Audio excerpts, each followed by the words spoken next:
If the Earth is flat, P, Okay. then there would be no measurable change in elevation. Q. Okay. Elevation is a measured change in the vertical axis, therefore not Q. Therefore, Earth is not flat. And in maths, you can prove whatever you like. I'm saying it's not physics. That's all that I'm saying.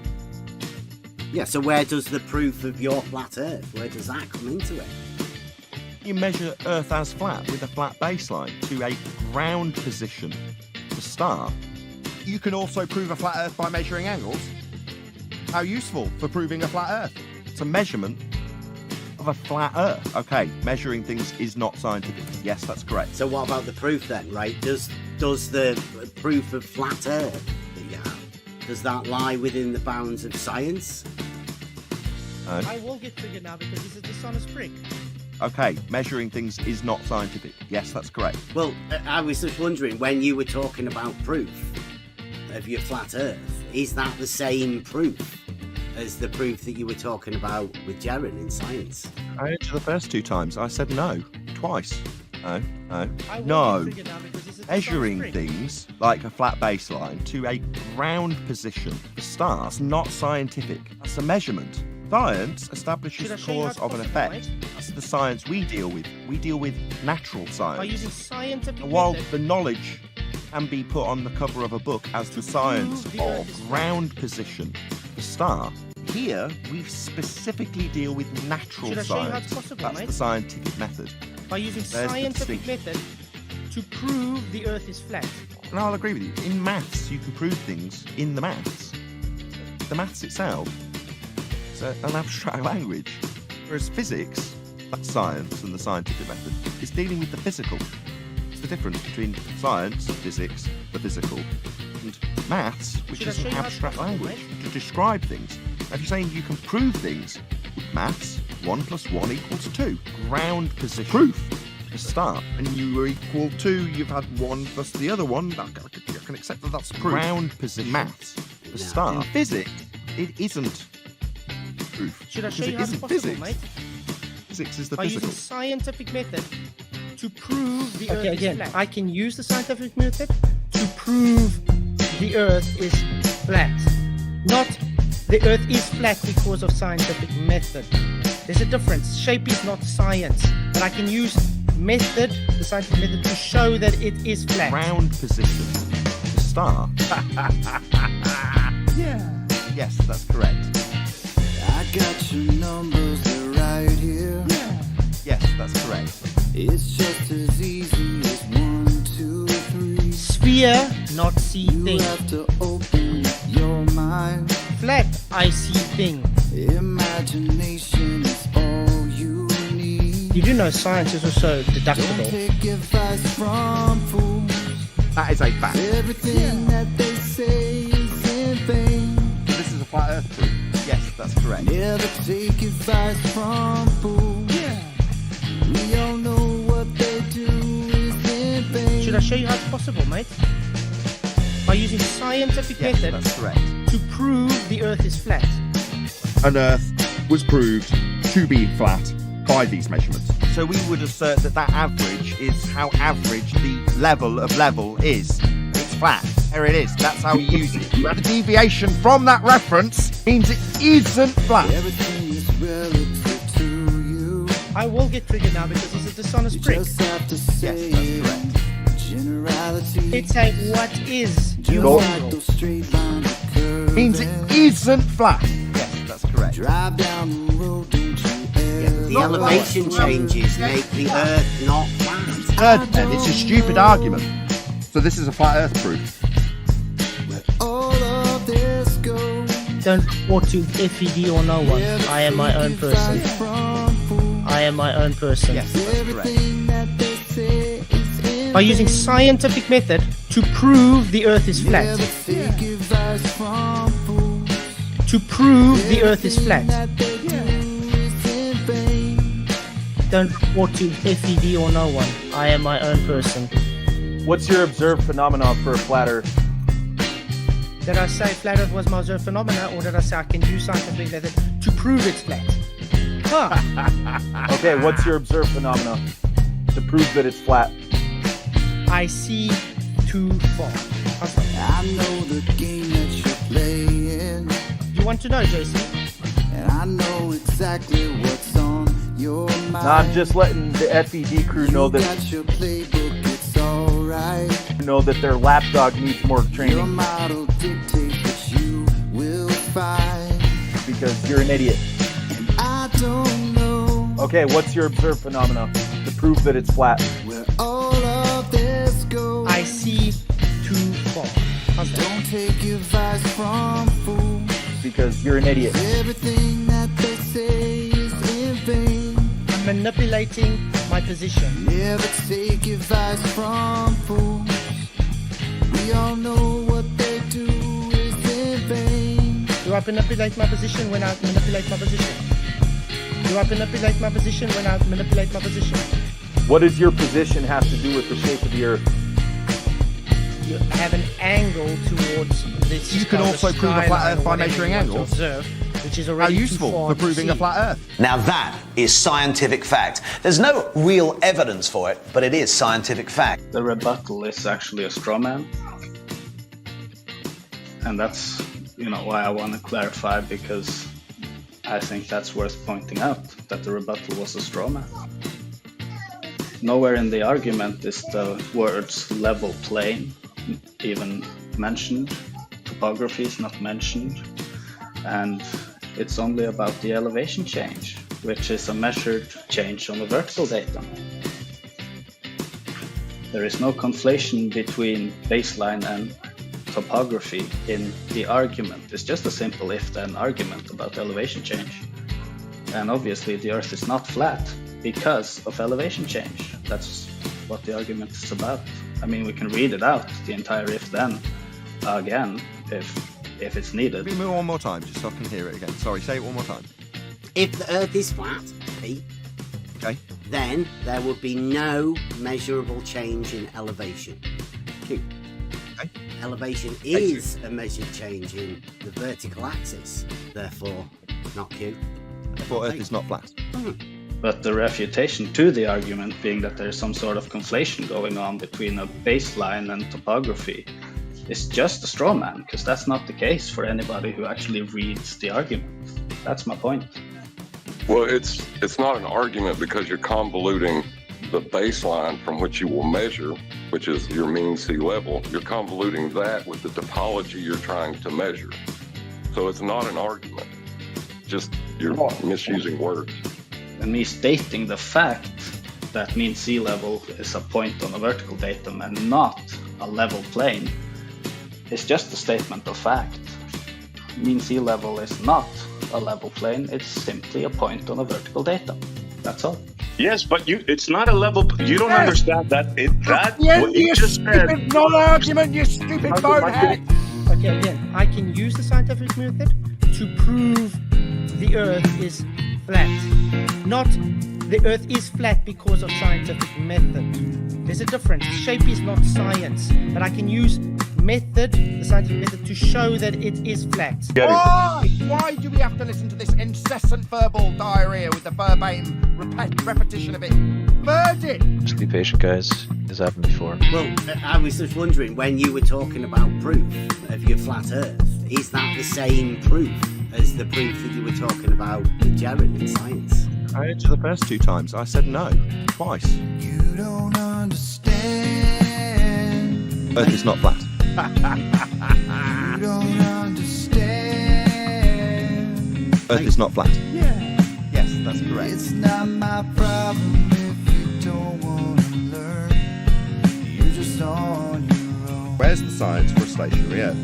Okay, way to demonstrate that you don't understand what science is without saying you don't understand what science is. Because science deals with cause and effect relationships. Though natural science, that's the study of the physical and natural world, is what we are dealing with here on Flat Earth Debate.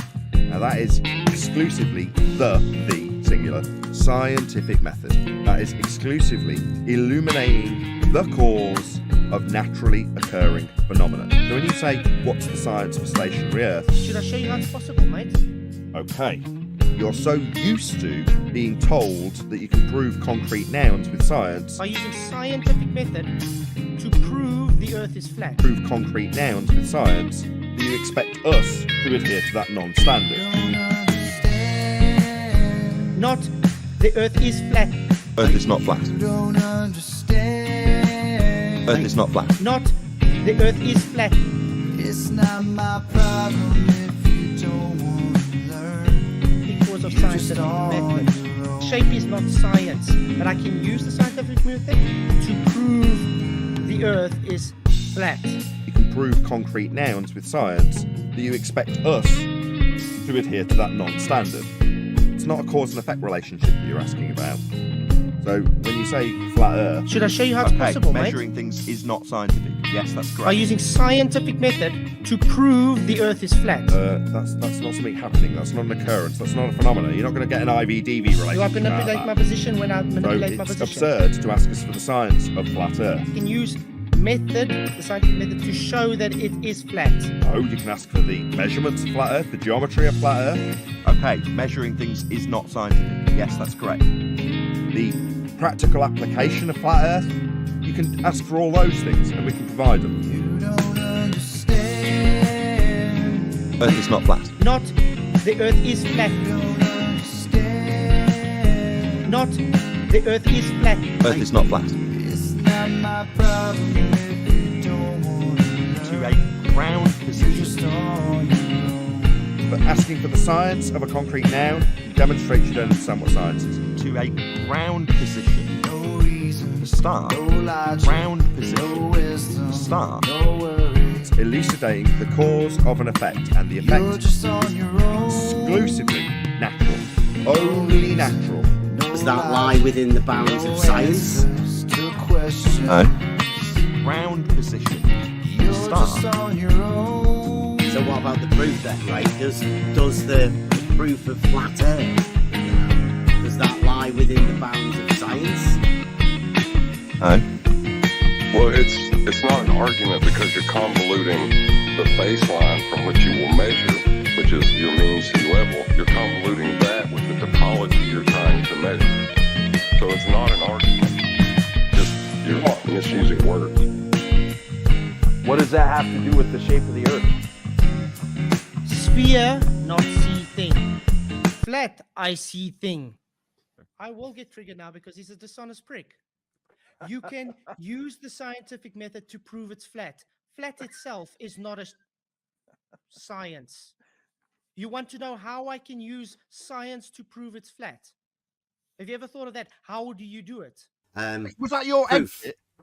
Are you going to try and plug your shit on my channel? You No, stupid why clown? would I want to do that? Lost. If you're telling me you're going, I didn't thank you in return, you noticed. Yeah. Keep watching Nathan Oakley. And we are live. Welcome everyone. It is midweek hump day.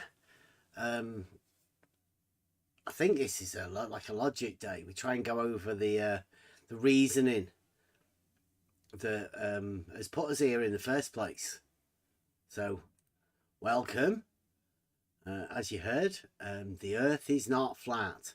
Now, I do like to listen to the goings on within this because I think it's fascinating how adults can be so mixed up within the reasoning that we try and help give a balanced view of this sort of false dichotomy to everyone, I hope. Anyway, as always, everyone free to come and have a chat. We know that there's going to be people out there who sort of want to misrepresent what we say, so we always give them their right of reply. Anyone wants to come in. I know you won't be able to because you consider it giving us content or whatever, but I mean, that's not why we're doing it, obviously. We do this just to put it on the record that, well, the arguments have to be shown to be valid, sound, and true. So, as you heard in that, played that one particularly because we were listening to Nathan Oakley today, and they went over an argument that was presented by a guy called Quantum Eraser about 4 or 5 years ago now. It's quite a long time ago. He called it the Black Swan, and he messed up royally for multiple purposes, multiple reasons. I personally think QE is a Flat Earth Society member, and he wants flat earthers to take on these ridiculous arguments. Then whenever they repeat them, they can be ridiculed by another group of guys that don't really understand arguments, and they can represent the flat earth to the public as a load of people that hand out ridiculous arguments. They never seem to take on this fallacious conclusion that QE came to within the form of the argument. Now, we're talking about a modus tollens within the Black Swan that QE calls the Black Swan anyway. And the modus tollens has a particular form. It goes if P, then Q, which is the standard form of arguments within logic. But the modus tollens is denying. So it says not Q, therefore not P. Now that's the form of the argument. If P, then Q. Not Q, therefore not P. It's very, very simple. But what QE did was he handed people this argument. He made it convoluted with a load of numbers and stuff, which I personally don't consider you should make arguments unless you can simplify it, make it as simple as possible. QE didn't do that. He put a load of really convoluted statements within it. The antecedent consequent relationship wasn't followed. But what he mainly did was he placed a fallacious conclusion. He changed the P and acted like, I think it was because argumentation and this modus tollens was so new to everybody within this arena that they were unaware of the significance of the P statement changing. Because in the conclusion where he said not Q, therefore not P, he changed the P. And people have been justifying it. It's like some sort of a Stockholm syndrome, right? Probably because it's been gone for so long. I mean, we have been here saying to people that it's been fallacious. It's a terrible argument. I've had many conversations with many people about this particular argument that was put forward by QE. He's had many chances to fix it, many chances to talk about it, and yet it still stands. Nathan Oakley only said the other day he repeated the fallacious conclusion. QE also did the same. Nathan's taken it on and said it many, many times. And then now what they do is they go around telling people that it's not okay for you to point out this fallacious conclusion that QE came up with. Never mind trying to discuss whether the consequent is a necessary consequent, as Nathan says. And since this logic seems to be going around, one of the things, because they were talking today, they were talking about a pastor, and this pastor was talking to Danny Faulkner, who is a guy, obviously he's been around this arena for a bit. I think he's wrote some books. And they were going over that, and this Danny Faulkner and the other pastor, I forget what the other guy's name is. They brought up this Black Swan. And within the Black Swan argument, these guys said that the flat earthers say they can see too far, which I've always said sounds ridiculous whenever you hear anybody say it. But Nathan was saying, no flat earthers say that. Well, in the introduction that you've just heard, It's pretty obvious. One of the flat earthers within this arena, called Flatzoid, does actually say that. It's recorded. You could hear him say it. In fact, he says it's his natural phenomena within the scientific method that he says proves the flat earth. Now, there's all sorts of contradictions between the flat earthers, always has been. And in that particular introduction that we had, titled "The Earth is Not Flat," Flatzoid says it's his naturally observed phenomena that he can see too far. Nathan Oakley says that the proof that the Earth is not flat doesn't lie within the bounds of science. Now, Nathan Oakley has got a problem because he stated recently that the point of the light in the sky isn't geometric either, and there's a contention as to whether Nathan Oakley considers the horizon geometric. So if Nathan Oakley is to be taken at his word, the proof that the Earth's flat is not scientific, and the angle that he measures, that isn't geometric. So Nathan Oakley can't have a geometric proof, and he can't have a scientific proof. So I don't know how Nathan Oakley considers that he proves the Earth being flat, which he does state quite often. So there's full of contradictions within the flat Earth community, and obviously it's very difficult to be able to talk to people about this.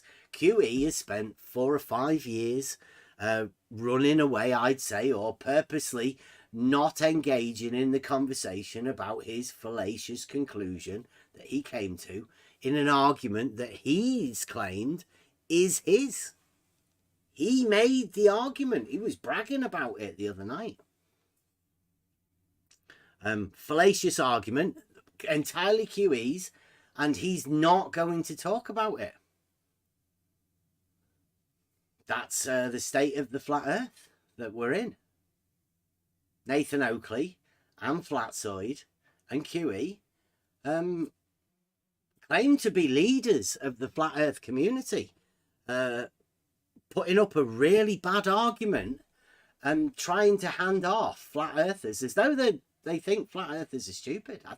I personally think, and I'll say this again, I personally think that QE is a flat earth society guy who's purposely handing out fallacious arguments to the flat earth community, so that the flat earth community, if they ever repeat any of these arguments that come from these so-called leaders of the flat earth, then they make themselves look ridiculous, because they won't be able to support the argument.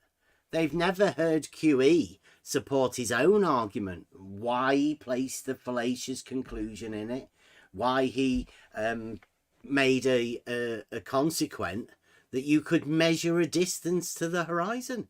There's no measured distance to the horizon anywhere. Can't be done. Yet QE placed it within the middle of his argument. Placed it as the consequent, the Q statement. You'll never hear any of these flat earthers talk about this, which is unfortunate, because well, they've handed these arguments to flat earthers. We state that the Earth's not flat, so it's a ridiculous claim to make in the first place. But the people that do claim that it is, and it's measured so, like namely Nathan Oakley, they can't talk about how. They've not got a clue. They claim that they have science on their side, yet, as you hear in the intro, Nathan Oakley has stated that the proof that the Earth's flat is not scientific. And since he's done himself out of geometry for his angle to the light in the sky, it's not geometric either.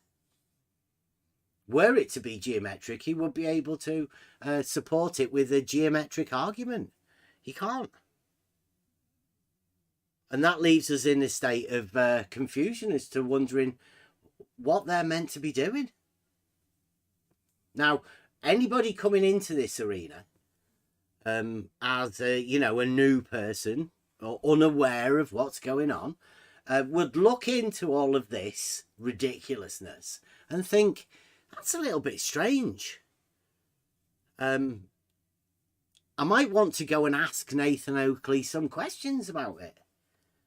I'd advise you against that, as we're going to go over a little bit of a few clips of what exactly happens and how disingenuous this modern flat earth is. I mean, I don't know what it was like, because when I came into this arena a few years ago, it was filled with these people. These are the supposed gurus. Now, me personally, I've asked a few questions of these flat earthers and I've never got any answers. And over time, it's got worse and worse with the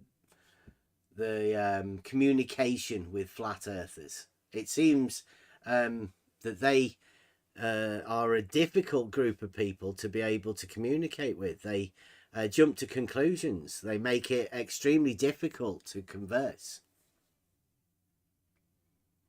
And I know the audience that we used to have may have been holding out some sort of hope that at some point we might say something within their favour. Well, I mean, there are arguments that can be made in reality. We know we have made those arguments, namely level being a straight line on a horizontal plane and the plane of the horizon being horizontal. Now, there's arguments to support this. I don't think there's anybody who go against them. There's nobody who ever has come up to us that's given us a black swan for the statement all horizontals are parallel to one another. The black swan being a horizontal that isn't parallel to another horizontal. There's a lot of people have tried. No, none. Beddy is the only person that tried, but he tried it with a mathematical sophist trick. And that's all we've got, really. So, welcome. Welcome to the non-audience. You'll notice that the title for this one today is that the geometric horizon is horizontal. That might be a difficult one for people to take, namely the flat earthers. They don't want the horizon to be geometric. They consider that part of globe rhetoric, I think. But I don't see why it should be. The horizon being horizontal is obviously a fact of reality. I said it to QE ages ago when he was coming up with his fallacious modus tollens. I said, sounds a little bit convoluted, that, QE. Are you sure it shouldn't be simplified a bit more?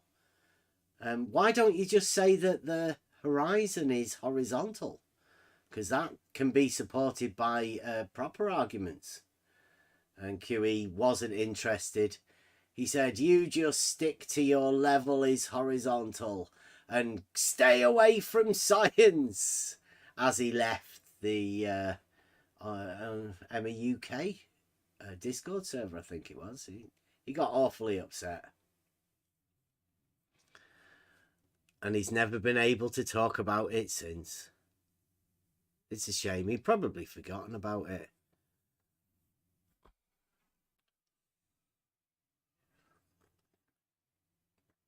What's that, Tom? I can't see what you claim is kind of true. It is true. The horizon is horizontal. The plane of the horizon is definitely horizontal. All horizontals are parallel to one another. Also true. Another geometric statement.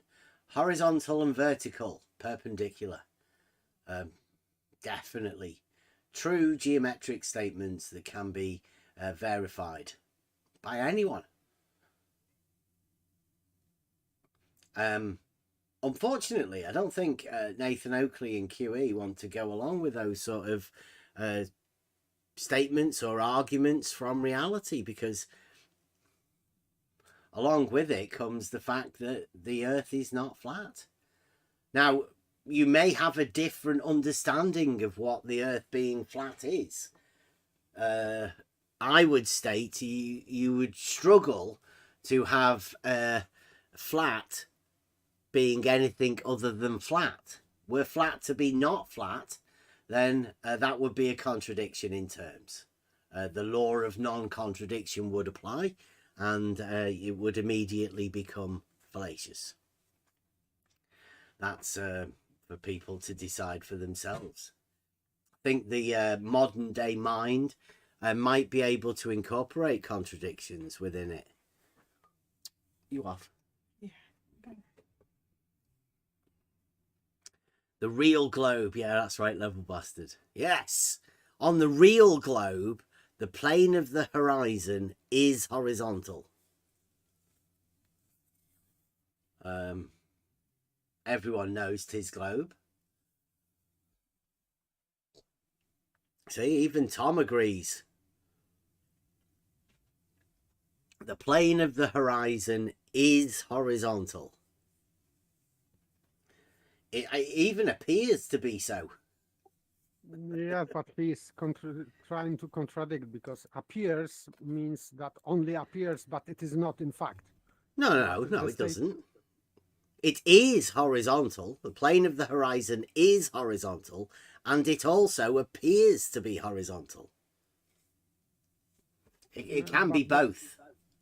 Yes, but his statement is weakened version of yours. Yeah. So yeah, he just can't go full committal, right? You know how it is these days.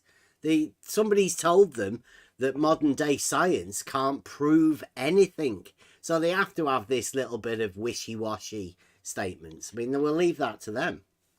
Yeah, it's important to remember that in 2024, you don't really believe what your eyes tell you.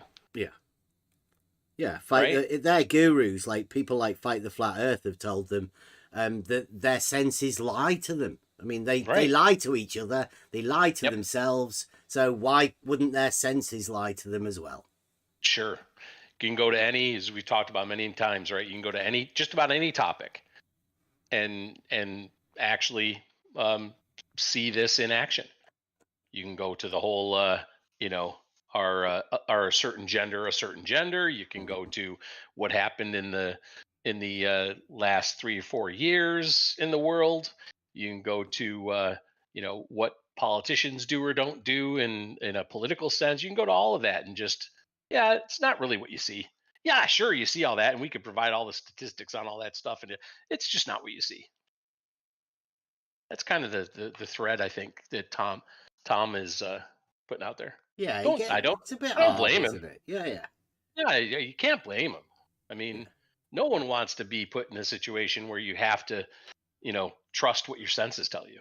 Yeah, nobody wants to be seen agreeing with Bev Try Thinking.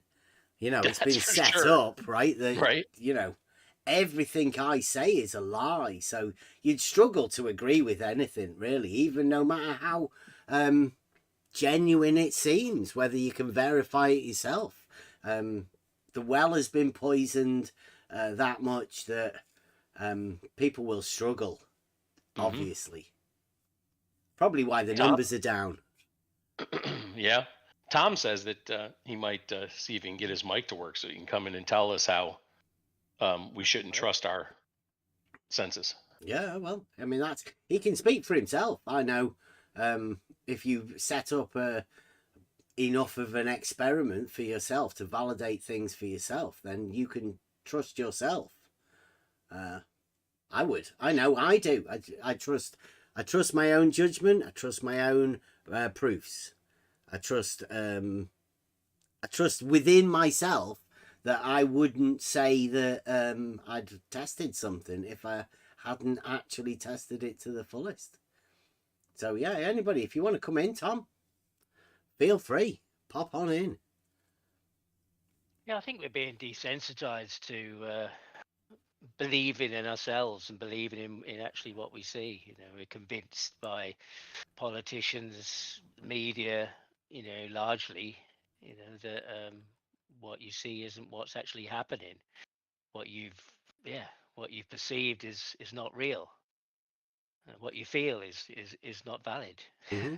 And I think you know, we are being, you know, there is I think it's a famous experiment. I don't know what it is, but I can't remember the name of it now. But you know, where they tested people's agreement, and the actors pretended that black was white, for instance, and one guy starts out saying, "Well, no, it's white," and in the end, agrees with the consent, you know, with the Peer group, the pressure. consensus to, sorry.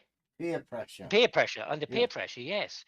And the government, you know, they in the recent illness we all suffered from, um, you know, they employed people, psychological advisory group to the UK government, certainly Spy B, who advised the government, and they advocated for peer pressure. They advocated for social media to use peer pressure to convince people, you know, that they were the outliers, they were the wrongdoers if they didn't comply, you know.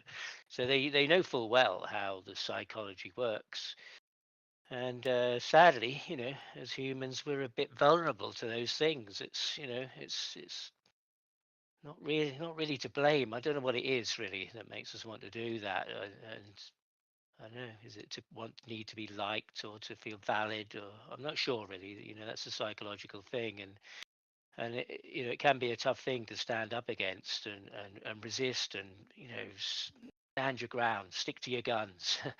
As many people may have found out in the last few years, how difficult it is to actually, you know, stand up for what you really believe in, and against the, you know, the full force of the media, of society, of Thursday night clapping outside the door, to your family. You know, that can be the most difficult. You know, dealing with close members of your family who don't agree with you. You know, so yeah, this kind of and in this arena, certainly in the last week or so, that's been really apparent to me, that you know, people are just telling me that what I see is not what I see, and I have to agree it's not what I see in order somehow to be an accepted member of this community. Rabbits is, and I find that quite difficult to do, really. It seems to be a kind of a theme between both sides of the false dichotomy, doesn't it, Elder Bear? That you can't you shouldn't trust what you see. Yeah, yeah, for sure. Yeah, that Only trust you the know, dogma that they Right. give you. Trust. yeah, Yes. yeah, Trust the dogma on either side of the false dichotomy. yeah, and I think that's, you know, that, you know, because if you come from that human kind of element that makes us want to, you know, agree with things, and especially if you don't know really what's being said, you know, the depth of it, you know, it sounds plausible. The guy sounds good, or the generally guy, you know, but there are women too, you know, says something, it's intellectual, some long words there, and it includes things that maybe you're a little bit too timid to admit you don't really know.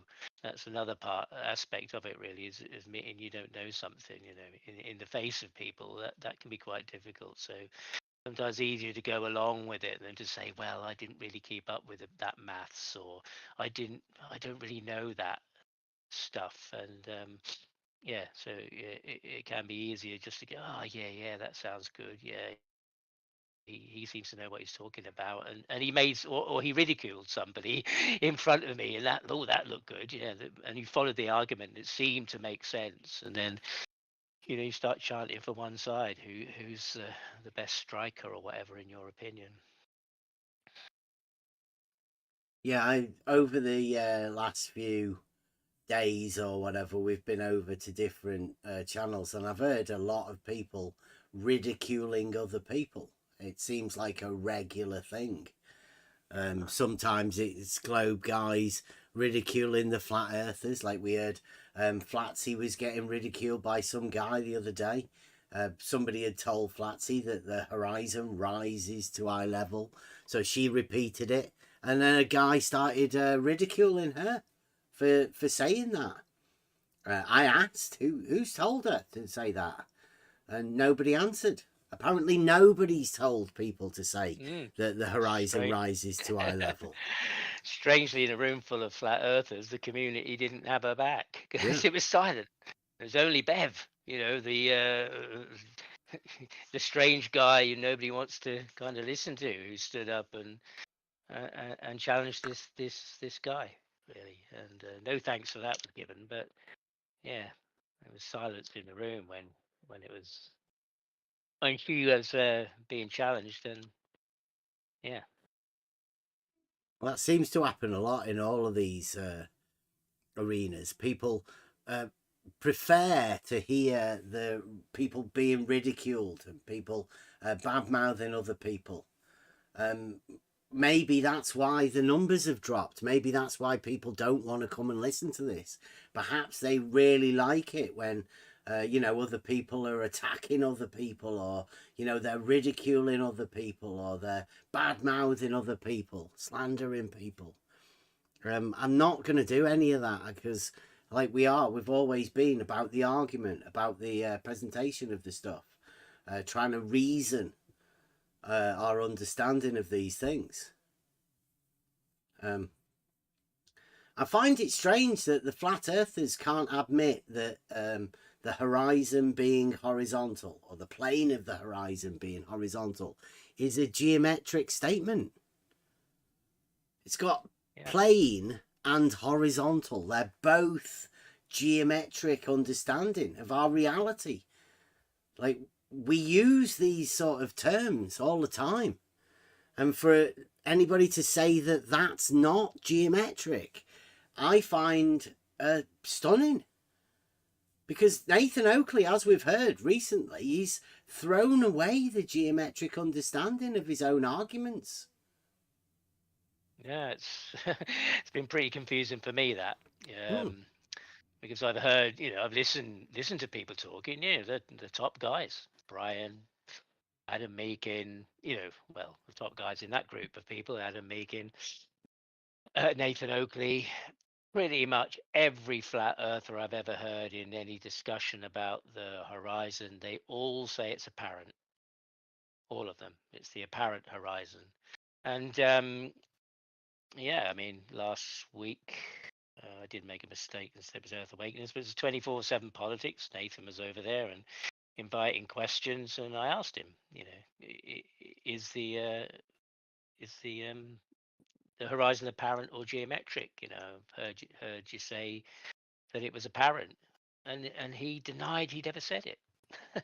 And then turned it round to say that I was claiming it, and now I must substantiate my claim. And I said, well, no, I've heard you say it. No, I haven't. You're lying. Show me the timestamp. Where's the video? I said, well, I don't have it now. I could get it. I could go and find it, but I don't have it now. And I was a bit thrown off, really, because I thought, isn't this what they've always said? It's apparent. And I asked 3 times, amongst other people, and said, well, was there ever established? He waffled on about celestial navigation again, and his sister, but he didn't answer my question. He was dodging it. And imagining the heart of that is that I've heard Brian talking about it and saying, well, the globe can't claim geometry from the horizon because they won't say it's a geometric horizon. It's not the edge of the earth because there is refraction involved, and as it's refracted, it's not geometric, so they can't use it. And so in my mind I thought, well, yeah, but you're saying in the flat earth it's an apparent horizon, it's not geometric, so how can you have it and they can't have it? And maybe that's the wrong question to ask, and maybe there's a valid answer to it. But when I compiled it in my mind and it just seemed a contradiction, I just wanted to know. But as I've seen in this arena, you've got to get well, maybe I shouldn't say, I guess, but it seems apparent. It seems like you've got to get people to say something first. If they think you're trying to get that answer, then they're not going to answer it, and that's what Oakley does. He turns it around and then calls you the liar. But so I that's what I was asking, trying to find somebody who would say it was, or he would admit it was apparent. So then this week, I found it. He released a video that I was in after show, and it wasn't only till maybe the night before last that he released it. So I couldn't retrieve the clip, and I listened to it carefully because I didn't want to make a mistake, and there it was. And he said, it was apparent. And I asked him in the video, so you said apparent. So you said apparent, and then QE says, oh, that's a redundant phrase. And I thought, I don't know, why is it redundant? I didn't know. But yeah, so I got the clip, and then I asked him this week and popped into the show and said, look, I know you said I was lying, but I found the clip, and it's in the Discord if somebody wants to forward it to you, and where you said it was apparent, and you told me I was lying, that you never said it, and here it is anyway. And then he wanted to engage me in that, and in the end turned round to say I was lying, and I was there to bully him, and I was only interested in individuals. But he called me out publicly and said I was a liar. So, and said I should get the clip. So I did, and he says it's apparent, and yeah, tried to engage him on the conversation about that and why I thought that, but he just lied. He just said that I was lying. And then people I've seen it in Discord chats and YouTube chats of people saying, you Oakley bashed you and flat smacked you and da da da, and you're just a disingenuous liar and you're a scum. All the words that Oakley throws out. And I never thought I'd come to this. Just by asking some questions about the flat Earth, because if they say, well, the globe can't have it, but we've got it, then, well, I don't know, it sounds a bit daft to me. So I just went to ask the question, can you clarify that? But again, the noise gate kicks in, and if you listen to it, if you heard it, I wasn't given a chance to say anything. And in another out of that, where I got the clip, it was a long after show where I was talking to Brian about several things, and that happened there time and time again. That my words were turned and twisted, and that and many times I said, no, that's not what I'm saying. That's not what I'm saying. But just talked over me in noise gate mode, and just told me I was lying. I was the one who had issues, but I never got an answer. So yeah, sad state of affairs. I really didn't think that I'd be here in this situation. And yeah, I mean, seemed to be, I didn't want to be there. I didn't aim to be there. I'm not looking for celebrity status, but seemed to be in the center of this kind of storm, and getting a lot of flack for it, a lot of abuse. I can stand my corner, I can give a few quips back, but yeah, it's a strange place to be, and yeah, the contradiction remains. In watching what you've been doing and going through Elder Bear, I can say that it makes you feel for anybody coming into this arena, and then hearing somebody like Nathan, who seems to speak from what he would say, a kind of a confident perspective, right? Yeah. And then you hear, hey, the Earth is measured flat. We don't have to deal with these globe people on their turf. We have our own turf. We could just claim that the Earth is measured flat because it's measured flat. And then somebody goes, oh, that's brilliant. That's great. How is it measured flat? And then to see what they've done with you by asking that question is amazing. It's very telling. Yeah, and for I've been put in a very different position of where I feel I am and my perception and my observations and my experience of life now. But if you were sold on the flat Earth and you wanted to become a good flat earther, then if that was me, I would want to be confident, about what I was saying. That's me. I wouldn't want to be saying something that I knew really wasn't true. That I couldn't do that. Not least because of the moral part of that. And I'm not saying it's, look at me, I'm kind of some higher moral individual, I think. But that's a conscious thing you've got to keep aware of. Once you start telling some lies, you've got to remember which ones you're told. And you either, be good at the script. So, if they wanted me to be a good flat earther, then I could probably be a really good flat earther. I could sell the product if I believed in the product, and and I don't. Because it doesn't. I'm not satisfied with the instructions. Yeah, again, maybe the answer was they just expected you to accept the flat Earth dogma Yeah. and move on. That might be the expectation. Is There's been so many lies been told, though. Like, literally so many. I mean, listen to those guys talking about Elderbear. Now, Elderbear came over here, and admittedly, whenever anybody comes over, you wonder, how did you get here? Because this is one of the darkest, dingiest corners of the internet there is. This particular Discord server. Everybody's bad-mouthed us. Everyone. So if you come into this arena, you come into a false dichotomy. Either flat Earth or globe Earth. Well, we're neither. We don't fit into any of these brackets that people have. We seem to be the misfits of this entire arena. So being the misfits... it's really strange when people do arrive. So Elderbear arrives and I gave him the lowdown, right? Just literally told him that be aware that talking to us here has an effect across all of these different arenas. Now, Elderbear knows nothing really other than watching the videos of all of the old stuff that we did with the globe. And like he said, nobody's thinking about the globe. Everyone knows 'tis globe, right? You're taken right out of your mind. So you're wanting to ask these questions of flat earthers. Well, Elderbear has been out talking to people, and I've heard that he was a flat earther beforehand. I've apparently turned him from being a flat earther, which doesn't make any difference, right? It doesn't. But he didn't come across like that at all anyway.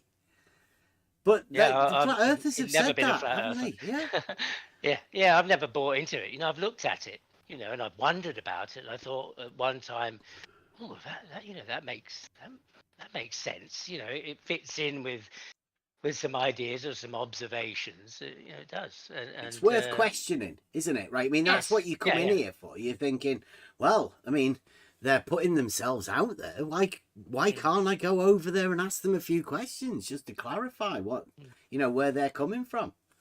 But, I'll also say, yes, I've listened to, on the level back catalogue of a lot of things that are there. And but that's not the only place I've been. I've listened to everything Whitsit's put out up to Schooling Globus 21, right? I listened to everything, not some of it, not some of his early stuff that wasn't anything to do with this, because when I came into this, I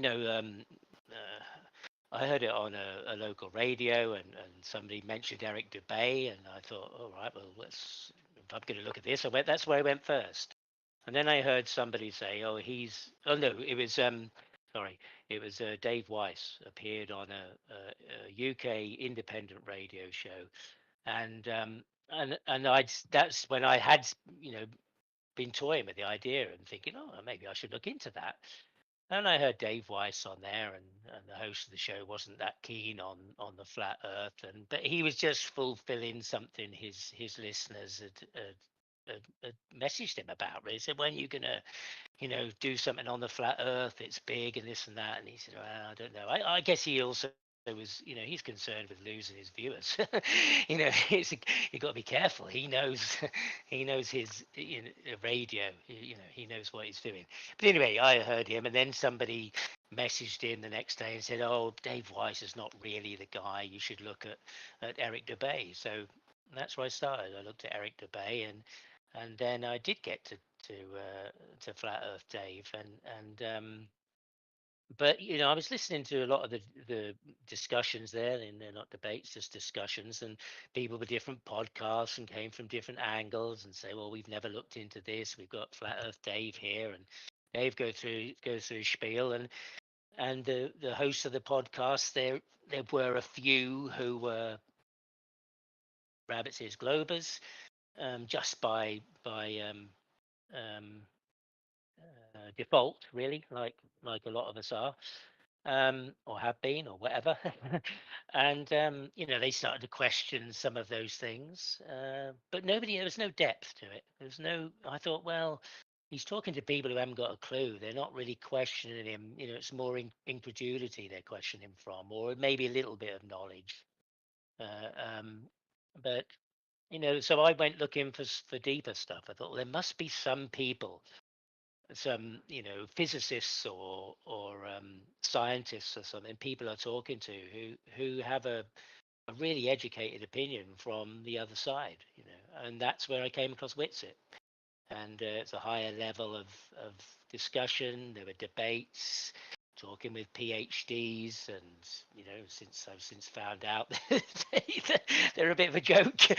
But initially I thought, wow. But then I was listening to them and found that they didn't really know anything. They didn't have a final answer. It wasn't conclusive. And more I found that they were left wanting. And so I listened more to Witsit stuff, and so yeah, it's not just one-sided. I've listened to a lot of stuff, and admittedly not a lot of Oakley, because he didn't really attract me, like I said, or Dell, another one. But on that journey I heard some names, and I thought, well, I haven't heard them, I haven't seen them in any debates or in a room amongst other people. I hadn't found Discord by then either. I've been on Discord for a number of years, but only through somebody else, some other thing, this TV thing that I've got, and they send us notifications through Discord. That was all I had. That was the only channel I had. And he sent me a message and said, oh, the server's down, we're looking into it, don't bother us. And that was it, and I hadn't found anything on Discord, so I hadn't been there. So I then I was looking for more. I'd listened to lots of, let's say, up to Rolling Globus 21 with Witsit, so that's hours and hours of his stuff. And I kept hearing Bev's I've name. never heard any of those schooling globers, but I can't imagine how that would ever go down. It seems a bit I don't know, it's like he's trying to trigger them, obviously, because they're never going to be schooled by him. Well, as you find out or realize, is that it's the Globers haven't really taught me anything. They haven't told me anything about the globe. It's all come from flat earthers, and I didn't know any of this speeds, data, drop over distance calculations, Rayleigh criterion, blah blah blah, all this stuff. Michelson, Morley, Ellington. I never knew any of this stuff. This all came from flat earthers who told me as from all me of this as stuff. well. Like everything I know about this arena, I've been told by people within this arena. There's nothing that has come from outside of this arena as pertaining to flat earth or globe earth.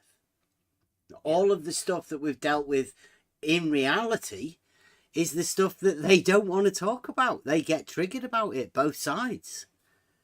That's where the real learning is, about reality. But, you know, this constant talk of flat Earth and globe Earth mainly comes from these flat Earth people. Yeah, when you hear them talk about everyday people who are globers, you're a glober unless you're a flat earther. So everyday people who've never even thought about this, you know, they kind of talk as if, you know, all of you out there have got all these details already, and you've believed in them, and you know, you live your life by them, you go to church by them, whatever, and actually nobody knows much at all unless you've been in some level of education. But generally, you know, it's subconscious stuff. It's, you know, stuff you saw at school, and nobody's really that bothered about it. Nobody's carrying around all this data and goes to the beach and thinks, well, there's supposed to be 8 inches in a mile, or what's that square thing again, Mum? What was that It square doesn't thing you're mean talking? anything, does it? I Yeah, mean, it's like I never, yeah, it's something I you've never did that at imagined. school. Oh, I can't remember how to do that maths. I was never good at maths.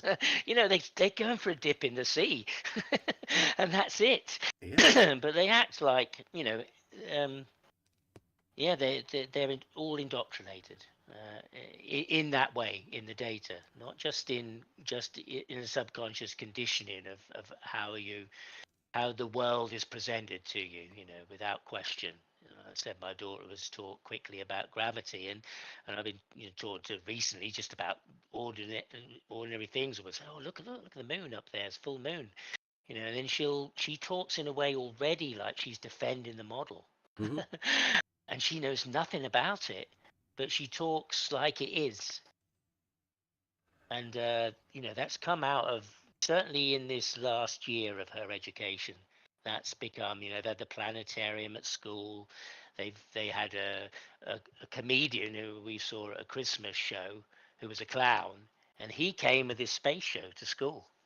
Been going around with this space show with clips from astronauts and quotes from, you know, small step for man, a giant leap for mankind, you know, all that stuff, and delivered all those things in a comedic way by this clown type character, with these other characters he brings along with him, robots. So he's got a robot.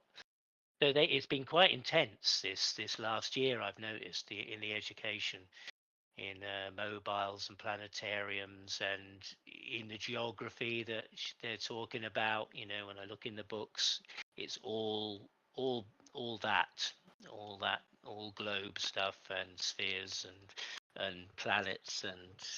Well, they've developed their own language, haven't they? Particularly in this arena. Now, I don't know how whether that, because you've got to imagine that the people we're talking to, they're adults.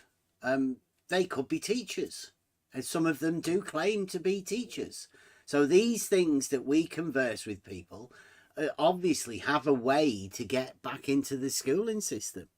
Now, I don't know how heavy these sort of things is, whether teachers might also feel the pressure of this ridiculing of flat Earth, what might happen within the teaching arena if somebody were to be labelled a flat earther as a teacher. I don't know what the consequences of that would be, but I know personally, I've been called a flat earther by a lot of people, a lot of flat earthers and a lot of globe earthers. It doesn't matter how many times I say I'm not a flat earther, they continue to do it. So the pressure must be immense for anybody within those arenas. Yeah, I mean, I've got family in teaching, you know, and they're not even aware of any of this. No, but what happens if they were, right? What happens if flat earth math was one of those teachers in that arena? How much pressure and how much influence could he have within that sort of thing? What would happen? I don't know. Yeah. I'm out of it. Yeah, well, it would be, you know, heavy influence, and the conditioning of the lessons would be as they were, and I don't, you know, I just think a lot of them are also not thinking about it. It just is, you know, it just is. Tis globe, you know, and there's very little question about it unless you happen to be a physics teacher or you're teaching some higher level of education, and you're aware of some data. You talk in those terms, but generally not. It's amazing how easily it can get put inside somebody Well, that's with the very thing, little right? detail. I was Yeah. unaware, completely unaware of this, but I knew. Well, I thought I knew that level was horizontal, right? And I said the wrong thing, or maybe the right thing, it depends, to somebody, that the horizon doesn't rise to eye level. And that's the reason for that is because horizontals are parallel. And that level is horizontal. Now, I immediately started these claims that I was a flat earther, which I wasn't. I didn't even know what flat earth was, really. Because, I mean, I still don't know what it is. It doesn't make any sense to me. People have called me a flat earther. I know I'm not. So if that's my understanding, then flat earth is something that I'm not.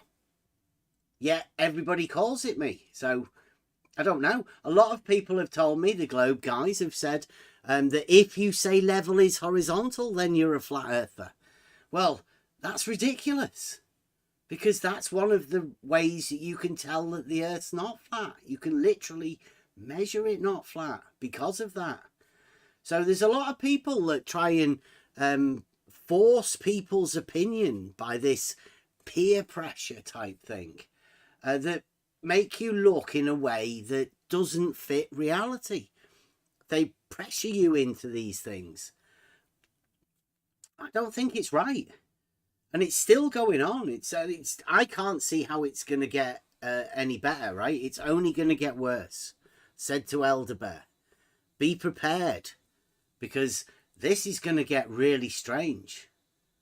Because if you know something and you've got a proof of something and you know that the Earth's not flat, yet everybody tells you that you are a flat earther, you have to then start defending the things that you know. Which makes it look like I don't know. It just gets even worse. Yeah, I'm grateful for the heads up. I didn't think. I thought, what's he talking about? What's he mean? Surely not. What? But now I'm beginning to experience that. Well, you've not seen how bad it will get, because this does get ridiculous. Yeah. Yeah. I mean, I'm blocked from a few servers. I'm red mic'd, when I enter them, until somebody deems, to give me open the possibility to speak. Or if I do speak, then it's twisted and turned, and I'm threatened with. It's funny, I'm being threatened with being banned, and people in the background, I hear them saying, "Yeah, well, if it's up to me, I'd have them banned." But I'm still around, and I guess there's maybe some benefit to somebody. Maybe I create content because there's nothing else around, and that'll do. If it makes numbers, ka-ching.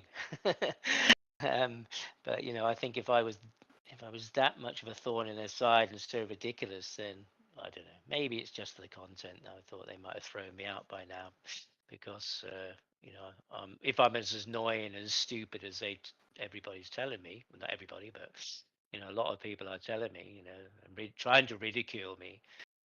And it is, people I've never spoken to, never seen. I've obviously never seen some pictures, but I've never actually engaged in a conversation with them or anything. But they're nipping at my legs, and I think some of those are vying for bigger, better positions in the group that they're within. If they're seen to be an ankle biter, maybe they'll get a seat on the panel on the live show or something.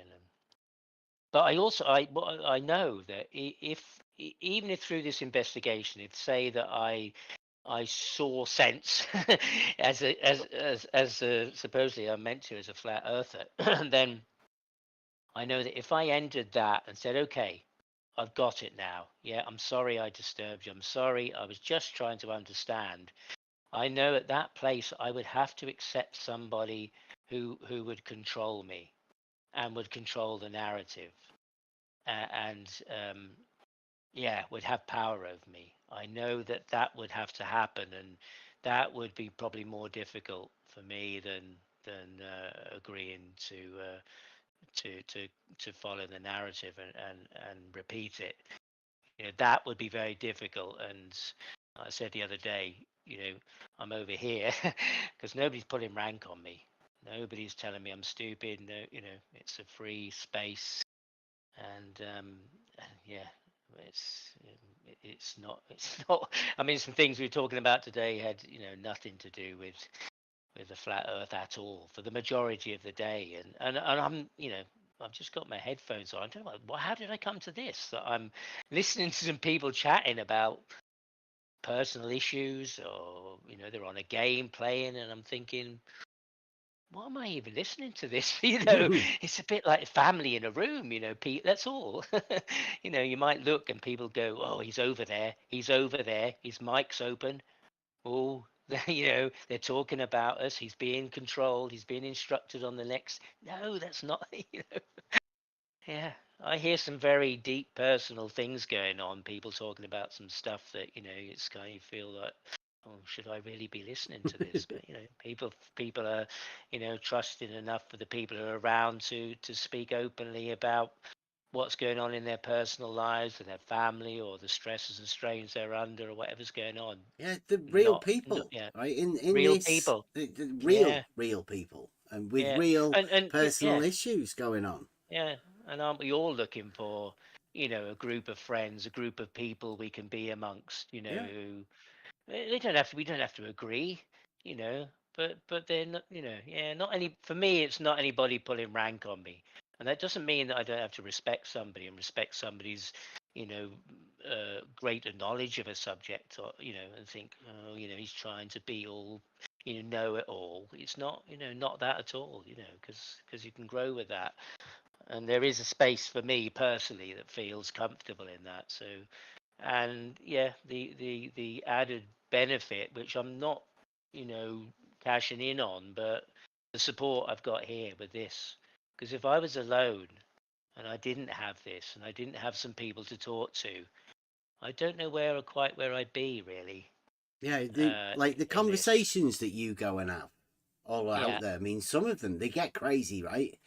Like yeah, you're really struggling to understand what's gone on, and if there's nobody else there to break that down, to go over it, yeah, to yeah, review it with you, then yeah, I don't know what would happen to the mind if you're on yeah, your own and you come into this arena and there's nobody there for you to I don't know, like process the information, because there's a lot of stuff that comes at you, yeah, and a lot of it is contradictory. It's already contradictory, right? Our minds have been filled with contradictions, even to the point that you don't really know how to define a word, right? There's no grammar. The logic's no, definitely been taken away. And the rhetoric is something that can never be explored if nobody's ever willing to have that conversation, that conversing amongst each other. Where do we learn rhetoric if not by practicing a dialectic? yeah. And there's a particular vocabulary here in this arena as well. You know, you come to learn some new words, and, you know, it's not just Oakley, because there's a lot of people do similar things. But, you know, he's a good example of speaking very fast. He's got you know, he's got, I guess he's memorized the things that he says. You know, he's got some certain things he It's says over and scripted, over. Yeah, right? and Because it's, they've you know, made up these terms, right? A lot yeah, of this stuff has been made yeah. up. I mean, I So, know you we've know, done it ourselves, right? We've yeah, made a yeah. few things up, but we've found a few words as well, and those we have to keep getting pulled up by them. About both my missus and Emma, they say like it's no Yeah. good using these words that nobody knows what they Yeah. mean. Yeah, I mean, Witzit's always, you know, accused of, you know, that was word salad. He speaks very quick, But if you break it down, it's not word salad, whether it's real or it's a speculation, but it makes sense in the sense of a stream of consciousness words. It does. It's not just nothing. And similarly with Oakley, it's he has this. He speaks very quick, and if you don't know the terms or what he means by disequilibrium, I've got to try and remember those things he says because I kind of shut off. But in there is also a picture that I don't always get because it's just it sounds like nonsense. It just sounds like something that's trying to confuse and twist, to turn the story into something else. So that can be quite difficult, and if you don't focus on what's in your mind and the point of your question, then you can easily get led astray and off the topic and told that it's you're a liar, you're the problem. And I get lost sometimes. I don't know everything, that's for sure. And I may sound ridiculous to some people because they've heard it before, and it's like, oh, we've answered this before, or maybe they feel they have, and maybe the answer's been adequate for some, and I haven't been around 10 years. Yeah. So I haven't developed this over 10 years at all. This is just, thinking on my feet a lot of the time and hearing something and thinking, well, what did you just say? Well, I thought they could, like this apparent and geometric. You said they can't have it, but you can. So am I missing something here? Yeah, that doesn't seem to make sense, right? The processing of how it's not allowed for certain people, but allowed and incorporated into the schemas of others. It seems like they're unaware of this. I don't call it hypocrisy, right? Yeah, and just saying it's redundant isn't an answer to me. Yeah. It's just a redundant. And then today, yesterday, he said, you pull me up on me saying something by mistake. Yeah. So then he did admit he said it in his own words, and tried to pass it off as, oh, it's a slip of the tongue. Oh, I was talking in 24/7 about that the other day, and a lady spoke, and it appears she hasn't been around for a while, and she's come back, and I guess she was used to the old script and not the new up-to-date software. And she said, well, yeah, isn't that what we say? It's apparent. We've always said it's apparent horizon. So, it is said. That's all that's said. I've never heard it said that it's a geometric horizon. Yeah, and it's okay for Nathan Oakley to say that these things, that he doesn't say that. But when people are talking about flat earthers, they're not just talking about him. No. They're talking about flat earthers. So all you have to do is show that flat earthers do say that. And the fact that Nathan Oakley doesn't say it is no rebuttal to people saying that other people do say it. It's ridiculous. I've got it on tape. Yeah. But yes, exactly. But if you're in another place and somebody says that, it's apparent, and you ask them about it, and they do, how's the Earth measured flat, and they don't really have an adequate answer. They then resort to the same kind of voices, the same kind of ad homs, the same attacks that Oakley does. And but they just say we don't say that. That's Nathan Oakley says that, and so Nathan Oakley won't support it, and the other people won't support it because Nathan Oakley says it. But, you've got problems with Nathan Oakley. Yeah, but he's the source. You're only saying it because he said you've got to say it. So, and he told me to shut the fuck up for asking. So now I'm asking you, and now you're telling me the same. Yeah. And kicking me out. The other flat earthers won't support what Nathan Oakley says, and Nathan Oakley won't support what the other flat earthers say. And anytime you go to either of the groups, they'll never support what the other people say. And you can never find out what they mean either. It may sound like nonsense. Yeah, look, I'm not right about everything at all. Well, I'm not right about a lot of things, and I know very little really when it comes down to it. And if somebody puts me right, and I've it's going to be a bit humbling, and I might think, oh God, I can't face that, and I'm going to have to work through it in order to be able to get. Oh, I'm sorry, I was a bit of a dick, but I'm not close to that, but it's when people are avoiding something, I think, I don't know, onto something here. So it's a bit like a terrier with a rat, and I was just shaking it and seeing what falls out. I mean, like yesterday on who was it last night? Was it QE? Yeah. Probably QE, I think yeah. it was, and I was in the YouTube chat, and generally I'm thrown out. I'm not allowed in Oakley's YouTube chat, just banned. But I was still able to type in QEs, and a few weeks ago, a couple of months ago, I don't know, there was on Oakley's show, Sleeping Warrior came on and had a big disagreement with the Earth is measured flat. Well, I heard that. That's what I came away from, and Oakley said since then, we've had a disagreement, and he didn't agree that the Earth was measured flat, and then he was there in the chat last night, and I said, yeah, you agree that the Earth's not measured flat, and he just said that I was misquoting him, and that he hadn't said that, or as good as not said he hadn't said that, and then went on with a long argument trying to justify that the Earth is measured flat without any measurements, and he was one that was one of those that wants me to see something I don't see, because like last week somebody said, well, it's flat, you can see it. I said, well, hang on, I'm looking out of my window now and I can tell you for sure my garden's not flat. Well, what would happen if you measured it? If you could, well, that'd be pointless. I can see it's not flat. The measurement's not going to change it. So, I've got to say it's flat. Got to, admit or tell myself that what I can see out of my window is not what I see, and that it's something else. And until I do that, it's not acceptable. I'm not accepted. Yeah, until you can accept that what you see is not flat as being flat, then you're not allowed to join the club or even ask questions of anything. But at the same time, he was saying, yes, we've got mountains and valleys, and it's not flat, basically.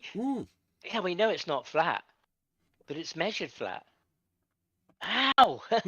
How can you have, something that's not flat and it's measured flat? I mean, if they just stuck with, isn't it? It's the law of non-contradiction in play. If they stuck with it, well, we know there's this and that, but over there it looks flat, and we can imagine it's like that everywhere,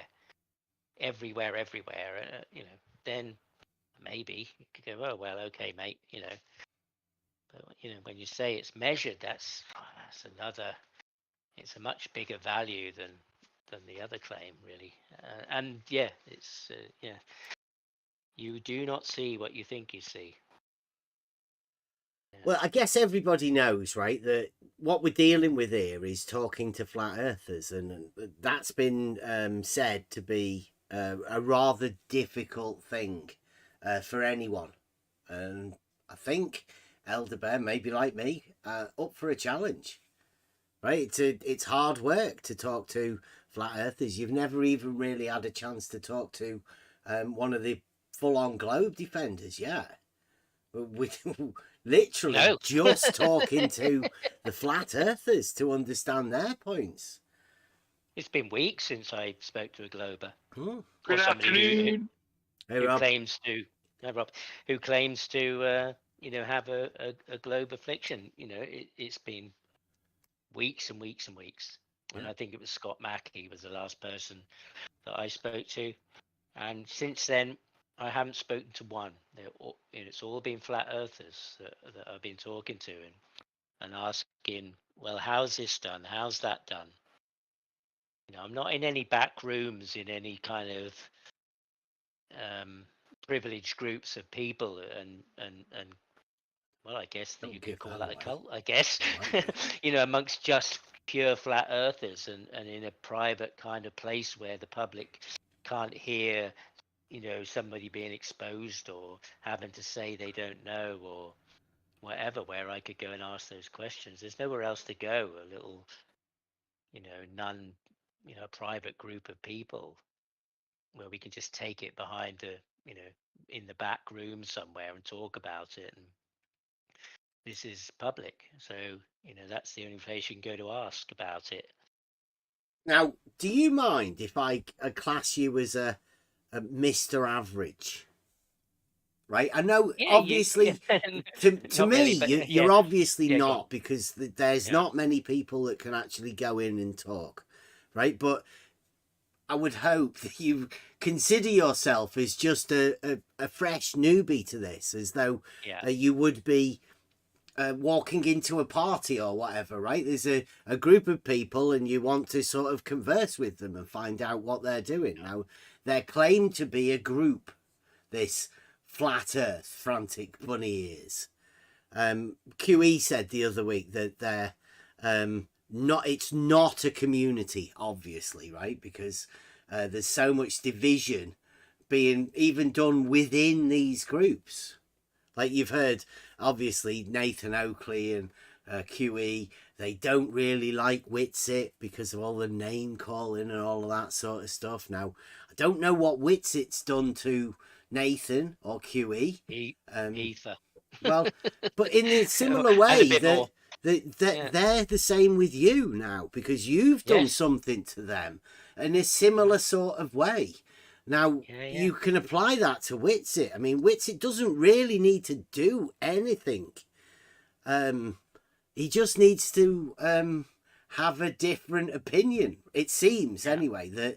And that causes a certain group of people to go after people, which you're fitting yourself into. Right? So, whereas I would like to say Elder Bear is an average guy, he's not, but for the intents and purposes of just speaking, we're going to say that he is within this. He's no expert, but there is no experts in this field. No, but I am like this in life. You know, I was listening to you to Oakley earlier today as he started, and I was outside fixing my car, and along comes the Jehovah's Witnesses to you know, and comes by, and there's a grandma with her 3-year-old son, you know, witnessing for Jehovah, and we had got into, you know, 20 minutes of conversation. You know, I didn't sort of say, oh, I haven't got time today, darling, you know, sorry, you know, I've got this work to do. You weren't calling them names or anything like that. Or shutting the door. No, I don't want to talk about that. You know, we had a very interesting conversation, and that's how it goes. You know, it's just the same as this. You know, well, why did God do that? You know, just you know, just asking questions. Just asking questions, and I was more concerned about her grandson. That he should be wandering around with her, hearing this, not the glory of God, but that was there, that she would feel was positive for him. But because she approached me and said, well, what do you think about all the bad things going on in the world, and then wanted me to talk about it in front of him, 3 years old, you know, that I said, he doesn't need to hear that. He needs to be playing in that puddle over there. But so you know, I go in the supermarket and talk to people and make crack jokes and what have you, and so if that's Mr. Average, that's me. Well, there's a lot of people that you know, would like to do that sort of thing but can't. So I've always considered myself as that person that can. You know, I have that bit of time to be able to go and have these conversations. I have the ability to, it seems, take the abuse that is given, right? Just to hopefully to let other people know that this isn't all thank you, nice, right? And not a lot of people have the chance to do that. Yeah, I'm not going away crying at the end of the day. I'm Yeah. not, I'm not feeling, oh, they got me. Oh, God, I've got to get back. I'm upset. I'm not upset about any But of you this. could though, right? The You way could that be, these people definitely. come at you, Yeah, you could yeah. definitely go on the defensive if you were unaware of the type of arena and the type of people that are within it.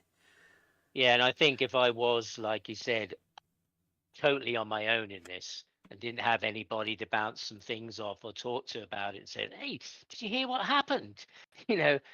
Then I don't know how I'd be feeling about it. I might have just left it by now. Yeah. Got angry with some people and sworn at them and, wanted to go and find somebody, give them a good shaking or something. I don't know, in my head at least. Thought, it's no good. I'll go back to listening to military analysis about a war. Yeah. Because that's what I was doing a while back. Well, that's what I always thankful for, right? Because when I came into this, Logos, say gave me Emma, but showed me that there were people out there that you can have these conversations with. You can make connections with people very quickly, right? It doesn't take long when you have conversations with certain people. You can have a connection. You can make connections, and you can actually gain from those conversations. There's completely the opposite ones as well, where you can understand that you get nowhere and you just get frustrated having the conversations. So there's all sorts of different things. So I consider that as being our job, right? That's what we're here for. That's what I'm here for. And luckily enough, people like Elder Bear pop around every now and again. And we get chance to chat. Now, some of the conversations that we've had have been just conversations, right? About all sorts of different things. But mainly it's about how your mind grows within these things to help each other. And they're conversations just like the one you're listening to now. So, if anybody out there thinks this is some kind of indoctrination or control or something, how we are now talking, this is pretty much how we talk in the day if we're talking about something that interests us or comes up. So this is exactly how it is. And that's with everybody in the room who comes along. And it could be washing machines, it could be children, it could be work, jobs, money, anything. Yeah, anything and I'll admit, I've learned just as much. I couldn't say that I've not learned from conversations that I've had with just about everyone, including you, right? As we're having these conversations now, there's a learning that goes on just in being able to converse. Yeah. And, I don't know how long ago was it? Like maybe 3-4 weeks? I don't know. Time flies. I don't know. Yeah, it does. I think it was just after Christmas. Maybe, was it? I don't know. You'd be able to look. I guess I could tell you. Yeah. If I looked on my, I can remember you coming in and getting the bot catching you out, and you thinking, "What's going on here? What sort of a place have I come to? Why am I being told that I've offended the bot?" Somebody's watching me closely. It said. I thought, "Gee, what the hell am I?" And then I questioned, "What's that about? Who's watching me? What did I do?" Yeah. And I thought, it was. Wow, that was very strange. Yes. Yeah. But that's then just the sort of initiation you needed, right? Yes. Yeah, it was. Because this place wouldn't be this place without those sort of things. And you've not seen it since, right? No. When it pops up, it's it's quite funny, really. It's different now. To do with me. Yeah. Right. So we'll get round to it. How long did that take? An hour and a half. That was great. Oh, right. So so what we're going to go over now is like the last half hour of it's Nathan Oakley, so we're talking about an after show one. So there's 4.5 hours of a Nathan Oakley show. They do the pre-show and then the live show of about an hour. So you could say that there's perhaps 2.5 hours of after show maybe 2 hours or whatever. So we're talking here about the last half hour of that. I don't really want to go into it too much because probably it it will go on for quite a long time, but the last half an hour, I think. I got one small thing to say. Oh, go on. I actually haven't listened to an after show in probably 2 months because I don't have membership access anymore. Well, he does. Not live, right? He puts them out. I don't soon watch them days later. That's just dumb. Well, I need to be up to date with the flat Earth debate. Well, there's no debate, right? There's never has been a debate. I'm just What we're talking about here is the I don't know. I would consider it a journey for Elderbear, and if anybody else is out there, and just take it that Elderbear is the inquisitive guy. There's been claims that have been made now for quite a long time. People have always said to me, they say this, right? And this is flat earthers that say this. They say this. And I say, who's they? And they say the Globers. And I say, I've never heard the Globers say that. So you saying that they say it, to me, seems like a lie. I've never heard them say it. They've never said it to me. There's loads of things that flat earthers have told me that they say that I've never heard them say it. The only people I've ever heard say it is flat earthers. So, start of this year, Nathan Oakley comes out with a claim. The Earth is measured flat. That's what Nathan Oakley's claim is.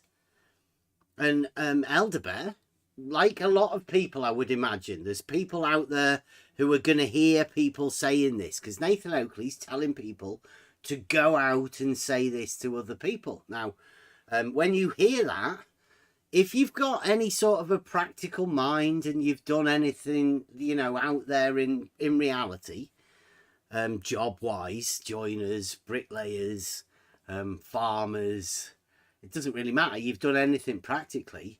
It sounds like a ridiculous claim that you say... Mechanics. How? Yeah, you say how? How is something measured flat? Sounds ridiculous. So you obviously want to go and ask the person that's making the claim. That's all Elderbear's doing. Now, Elderbear is a normal person. With rulers. Yeah. Elderbear's a normal person. But most normal people wouldn't bother going to ask a flat earther why they say certain things, because most people think flat earthers are ridiculous. They ridicule it within the school system, within any people of authority. You'll hear them. They think it's funny. And then flat earthers come out and start saying the Earth's measured flat. I'm inquisitive enough to say, how would you do that? There again, I'm the sort of person that has actually measured it to be not flat. I've measured elevation changes. Not a lot of people have, particularly within this arena. Whereas we do. We've got a level. The server's called on the level because we go out and put a camera on the level of one of the things we do. The other one is try to speak honestly, talking on the level. And both of these things is what we're doing right now. So we go out there and ask, and that's what Elderbear's doing. As always, whenever you get into this arena, you hit upon something that becomes not personal to you, but your reasoning process associates certain things together. Elderbear's got a good head on him, so he hears claims made, and he can position them with other claims. Now, if somebody seems to be contradicting themselves or contradicting other people, then it's worth pointing that out to these people to try and reason why they're still saying it. And when certain opinions come back, certain ways of I call them sophist techniques, of not answering certain questions, awkward questions, and that's where we're at. Modern day sophistry. We've been studying it for years. Started off with the globe earthers, the dogmatic globe earthers. We found logic, and then we can realize where the fallacies are within the globe and the contradictions. And it doesn't take too many contradictions, for you to realize that a dogmatic model is littered with them. It's entirely built upon them.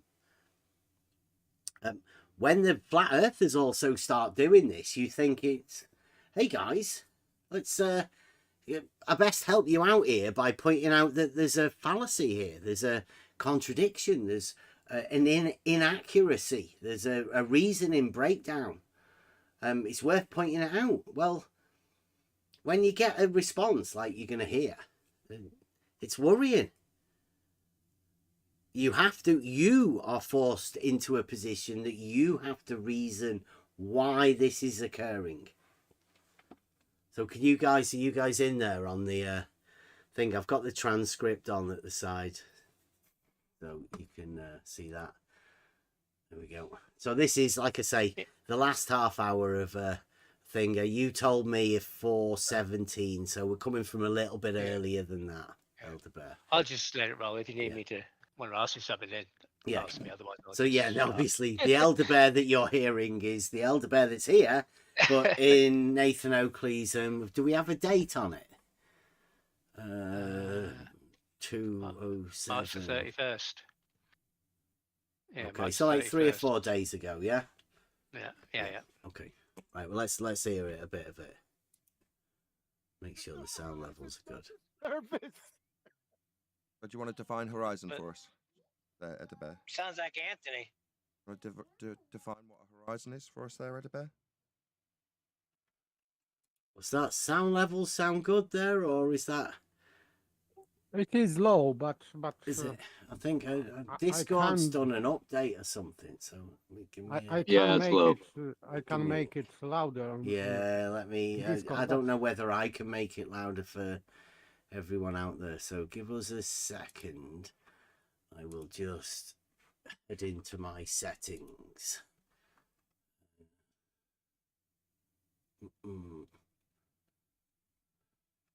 Voice and video.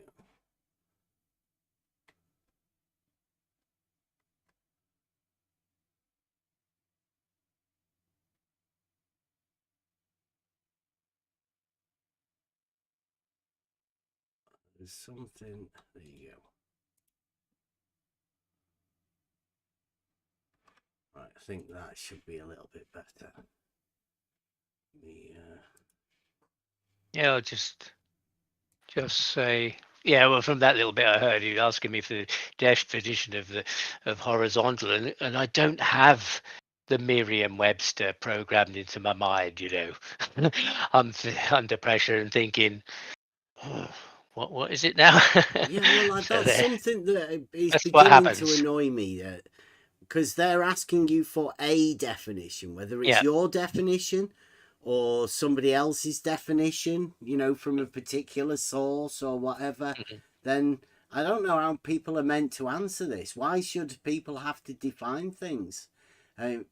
Surely it should be up to the flat earthers to say, look, here's this definition. Do you agree with it? Yeah. Because now I know in the arena, if you don't have the correct one or say the right thing, then you're open to ridicule for the next 20 minutes. So there's pressure, and I think, oh, really? Have I got to have this written down somewhere? And I didn't think I'd have to do that. Anyway, carry on. Okay, let's see what this sounds like. Horizon is the horizontal in the distance. Depends where you are, though. You can have a topographical. Where's this definition coming from? Where's this definition coming from? I asked you for a definition. There was a short pause. Right, let me one more time. I think there's another setting within the sound.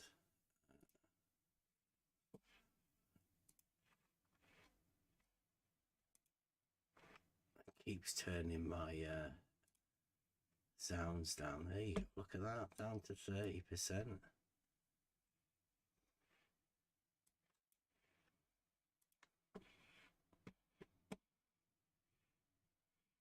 Check. Then you started talking. There you go. That's better. Oh yeah. Oh yeah. Right, here we go. Where's this definition coming from? I haven't got a Merriam-Webster on my. Oh, right, I can define it for you. It's the apparent position where the sky meets the ground. Sorry, did you say it's not the ground? That fundamentally defies the definition of it, Edabed. You don't have to rumpus through me pointing out how wrong you are. Say apparent. You don't have to rumpus me. Yes, he did. He definitely said apparent there, right? Yes, he said that where the sky appears to meet the ground. Can you rewind for a bit? For a definition, there was a short pause, then you started talking. Where's this definition coming from? I haven't got a Merriam-Webster on my. Oh, right, I can define it for you. It's the apparent position where the sky meets the ground. Sorry, did you say it's not the ground? That fundamentally defines. Yeah. It's apparent. Is this the clip where you said that, or is this the one that he called you a liar for saying it? No. That's. I mean, that wasn't the clip that you sent him where he. No, that's not where. Yeah. That's not where he says I'm a liar on 24/7. This is another time that he said it. I've heard him say it several times. See, but this was, and I didn't think that. Well, because I can remember the other day, right? Nathan Oakley called you a liar because you said that he'd said it was apparent. Yeah. And he asked you to show him give me the citation of where I said that. And you said, I can't give it you now, Nathan. How can I do that? It's just something that, he said. So you then came back and said, look, Nathan, there's a clip. I found you saying it. There's a clip in the chat where you have actually said it. So could you please take that back where you called me a liar? And that didn't work out right. He once again called you a liar for providing the evidence. Hey guys, I have to hop out because I can't watch. My Discord video is not played, so I'm just gonna have to watch on YouTube. Okay. I'll be listening though. All right. Let me just sort this screen out. It's a bit. All right.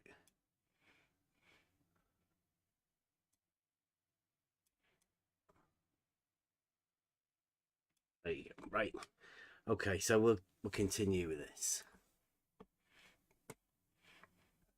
What's the definition of it, Edabed? You don't have to rumpus through me pointing out how wrong you are. You don't have to rumpus me while I point out how wrong you are. We're reasonable people here, aren't we, Edabed? Not intolerable wankers that talk through someone else when they correct how wrong they are. You haven't got a Merriam-Webster. He did say apparent, right? That's all I think all Elderbet is trying to say. You did say apparent, which he obviously did, yes. He's trying to ignore it. Geometric. Excuse me, Edabet. We're not going to behave like wankers, are we? Are we going to behave like wankers? That'd be you when I say we. He keeps on saying it's apparent, but he doesn't know what apparent means. You don't know what apparent means. And QE said that Elder Bear was keeping saying apparent. Yeah. No, it was Nathan Oakley. Yeah, he kept saying, you did say it was apparent there, Nathan, right? Because this was a thing that Elderbear had been called a liar for saying that Nathan Oakley had said it. So I can understand that, why this is going on. There's a little bit of a backstory about the apparent thing. But Nathan Oakley did say it. That's the point that we're trying to get out here. Yeah, it's apparent. What does that mean? What seems to be. Hearing. It goes a little bit further. So is it geometric or apparent? It's the apparent junction between the earth and sky. Now here comes the tricky part. Edderbear, does the earth ground meet the sky? ever?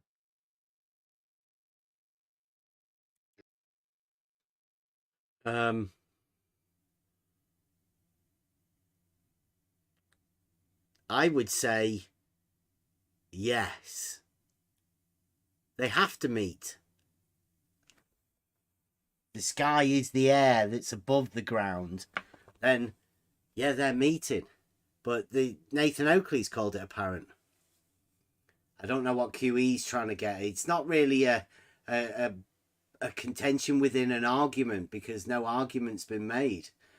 If people want to say that the horizon is the apparent conjunction of the sky and the ground, then that's fair enough. I mean, we have to remember that was Nathan Oakley's definition of the horizon.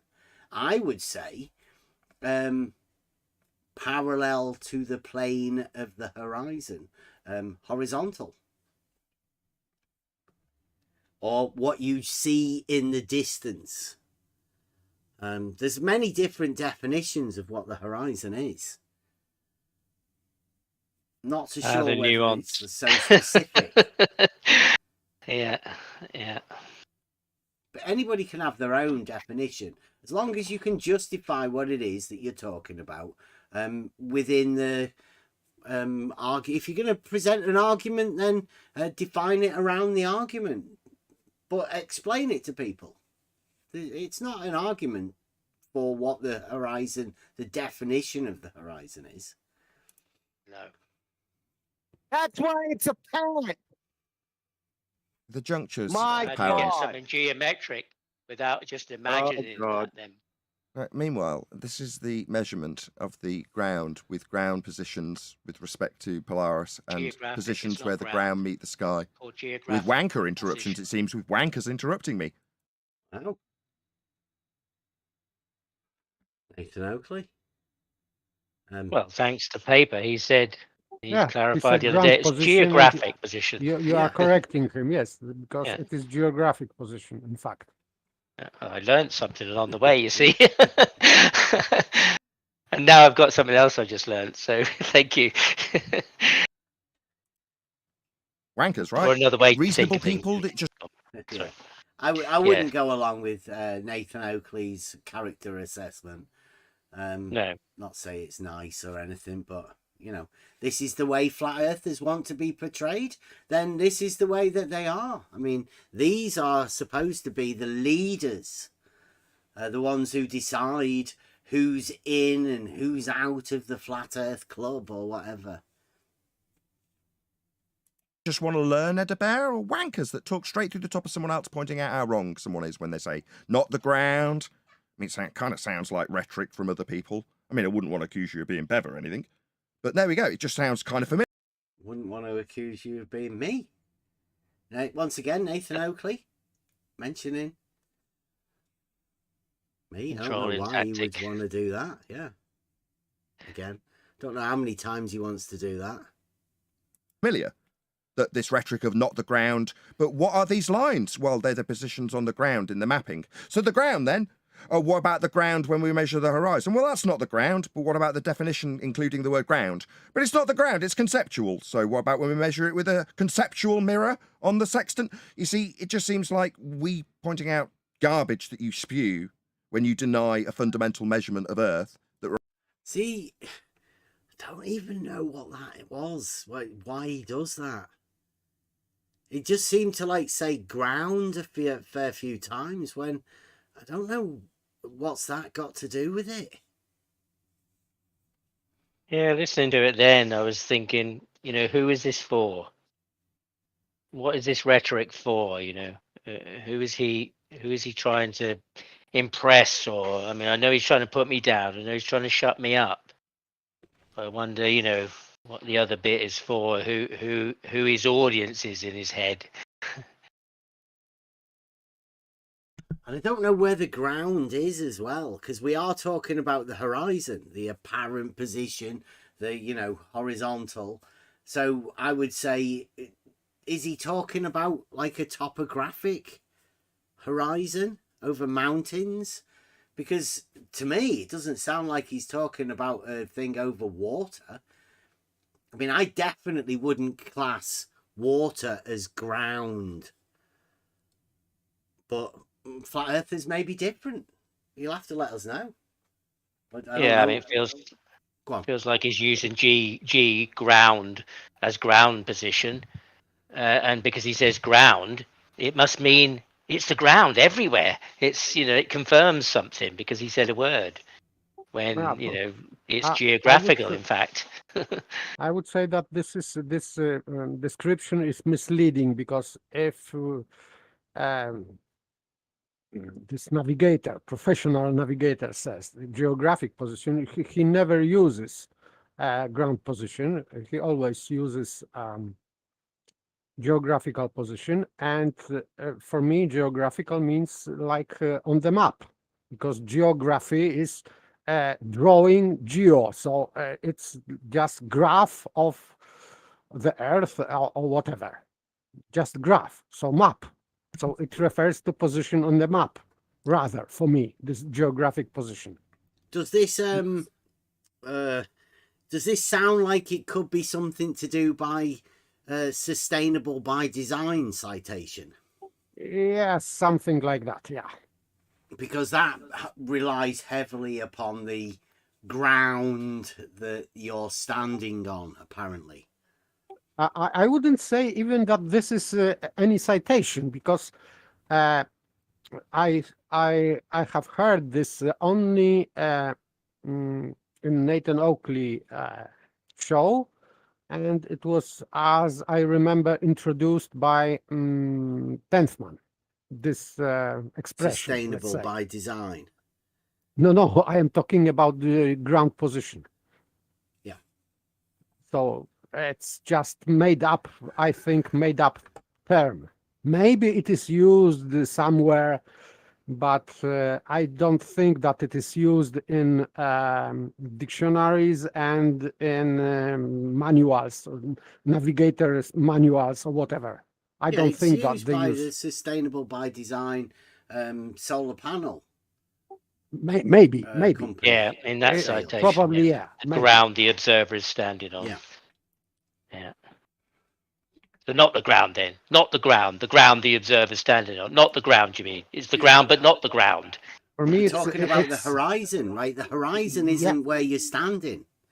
Yeah, it's not the ground that you're standing on. That's not the horizon. I don't know. And usually your solar panels are on the roof, so I don't think that the ground is on the roof, but I don't know. Maybe if you drink some wine, so maybe it become this ground. I don't know. Anyway, if we carry on with this, because this is just setting the scene, really, let's say. I don't know how long Elder Bear's been talking about this. And then what you will notice within this as well, Elder Bear came into this with an old name. Nathan Oakley then called him Elder Bear. He changed his name to Elder Bear. Ever since, Nathan Oakley, he's been calling him the old name. Yeah. I find it very strange. Like, yeah, he doesn't want to be the guy representing your new name. Yeah. He christened you. Well, that's why I changed it. Yeah. Yeah. He seems to not want to use it now. He can remember the old name. That's how much it's affected him. Yeah. It's a bit traumatizing. It requires Earth to be flat. You want to deny that it's the ground. That's kind of familiar. I mean, I don't necessarily say that you haven't got any original thought when you parrot other idiots that don't think the ground is the ground, but that's where we're at. The ground is the ground. You understand that, right, Bev? I mean, Elder Bear. Okay. So, this is where it starts. That's psychology. Sorry, that that's a bit of psychology. That is, and also to try and it affect me. I know how it's for. Try and belittle me and make me feel like I'm controlled by somebody, and that kind of thing. It's just to throw me off. I've never said that the ground isn't the ground. like as Nathan Oakley tries to portray there, and I doubt that you've ever said that the ground isn't the ground. No. We have arguments that state that the horizon, the plane of the horizon, is horizontal. So I don't know what Nathan Oakley's talking about. If you want to talk about arguments that can be presented about the horizon, then we've got them. And nobody's managed to rebut them either. The fact that Nathan Oakley won't even acknowledge the arguments, then, you know, that's the flat earthers' problems, not ours. This is just I don't know, misrepresentation of what Elderbear was saying. Listen, as soon as you mentioned Bev, but I didn't get that from Bev, right? The ground's the I wasn't ground. You influenced- understand that now? It's part of the definition of horizon. I was more influenced by Brian. You understand that the ground is the ground. When we're talking about latitudes and you talk about the mapping positions on the ground and you deny that it's the ground, that it is actually the ground and your denial is stupid. Do you understand that? No, Brian told me that, yeah. I don't want to know what Brian told you. I want to understand if you denying ground positions and the apparent position where the ground meets the sky is not capable of being denied as the ground. Do you understand that now? Brian said it's a description. You can't measure a description. So I go with Brian's No, we do measure the horizon. reasoning. We his do, logic, with a sextant. See? There you go. No, they don't. You don't They measure don't the measure. horizon. They are measure angle between horizon and the star. So that's the angle they measure. Yeah, you utilize the horizon as one of the points that you will use in order to measure an angle. It's not the ground. Particularly if you're on a boat, then how is it the ground? You would definitely say the ground or water, wouldn't you? Isn't that part of it? Yes, and by the way, when you are using sextant, you are measuring angle between horizon, not the ground. Yeah. So why talking about ground? It's Yeah, I mean, just that's been apparent position. They said it's apparent position. So you Yeah. are measuring angle between apparent position and the light in the sky. Yeah, it's been my position from right from the beginning. You know, you're standing on a wobbling boat. You're not standing on, you know, anything horizontal. So, yeah, it remains. You know, you subverting this by telling me what Brian says we can't measure when we're asking you to clarify that you understand your denial of a position that's the ground in the definition is definitely the ground because it's in the definition. You want to deny that. Brian confirmed that for me. So you just want to subvert this to Brian. Yeah, you can't accept that you don't understand that when you say the latitude is the mapping positions on the ground, you denied it was the ground. You don't want to admit to your stupid error. Okay, Bev. No, I'm just. I mean, was as a just Bev. Sorry, I influenced. keep calling you Bev by accident. I don't know why I'd do that. Yeah, I was influenced by Brian. Oh, really? It's just a description. Really? It's So just you're a blaming description. Brian? Yeah. You want Holy to drag shit, Brian in? It's just a description, right? So we can't measure it. I can describe. I think Nathan might want me to go over there and have a conversation with him. Perhaps he's had a lot of conversations in his head with me. And that's why he keeps using my name in these conversations when he's obviously not talking to me. But it sounds like he wants to be talking to me. I mean, he's not. He's talking to Elderbear, but Elderbear might just be good at asking questions. Maybe they're similar questions. Maybe Elderbear's just pointing out the same fallacies that he's heard me hear. I've heard them. Nathan Oakley sounds to me like he's saying some stupid shit. There's not wrong with pointing that out. If you see somebody talking shit, pointing out to him. It is 2024. Some people need to be told that they're talking shit.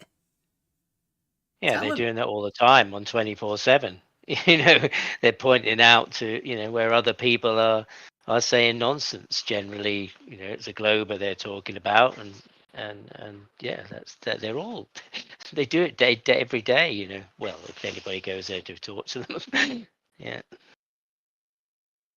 they point it out, but nobody's blaming them and saying you got it from this person and that you're bad for saying it. They're happy you're on their side. They're happy that you're saying the same thing as them. Grab a bread box and measure it. Brian seems, really cogent in Who that cares about information. Brian? So I'll go with Brian. Meanwhile, you can't back at the measure a ranch. description. Yeah. What is it that I'm supposedly saying? Oh God! No, That's Brian, don't take the bait, now Brian. you're gonna get involved. They don't want Brian. Don't take the bait. They don't want Brian to I think talk. that was bait. Yeah. I mean, who would want Brian to talk about this stuff? Yeah. It's a shame. No, I know what he's doing. I know what he's doing. We can I know what he's summarise doing. at this point rather than dragging Brian into it to subvert the point. Yeah, we've got an elevation angle measurement to Polaris, and the rumpusing that's going to come from Edebear because his failed attempt to drag Brian into it isn't going to work. We have told you how we. It's Elderbear, Nathan. It's my fault. He can't get any names right at all, can he? Measure Earth flat, Edebear. And when we tell you how Earth's measured flat, you just deny it by telling us that the positions that we respectfully reference on the ground aren't the ground. And all you've got to do during the summary is try and drag Brian in to put a little bit of distance between this summary and your failings to recognise that what you have defined with latitude lines as being on the ground are the ground. So what you have defined latitude lines as being on the ground, like, have we missed something? Like, have you said that? No, I mean he's misrepresented it. He's talking about what's latitude and longitude. And in my mind they're conceptual lines of demarcation of what's something. They're on maps. They're not at the surface. They're not on the surface, if you like, in a physical way. How would you represent them? They're on a map. They're to do with the surface of the grid patterns, they're or on the the latitude, maps, aren't they? longitude you see they- on a map. Yeah. You see it on a map. So everybody sees them, but it doesn't say anything about the shape of the surface or the elevation of it or anything. So, when he said, what's latitude and longitude, and I said, well, they're part of the surface, yeah, but not in the terms, that's maybe badly spoken, but it wasn't. Well, you could not say like that latitude and longitude are seen on maps. Now, as everybody knows, the maps are not the ground. They're a representation of the land and the positions of different things, but they're not the ground. That's not the actual ground. No, in the same way as like contour lines, that would show elevation. I mean, they're not there. You don't climb a mountain and there's a 1,000 meter line curling around it, and then a 2,000 meter. The ground. They're not there. No, they're not on the ground. They're not part of the ground, but they're a measurement of the ground, or but they aren't it. They aren't the surface. They're representations of these things on a map. That's as far as you could say, really. So Nathan Oakley are trying to associate it with the ground is don't know, a little bit deceptive, let's say. He might have associated these latitude lines with the ground, or the angles or whatever with the ground, but they're not. And as everybody knows, Nathan Oakley's never measured an angle with a sextant. So he doesn't know where these angles are measured. He doesn't know how to do it. He might consider them being the ground, but I mean, they're not.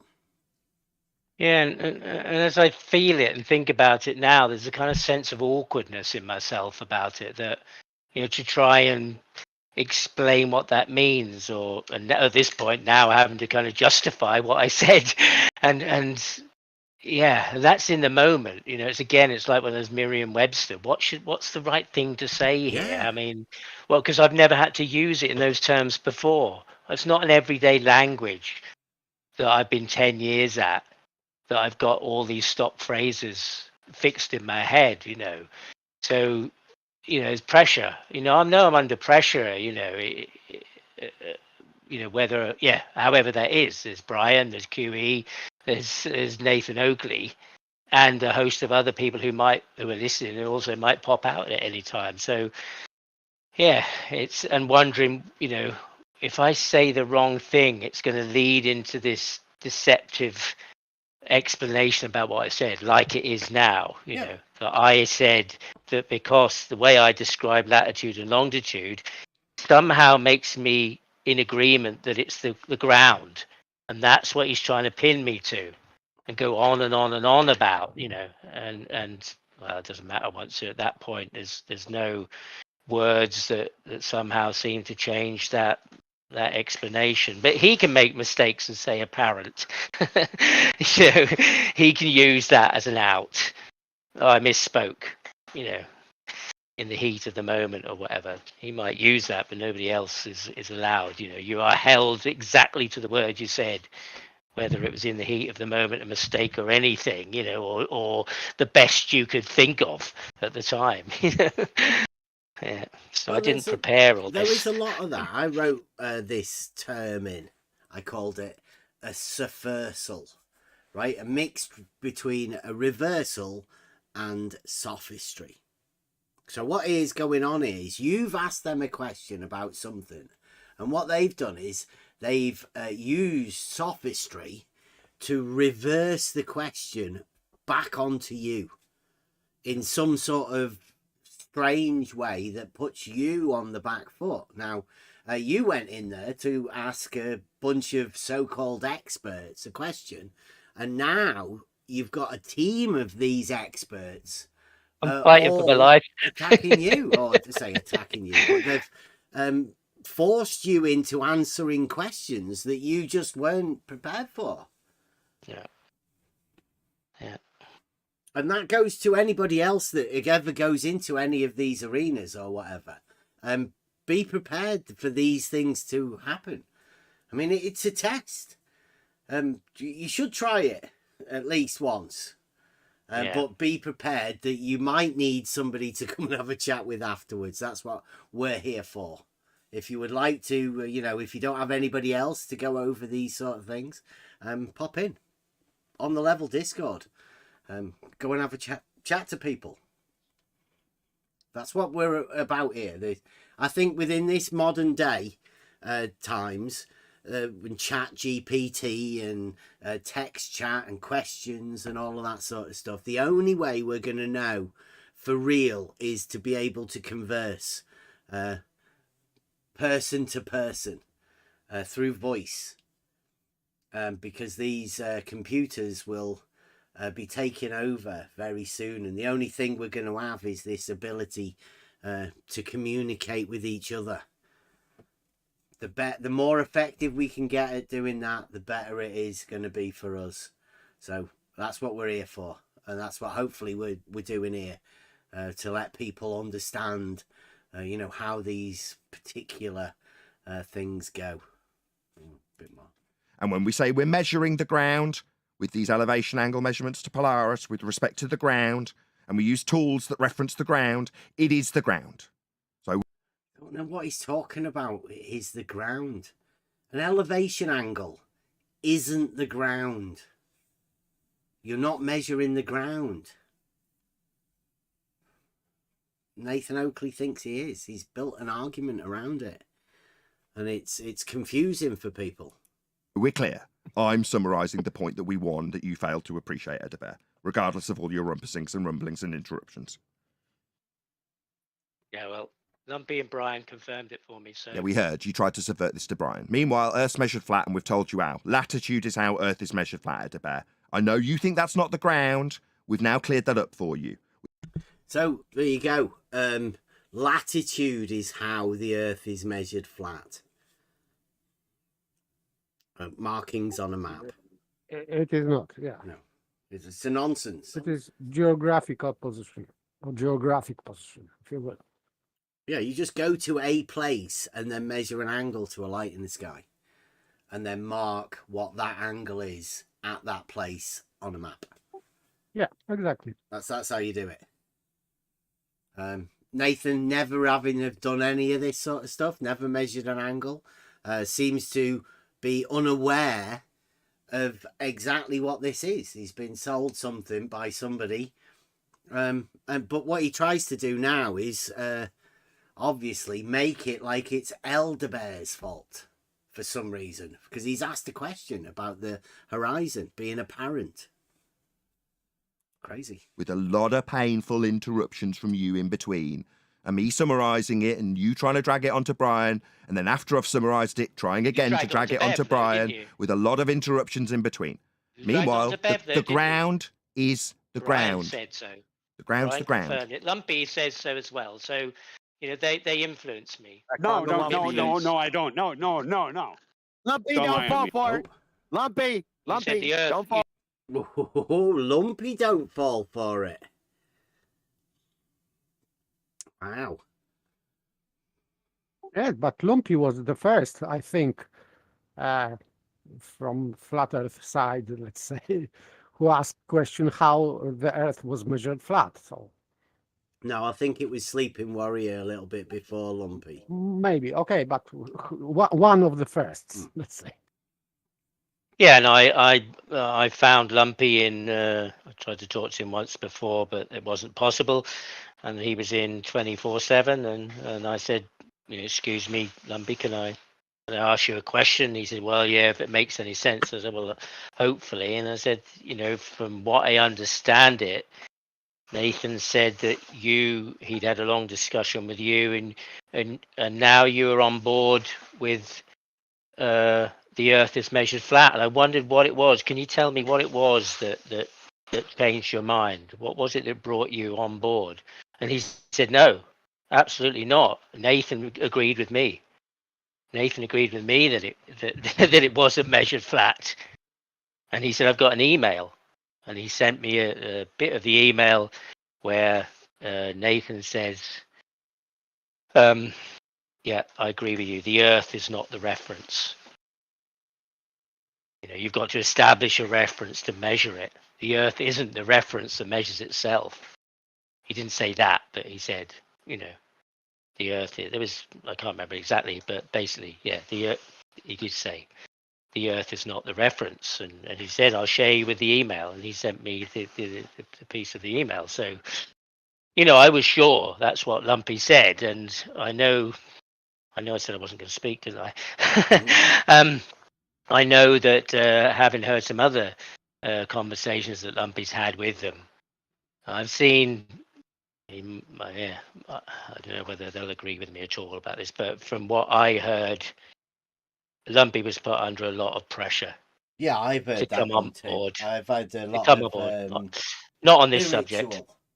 Yeah, pressure on as another well, subject, and so. Yeah, I don't know really what's going on psychologically with that, and for Lumpy, and it seems like a really nice guy. But that's what he said, and that's why I said it. Brian said that too. And he said he said that on 24/7. He said it then. I had a disagreement with Nathan when he came out with hashtag the Earth is measured flat. I didn't agree that he should go forward with that because you can't measure a description. He said it several times, and on that time when he said it on the 24/7, he was arguing with me about it. He said that, and I said, well, yeah, but you won't say the Earth is measured flat, will you? And he tried to go off on some of the direction. I said, say it then. Say the Earth is measured flat. Go on. He refused. I must have asked him 4 or 5 times. And he refused to say it. I said, you won't say it, will you? See? So don't make out that I'm making something up here. Because this is only what I heard you say, which told me that it's not measured flat. And yet you're allowed to say it and carry on giving advice about celestial navigation and backing it up and attacking me about it on Oakley's behalf, basically. But you said it. He won't say the Earth's measured flat. Because it's a nonsense. Why should I? Yeah, so why should I say it? Yeah, this all seems to be pushed, and these are tactics in order to silence all of the people around him that are questioning a nonsense statement that Nathan Oakley's put out.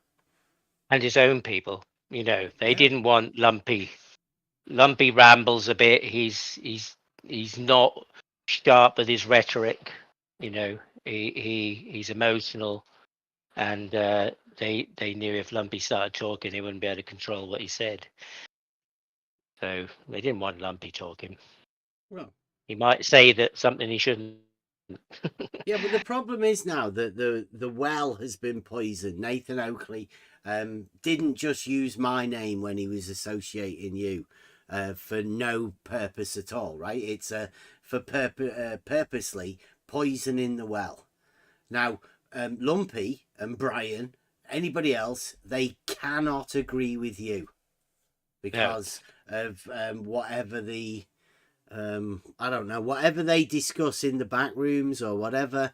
There's obviously they cannot agree that the Earth is not measured flat because their leader Nathan Oakley is coming out with this as his claim for this year. Yeah, his if it was the if it was the government, you'd kind of suspect they got some photographs or something on him. On the minister, you think, hello. Yeah. Why is he agreeing to that? They must have something on him. They caught him somewhere and in some delicate position or something. I don't know, but it kind of feels a bit like, why are you going against what you strongly believe and you cannot voice? And that seems strange. Yeah. Over. Yeah. You said the Earth wasn't the reference, Lumpy. Don't fall for it, Lumpy. He's just red herring fallacying away. Do you understand our flat Earth measurement? Do you understand our flat Earth measurement, Edinburgh? Or do you still deny that the ground's the ground when describing latitude on the ground for your maps that you said was the ground? Maybe if you interrupt the question, you won't have to answer it and you can deny it tomorrow. I'll try again.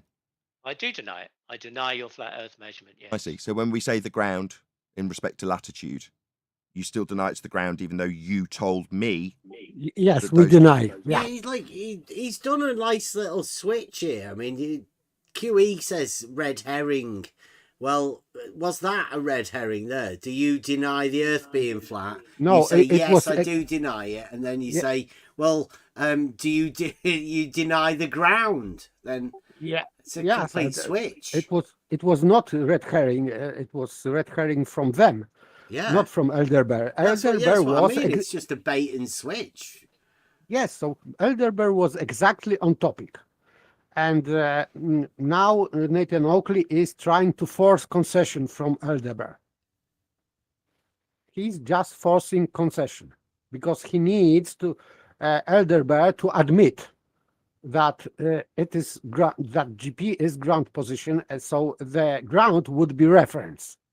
This is where he's going with this, his sophistry, because it is a pure sophistry. Yeah. Positioned with respect to the mapping of the ground. You still you want to hold that double speak contradiction, even though we've used your own words and your own description of how the latitude is the ground on the maps according to you. You see the latitude is the grounds on the maps. So not on in reality, yeah. Want to deny that measurement of the ground isn't the ground because latitude isn't the ground, even though you've told us it's the ground. Okay. Latitude isn't a measurement of the ground. Yes, it is on the map. Yes. And he said that this is on the map. Yeah. And map isn't, and he said many years ago that map is not terrain. Yeah, that was, he said that was that. Brenda one. I don't know if Brenda picked it. I heard that off. The map is not the territory. Yes, but it is also Nathan Oakley's statement from many years ago. I can't remember now. And Nathan Oakley's statement. Yeah, because we all know that map is not territory or whatever. It's not a ground. It's just a representation of it.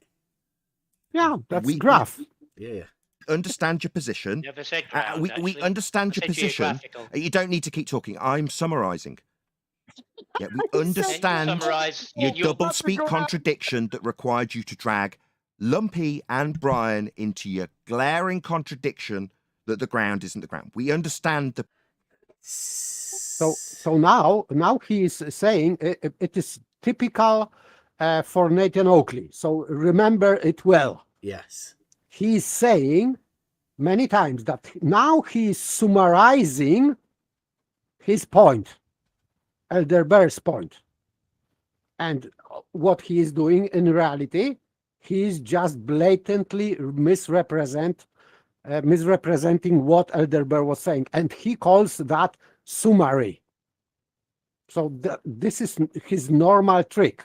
So be aware in the future. Yeah. When he's summarizing something, he's misrepresenting. Yeah, presenting a straw man, if you will. Yeah, right. It is a straw man, but it's like it doesn't even represent a straw man. It's that bad. It's just basically saying lies. That yes, the ground he's misrepresenting Elderberg. Yeah. The position. We don't need anything further from you. Thank you, though, Elderberg. We Thank understand, you. like you. I really appreciate it. I feel considerably dumber for having to explain this to you and having been told that the ground isn't the ground. You kind of influence me to lower IQ. That's what you do. You know, understanding double speak, I don't want that in my life, really. Understanding that the ground position you said was the mapping of the ground isn't the ground when measuring latitude with the ground being a flat baseline. It is. Yeah. You told No, us. it is not. It is not. It is not. Nathan Oakley is completely wrong. He's equivocating in that example. He's equivocating map with the ground, and he wants that concession from Elderberg to admit. Yeah. Yeah, and I think what he's doing is he's searching for Elderberg to say something like he didn't say that, because then Nathan Oakley can once again twist that into him not saying this ridiculous thing, in which case he'll just flip it round. It gets a little bit complicated, but yes, and another example of that is because it repeats many times when someone is using word atmosphere. So this is the point where he is interrupting discussion, and he's talking about atmosphere. Atmo what? Mm-hmm. And he's going with that ridiculous refutation of atmosphere, because atmosphere has many different meanings. So normal people are not talking about globe or sphere or whatever, because atmosphere is just vague description. It's a layer of air where we live on or in. So this is called atmosphere. Nothing to do with the real shape of anything. It's a song by Russ Abbott as well.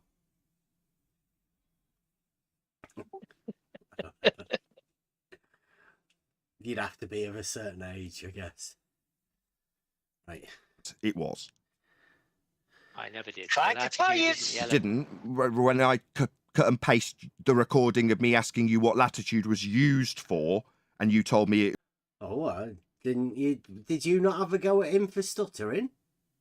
Very generous. I missed that one. But there, yeah. Here we go. Listen. I never did. Trying to tell you. Didn't when I cut and paste the recording of me asking you what latitude was used for. Yeah, that was. I don't know whether that was a brain freeze. Just slowed him down a little bit there. Worth noting. Yeah, his kind of cut and paste image there was, you know, do you remember what you just said? As if he remembers exactly what you said, and then you put in this confusion about, did I say that? Yeah, he summarized what you said, so he thinks you said that. So he's asking you, can you remember his summary of what you said? No, I didn't say. Yeah. I say he's searching for you to say, I didn't say that. Yeah. And at that moment, he can then take it into other sophisticated realms. Yeah, but there's at this point, there's now 3 voices that have been in the room. I mean, we'll discount Lumpy, but there's QE, there's Brian just behind there, and Oakley. So, I'm having to think, well, who else is going to jump in on me, and come out with something or two. It's weird. and you told me it was the ground in mapping, that's not you saying it. You're just a liar. You're a liar, Eddie Bear. You did say it.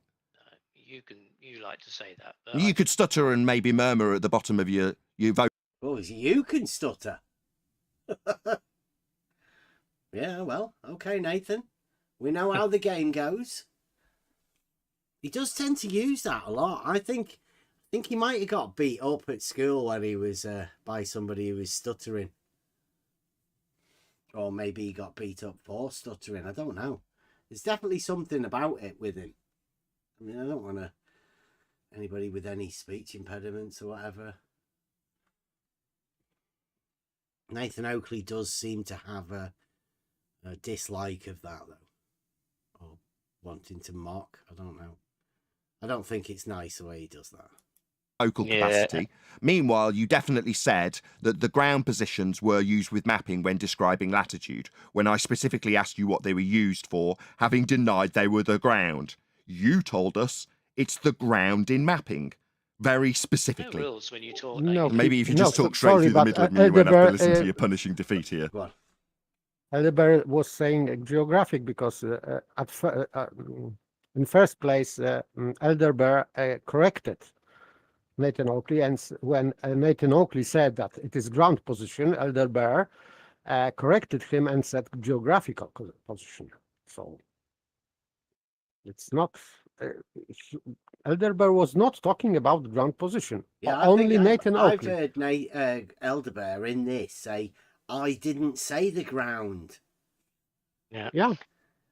But I was brainwashed by paper, who enlightened us that it's Okay, geographic. and I was brainwashed by a professional navigator.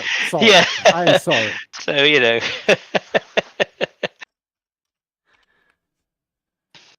Yeah, look, I've just put it into the search there. Oh. Yeah, I sent him that. I did that too. Dropped it was a Wikipedia thing. When it came up at another time, dropped it into their chat. I've got the transcript open, so if were this to be a Sesame Street type thing, this show would be brought to you today by I don't know, fallacies, strawmans, and the word is ground. This says there's 163 mentions of ground, obviously by Nathan Oakley. It's like an old episode where he did the tangent thing. Like, he has links to these special words, and obviously the ground is a big thing for Nathan at the moment. We say I didn't realise that was that geographical position, but Nathan obviously wants to portray the ground to people. You'll hear him say it a lot. Don't have rules. It's kind of pathetic, Eddie Bear. But no matter how much you try and just rumpus and rumble, maybe you can appeal to the mute button while you chant through me. Do you want to appeal to the mute button? Would you like to appeal to the mute button that you're using? That's the power. What you're using is the fundamentalist religious zealot mute button on me. But maybe you can later project. It does sound like he's using the fundy mute button over Nathan. Nathan with the gate, the sound gate, to make sure that doesn't happen. Elderbear isn't using a mute button. I never get. I never understand that, because there's, I don't have any power to mute anybody. I really don't ever understand what he means by that, and it's really strange. Yeah, he thinks he gets drowned out, but he never stops talking, and he keeps misrepresenting you, and he won't give you a chance to clarify the mistakes Nathan's making. Or the mistakes I made, even to think, no, actually, I'm sorry if I misspoke, but actually, what I meant was to be clear. Yeah. What I mean is, it doesn't give you any of that chance. No. Check that onto me by telling me that I mute you. Do you want to do that? It's like society. Use that trick. Said that we should be unplugging from. Are you just stuttering? Nonsensical words about unplugging. You platitude. Didn't hear any stuttering again. Maybe Nathan Oakley's defensive mechanisms have switched in. I don't know why he does this, but he does it a lot, right? And people can obviously hear him doing it. They know it's a thing that he does. Maybe some people might like him doing it.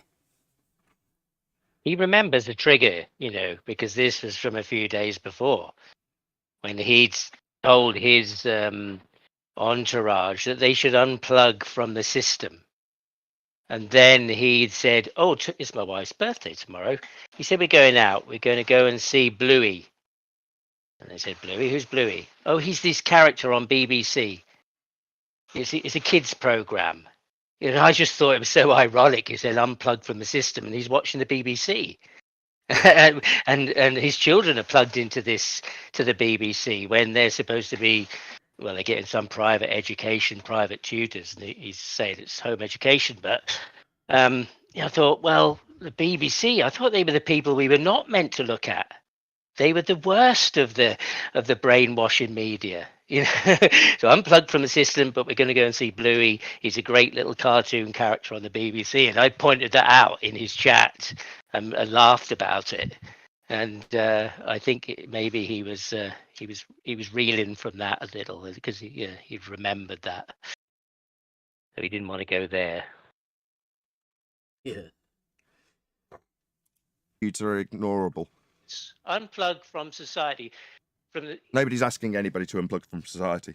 I'm not asking that. Edibez just decided to go off on a random ramble because he's been proven wrong with his measurements on the ground for mapping that are flat. And there comes the interruption, right on cue. The measurements of the ground for mapping that are flat. That's nonsense. But he manages to get it out. Well, we show how wrong he is with his contradiction. Maybe we should talk about unplugging from the Matrix for a bit. Yeah. Well, yeah, we won't. We'll just point out that this is a flat Earth measurement that proves Earth's flat, despite you denying that it's the ground multiple times with contradictions that when clarified about what latitude is actually used for, you tell us it's the ground. Don't you?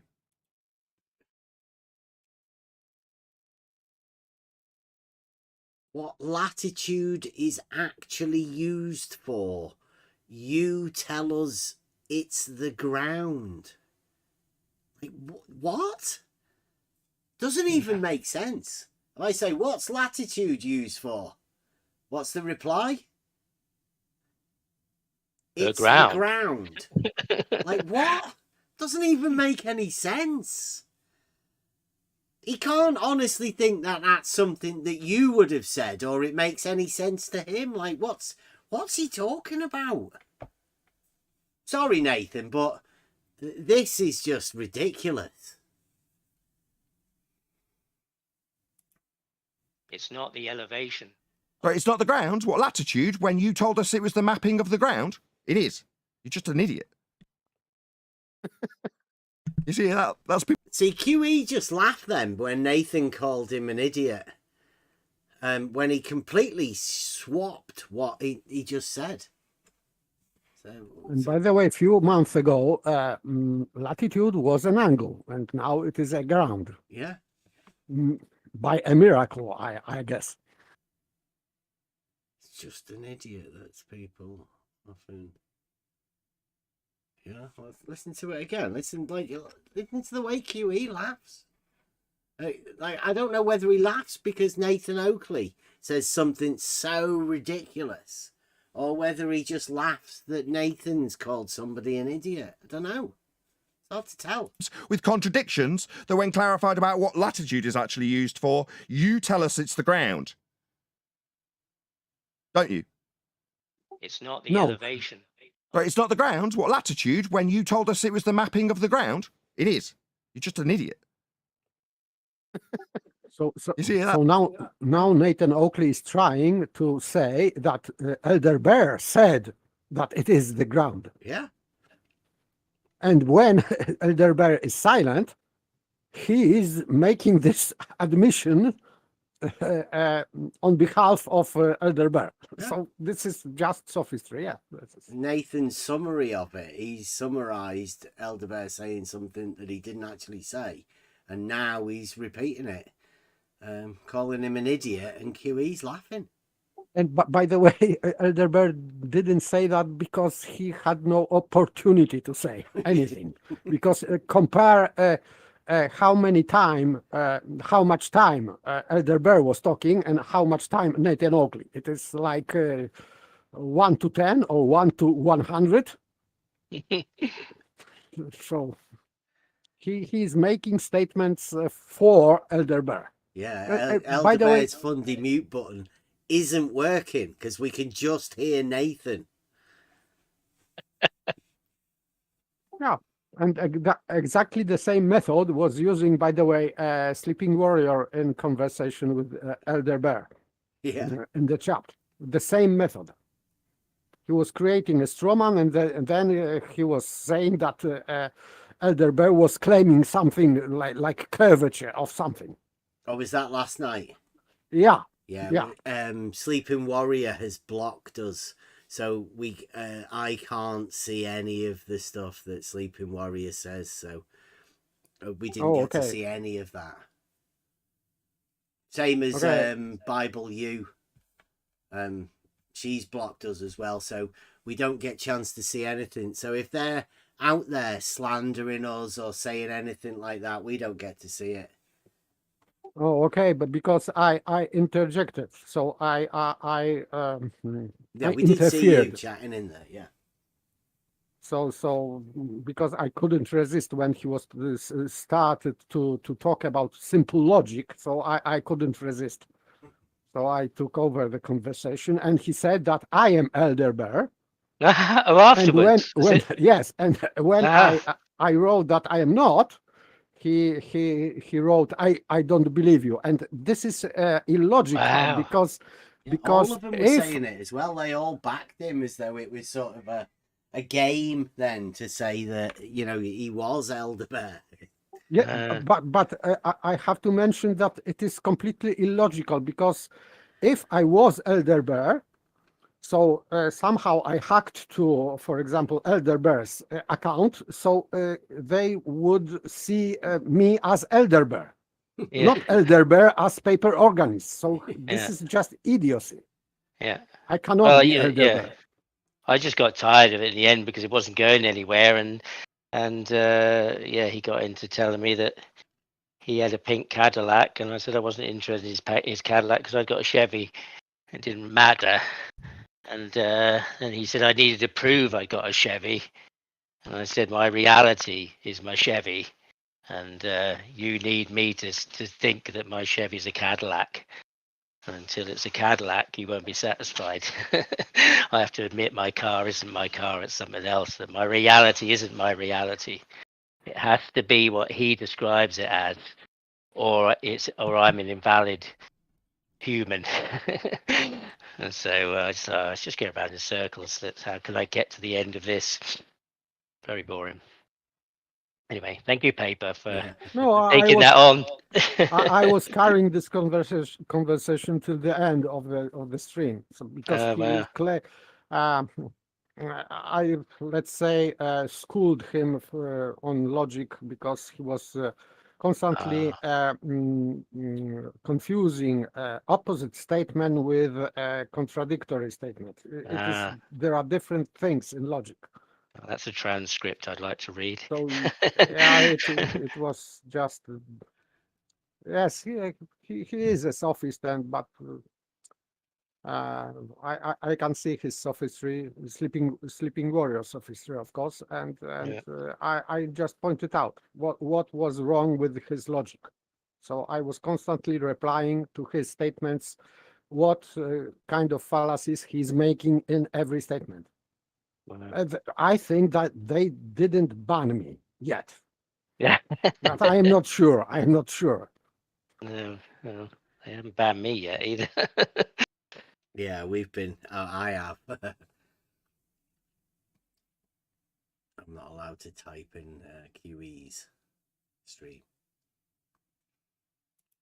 That's people laughing at you, Elderberg, because you're retarded and laughable. You're Wow. Right, so there you go. Nathan Oakley, flat earther. That's people laughing at you because you're retarded. I would say nobody should laugh at anybody for being retarded. That's disgusting, actually. If that's truly what you think, Nathan. Can't be what you think, right? So that must be a lie. It's either a lie or you're a horrible person, Nathan Oakley. And I would say anybody that listens to him as well, really. If you get enjoyment out of listening to Nathan Oakley, see these sort of things, and enjoyment from QE, like QE, laughing at the things that Nathan Oakley says, I would say you should question yourself what you're doing. I mean, these are fine Christian men. I'm sure their morals are coming from the right place. Predictions in terms and your disagreement with your own sentiment that it's not the ground by defining it as mapping on the ground makes you laughable. You understand that? In your world, but No, in a reality where you have got a contradiction that is not the ground that is the mapping of the ground when you say it's not the ground we're measuring. You don't like that we measure Earth flat. You want to be denying our measurements of the ground. Yeah, I'm not too sure anybody knows how you measure the Earth flat, Nathan. Not that we don't like you doing it. We just don't know what the fuck you're talking about when you say that you're doing it. And even if he uses this ground position expression, it's not measuring the ground and not measuring Earth being flat. Yeah, if he is talking about measuring the ground, then that's what I've done in surveying. And all surveyors will tell you that it's not flat. And you were not measuring GPs of the stars, no. For God's sake. Crazy. And when we ask what latitude's used for, you tell us it's the ground. For mapping. What's latitude used for? Anyone? The ground. Geographical position. Like nonsense, isn't it? What's latitude used for? The ground. Like, if anybody wants to know, question and answer thing, Nathan Oakley test. What's latitude used for? The ground. The ground. Yeah, it makes no sense, right? It is used only for a map. Where to put that line on the map. This is the purpose of latitude and longitude lines. Well, we were talking about that today. Not in the UK, really. We have grid lines. Yeah. Latitude and longitude are side notes in a box around the outside of the map. They're not referenced on the map at all. And I live in the same country as Nathan Oakley. The maps that he would use would be the same. They're nothing to do with the ground. They're not really on the map. They're in a box around the outside of the map. So, I don't know. That's a nonsense, Nathan. And I'm pretty sure that Elderbear never said that. Because it doesn't make any sense. What's latitude used for? But it's not the ground when we're measuring Earth flat with it, right? Because you don't like proof that Earth's measured flat with this measurement of the ground. See, what measurement of the ground? I think that's why you keep saying ground so much. 163. Yes, because he thinks that this GP of the star is somehow a measurement of the ground, but it is non sequitur. It is not. It is bollocks.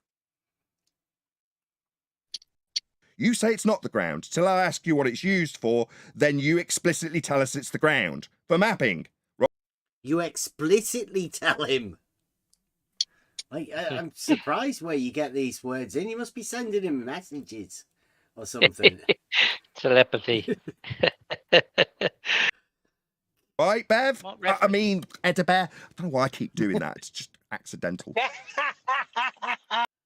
Accidental. That's yeah. Neil. That's Neil. That wasn't QE laughing Yes, that Neil. time. That was Neil laughing at somebody. Well, I think he was laughing at the fact that me, Bev, I'm in Nathan Oakley's head. He can't get me out. He keeps mistakenly thinking Elderbear is me because I'm in his head floating around. Don't know why. Maybe it's because I've measured the land to be not flat. Maybe that's why I can't get out of his head. What was your reference you established to measure it from? We use the horizon if you're using It wasn't a sextant. a sextant, because that's No, not use a the tool for horizon. that. I was trying to answer you. Maybe if you keep talking through the question, reply, maybe you won't get the reply. Maybe you could deny that the ground is the point where the sky meets the ground in the definition of horizon, the apparent junction thereof. Maybe you can deny that the ground is the... Do you want to hear it again? It's quite good, that.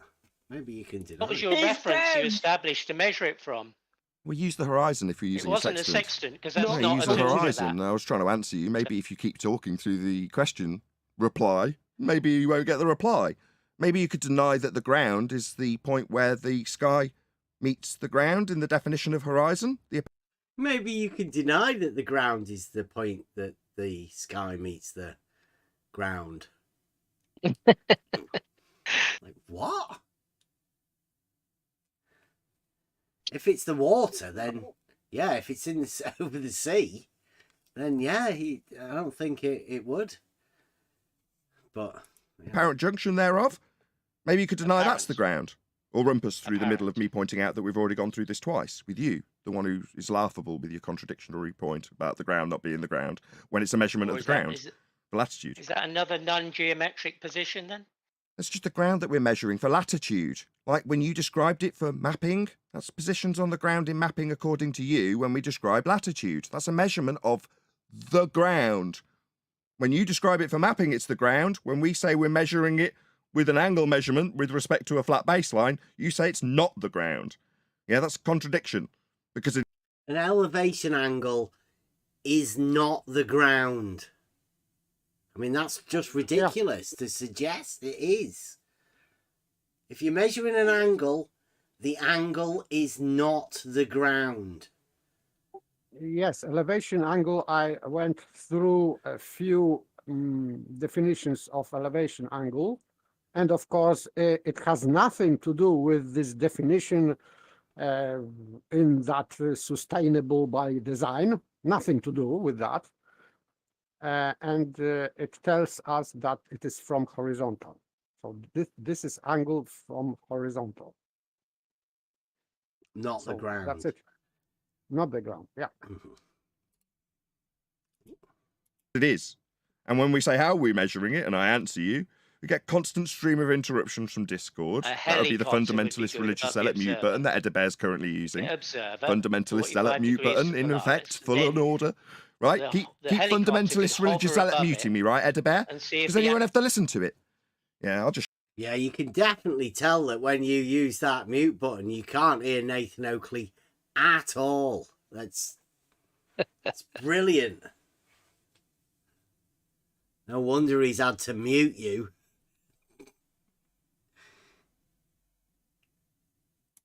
Shut that shit down. Yeah, no worries. Yeah, we're measuring it flat, regardless of your contradiction that the latitude position for mapping is the ground until we measure it, and then he has to interrupt with his fundamentalist zealot mute button. Right on cue. Yeah, right when we're pointing out your contradictions there, Bev. I mean, Edabear. Sorry. See, mentioning again. He can't get me out of his head. And by the way, my advice for Elderbear, don't interrupt because he has he's talking like about 5 minutes only. He needs 5 minutes more. So please don't interrupt him. Yeah, don't you know you only get half a sentence before you get muted? I mean, that's just a given. So get everything you can in about 5 words. That just. I used to butt in a lot more, and I just go, well, this is pointless because he's just blocking it out. Let's just let him tucker himself out, as he would say. Sorry, my bad. The Oh, fundamentalist religious zealot mute button was learned from Bev. It's not that you've got an original thought. Learn from me? What is it? Really? The fundy mute button?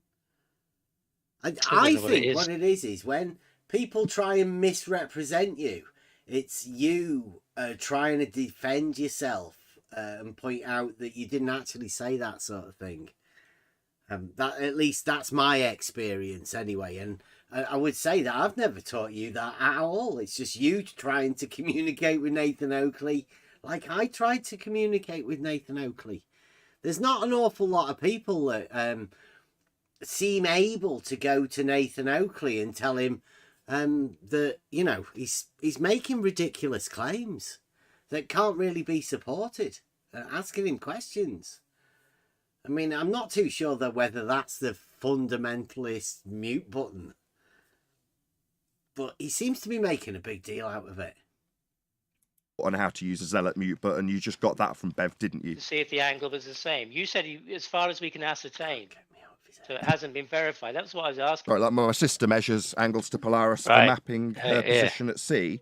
I mean, we have definitely verified this. It's called celestial navigation. We've covered. His sister measures angles. I mean, he doesn't. He's never Well, measured an angle.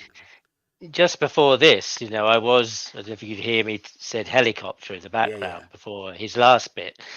Because, as he says, as far as we could ascertain, I wanted to know, was there verification that the angle that the observer gets on the ground or on the boat is the same elevation angle in an aeroplane or any height? You know, has that been verified? Yeah. Yes, it's his claim. And he said, as far as we can ascertain. So I took it by the language that there was no proof of it, but I asked. That's why I'm asking at this point. You know, has that ever been verified? And I'd imagine that it couldn't be a plane because a plane is flying over, and you need something that was hovering over the same spot as the observer. So I imagined it would be a helicopter. So if you hovered with a helicopter over the observer, then maybe there's some way that you could verify that the angles were the same. I don't know, but you know, has it ever been done? As far as I know, it hasn't. And so there's another claim there that doesn't have any basis to it. It may be true, but that's all I'm looking for. Well, if you haven't verified it, then we can't draw a line under there and stand on a box and claim it. You know, there must be, unless there's some really decent explanation that would nullify the evidence or the experiment being done somehow. I don't know how that could be done, but it's not proof.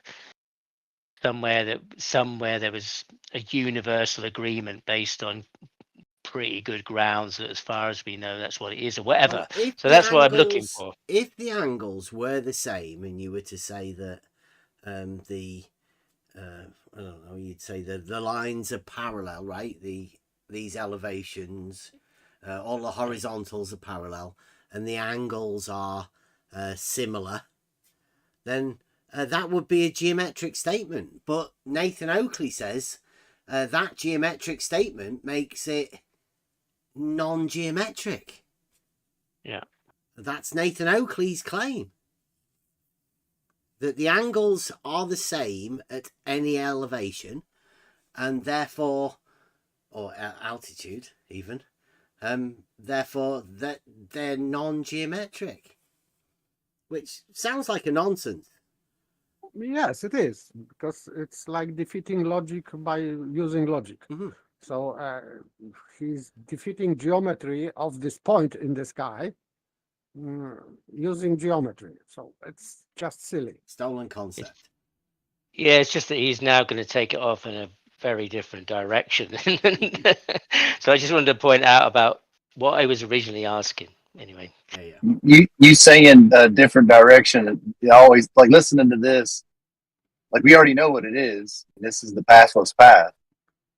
And they're hiking in a territory where somebody's trying to point out, hey man, you know, you might want to get on this path to get where you're going. Fuck or screw you, I'll take whatever path, I'll pioneer my own path. That's what this is. Like they're parallelizing their thoughts, you know, and everybody that's going along with them that's in their little boys club is like, yeah, let's go that way. Let's do this. Yeah. It's crazy. Yeah. Yeah, I've done a Indeed. little clip of this earlier, this particular bit. And this is, Yeah. I find this hilarious because Elder Bear has been called Bev by Nathan. And listen to this switch around. I find this brilliant. This too. No. Yes. We definitely have, Bev. I mean, Edabert. Gotta stop doing that. I'm sorry, Brian. Brian, you don't know anything. Yeah, don't call me Brian. I'm the host of the show. My name's Nathan Oakley. I prove Earth is measured flat with an... He got upset at being called Brian after just doing that. How many times? That was very telling. Well, I knew his stuff came you from Brian. on his toes, Yeah. definitely. Yeah, because all that stuff comes from Brian. It's not his original thought at all. Yeah. He's never measured anything. What's good for the goose? Yeah. Yeah. Right, so listen to this again. He does. I was thinking of making this into a sound clip or whatever. The Nathan Oakley bit. Gotta stop doing that. I'm sorry, Brian. Brian, you don't know anything. Yeah, don't call me Brian. I'm the host of the show. My name's Nathan Oakley. I prove Earth is measured flat with an elevation angle measurement of a baseline that is flat with respect to Polaris to divine the latitude positions on the ground that you described as being the ground in the mapping positions. That's a flat Earth measurement proof. No amount of rumpusing will change that. See, it's a flat Earth measurement proof that Elder Bear said that latitude is the ground. I think something It's like mapping that. of the ground, yeah. Nathan Still, it is Oakley not the measures ground. the Earth flat, even though he's never actually measured an angle himself.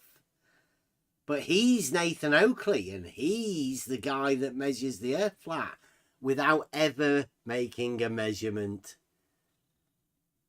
Admittedly so, by himself. He's a flat earther, you know, Nathan Oakley. One of the leading figures. He's telling people to say that the Earth's measured flat because he's Nathan Oakley. Do you want to hear it again? Just so you know who you're dealing with. You don't know anything. Yeah, don't call me Brian. I'm the host of the show. My name's Nathan Oakley. I prove Earth is measured flat with an elevation angle measurement of a baseline that is flat with respect to Polaris to divine the latitude positions on the ground that you described as being the ground in the mapping positions. That's a flat Earth measurement proof. No amount of rumpusing will change that. 395 now. No rumpusing will change that. It's just a false statement, Nathan. Yes, all because baseline is not the ground. So elevation angle to Polaris is not from the ground, is not taken from the ground. And Elderbird didn't say that mapping Latitude is the ground is the ground. He didn't say that. Yeah, so it's funny. Oh, sorry, go on. No, it's just nonsense with lies, I would say. Misrepresentation, lies, false statements, just nonsense. Yeah. I mean, it's fun. Yeah.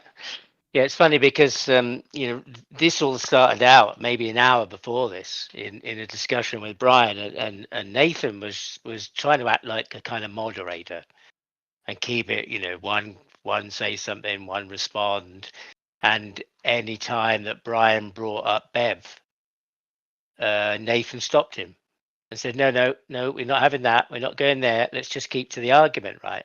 And played this kind of moderator. And then there was a point when QE came in and QE said, like, go for it, Nathan, something like that. And that's when he turned on, hit the persona he's got now, this kind of standard attack dog. But previous to this, he'd been playing the moderator and didn't want to have anybody bring in Bev into it or any, if I said something that was off the track like that, I don't know what I might have said, something about lumpy. I don't know. Anyway, about anything, then I shouldn't say that. Or I pulled Brian up and said, you keep Why do you keep going on about Bev for? Why did you do that? Why do you why do you keep going there for?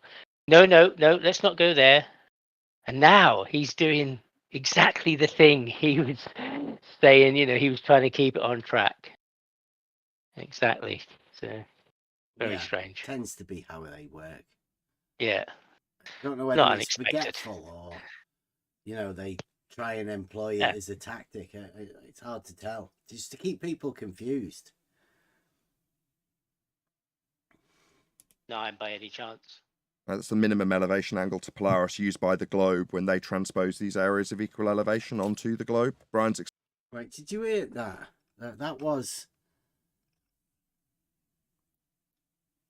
Right, so it's measured, right? Nathan says here, and Elder Bear says... that is flat with respect to Polaris to divine the latitude positions on the ground that you described as being the ground in the mapping positions. That's a flat Earth measurement proof. No amount of rumpusing will change that. 3959 by any chance? Is it 3959 by any chance? I'm taking that's just a measurement, right? Because that's all it is, right? And Nathan Oakley's been talking about latitude. So Elderbear says, is it 3959 by any chance? Listen to the reply. Go on. That's the minimum elevation angle to Polaris used by the globe when they transpose these areas of equal elevation onto the globe. Brian? Right, so the minimum elevation angle to Polaris used by the globe when they transpose these areas of equal elevation onto the globe. 3959.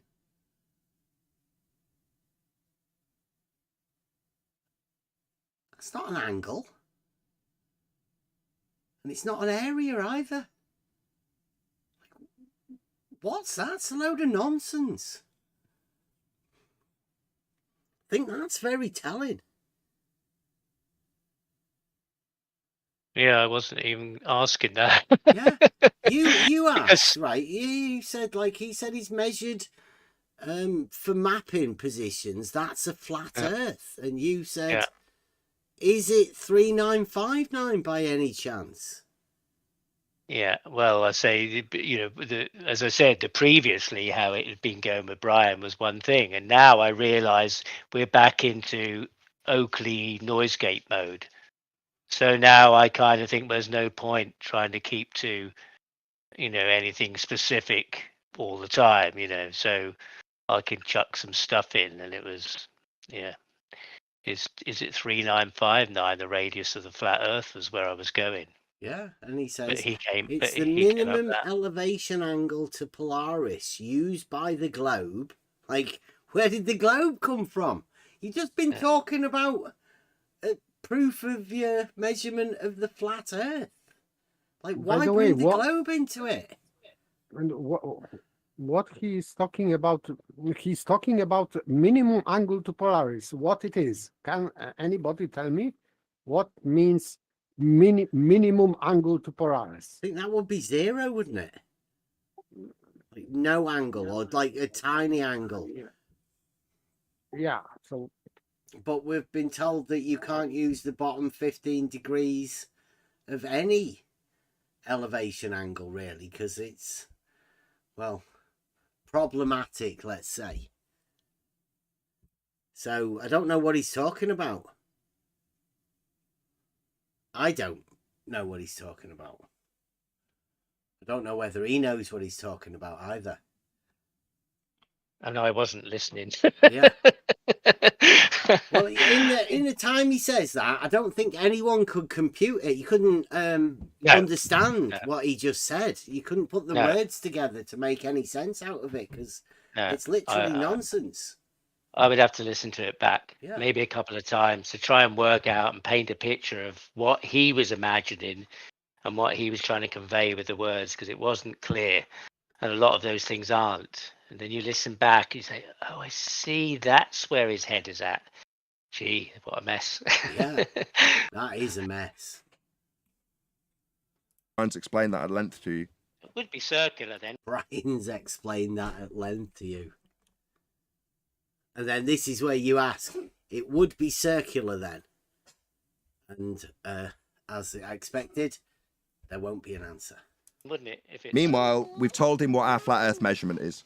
There's absolutely no way he wants to accept this, so putting distance between it by bringing up new subjects means that he doesn't have to accept the flat Earth proof of a measurement with Polaris for latitude we've I given don't him. know how they got that triangle. No, straight through the top of the conclusion. Yeah, we've given you your measurement, it's latitude.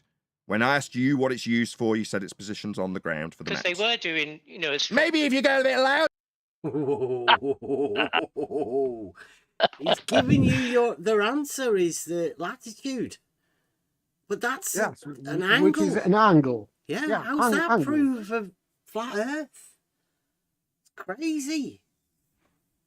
If anybody's out there, flat earthers, I mean, do you buy this?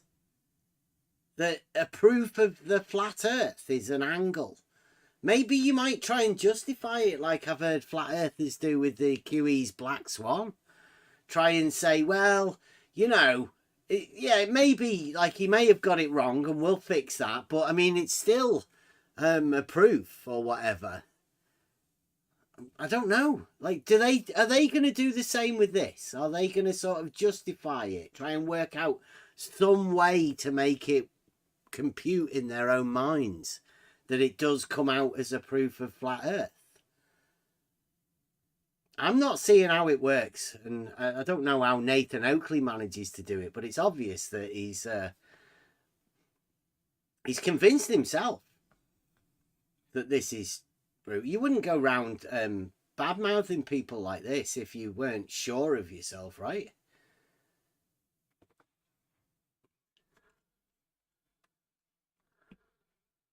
As you use your fundamentalist religious zealot mute button, it'll alter the ground positions for the mapping. That's latitude that you told us was the ground. They were centric to that. So how did they get those angles? No, it is. You're just But chanting they through me. already Do you think knew they're from listening? Do you think astronomy they're not listening and by early chanting? navigation. Just Before kick they him did the out. mapping I'm of the sick of him. land. He's just completely shut down the Discord they, server, though? hasn't he?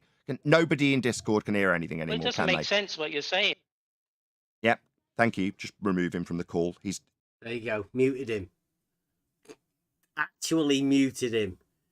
Remove him from the call. We can't have him asking questions and saying it's nonsense what you're talking, Nathan. Doesn't make any sense to anyone. Yeah, that idea that nobody could hear in Discord is total rubbish. Yeah. On his live stream, he has controlled that. When he's talking, he can. I mean, this is uncut. He says so. You know, he's allowing this to go out uncut. But on his live stream, you'd only hear him. But in the Discord, you can hear what everything is going on. It just sounds a mess because he's loud.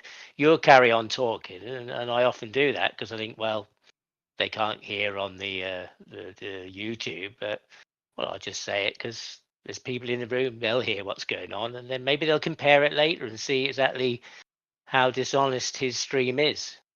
You know, going to say, well, he spoke for a few minutes there, or said a lot more. He didn't just say those 2 words and was cut off and was stunned into silence. Or, you know, you say, stuttering, are you? Stuttering? You know, and that's all you hear. You don't hear anybody trying to kind of put some words and thoughts together. You know, and that's what he wants the audience to hear. So when he says that about Discord, I've got no control over Discord at all. This is just a lie, really. It's another projection of his. Well, he did say silence him. Get him out of here. Like Nathan Oakley called for that. Yeah. And whoever it was has actually muted you. You can. Yeah. Mikey most probably. Yeah. He's got he's got it out for me. Yeah, but I think it's because I'm a bit more famous than he is. I think he's a bit upset about it. This is where it becomes interesting now because now is the time where you cannot reply. So Nathan's got free reign and everybody else feels like they can come to speak out now because obviously you can't have a reply at this point. Just completely switched off. The moment we pointed out his contradiction, he completely shut down. Now he won't stop talking. You had a contradiction. They pointed out your contradiction. Would that be that the ground is not the ground? Yeah. Yeah. Yeah. I mean, it doesn't really sound like a contradiction. It doesn't really sound like anything that you would have said. Yeah, I don't know. Well, you heard it. Yeah. In What Nathan's happened? summary. Yeah. Fundamentalist religious zealot mute button. He's the kind of wanker that will accuse me of muting him while he chants through every single word of... Nathan did just say, How did they do silence that? him. So somebody else did mute you because Nathan said, silence him. There was very little time in that I actually overspoke him. Yeah. Only a few times that, and then I stopped because I think that's a waste of time. So I'm not talking while he's talking. I'm not in Discord talking. He's, if people kind of come away from this and think, something else happened than what you actually heard here, then you need to have a little think about it, really, because you heard what happened. You heard, whether I spoke or I didn't speak, or what I said or what I didn't say. And, however it's been presented. I mean, just because you're on that team, maybe that's all it needs for you to hear what you don't hear and see what you don't see. I don't know, but I know it's forced upon you. Well, You have yeah, to do I've that. always said that. I think they have people like me and you go over there, so everybody else knows what happens whenever you ask questions. Yeah. So they all are being taught now and trained to which questions don't mention. Don't ask these questions. Don't say these things, otherwise Nathan will do this to you also. Yeah, again, that's isn't the that a lesson. mirror? Isn't that a mirror of society? I would have thought so, yeah. We've seen in the last few years the people who spoke out and said, "No, that's not true." They silenced them. They deleted them from social media. They isolate them by peer pressure.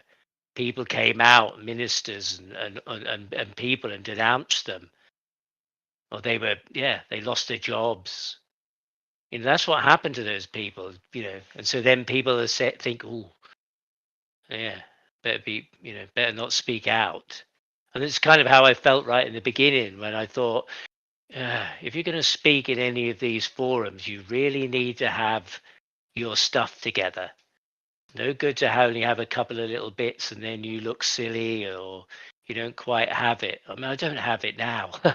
but you are just going in there asking questions, right? Yeah. I don't think anybody should really have to have it together.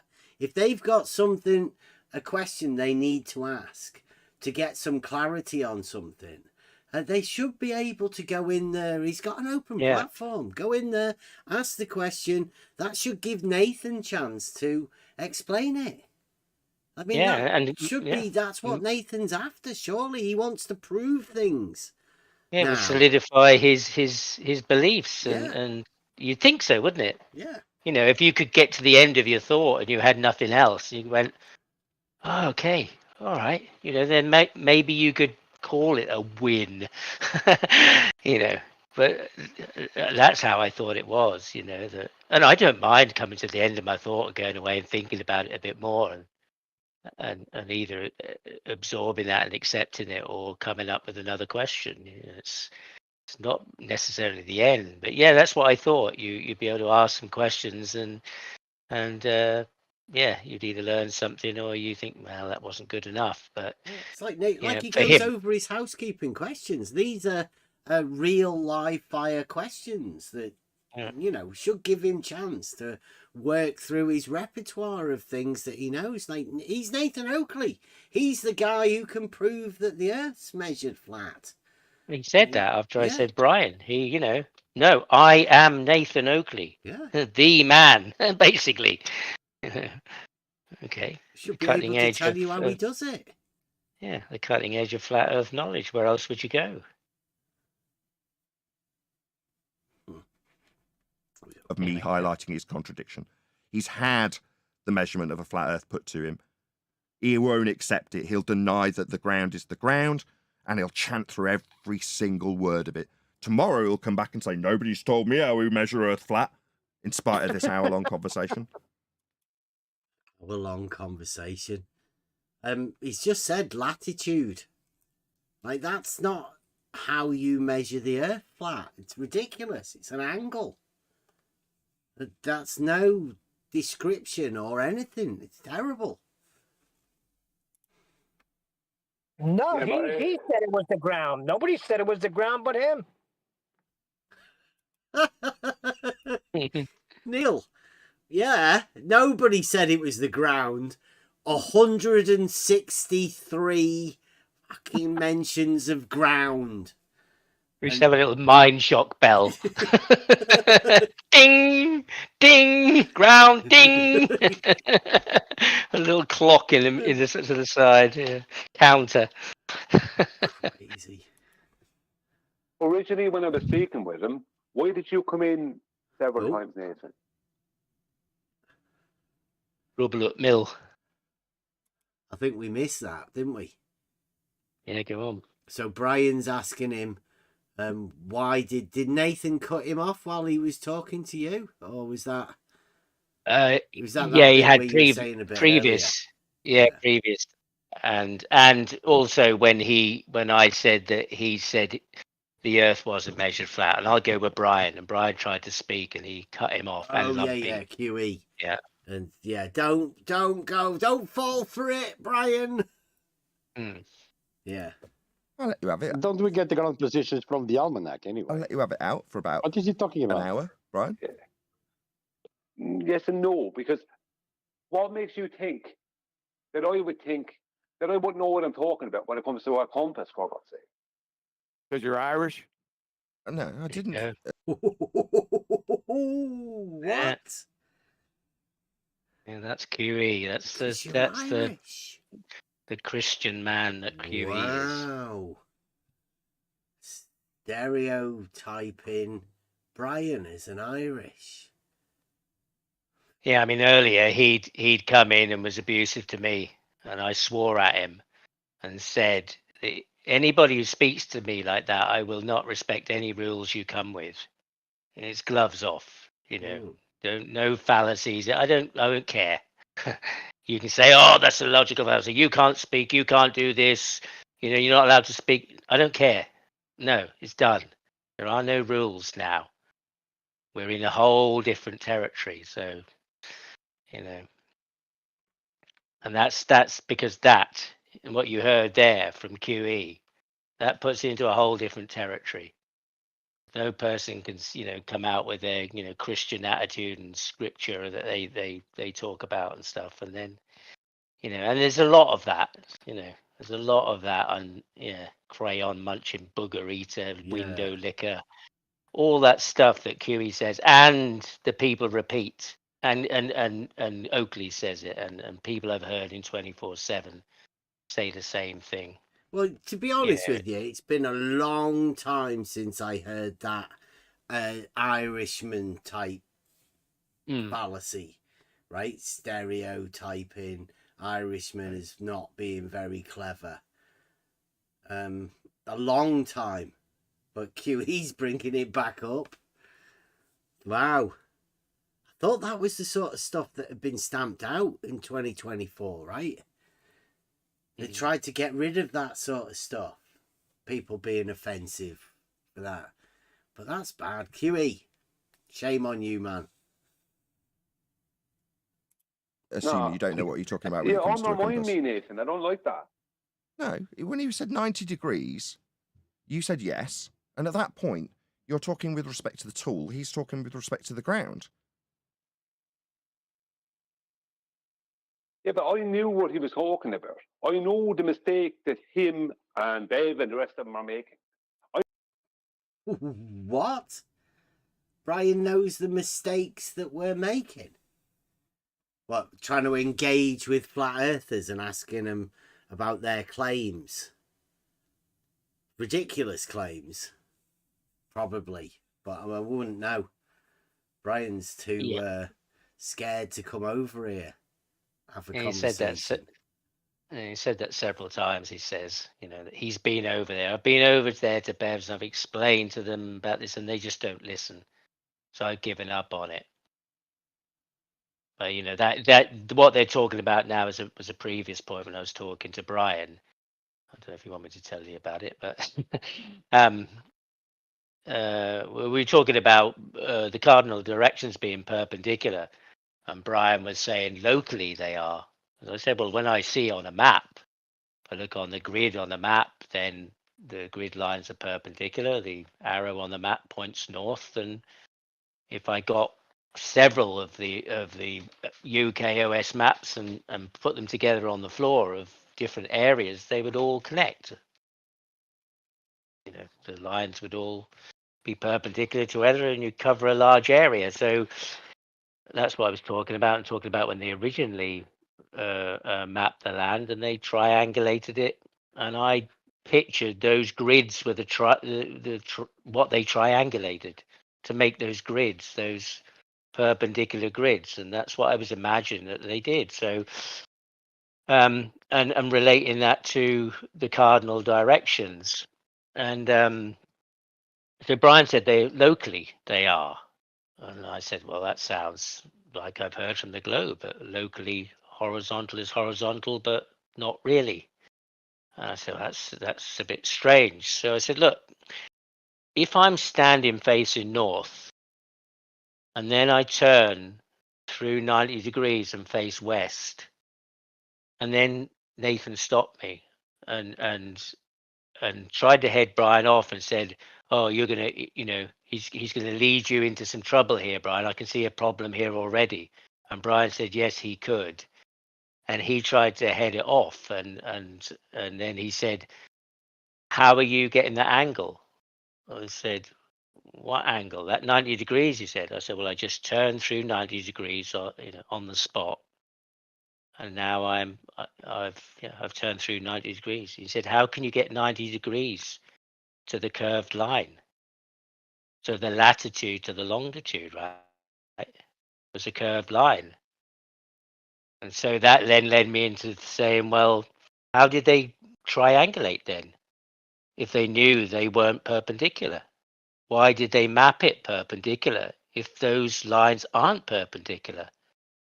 And if you were on the sea and you were trying to get a bearing with latitude and longitude, how can you get a 90-degree angle if the globe can't get an elevation angle to a curve? Because if longitude is curving, then obviously you can't get an angle there either. And that's where my thinking was, and that's where I was going. Thinking, well, this doesn't make sense really in my mind. And I said, how far do you have to go west before that straight line that I'm walking is curving? Because it's a straight line. So, for me, I was thinking, whoa, this is a whole new can of worms. Yeah, so you're trying to clarify that. Yeah. And Nathan Oakley's trying to stop Brian from answering because he can sense potential problems rather than try and iron out the problems. He's just trying to sweep them under the carpet, right? Not let them be asked. And that was my response. Yeah. You're just trying to lead the question there, Oakley. Oh, no, I was just trying to clarify. No, you weren't. You know what you're up to. So this is what they're talking about. This question, but it went on. And he did undermine. He does undermine Brian all the time. But so this is what they're talking about. This me turning through 90 degrees that apparently can't be done. This can't be done. I know where the origins of that mistake comes from. He told us. I'm very know grateful what the to. problem is with them there. But I listened. I did listen, and I'm very grateful that you went through it. He denied every aspect of it, tried to rumpus you, and that got shut down too.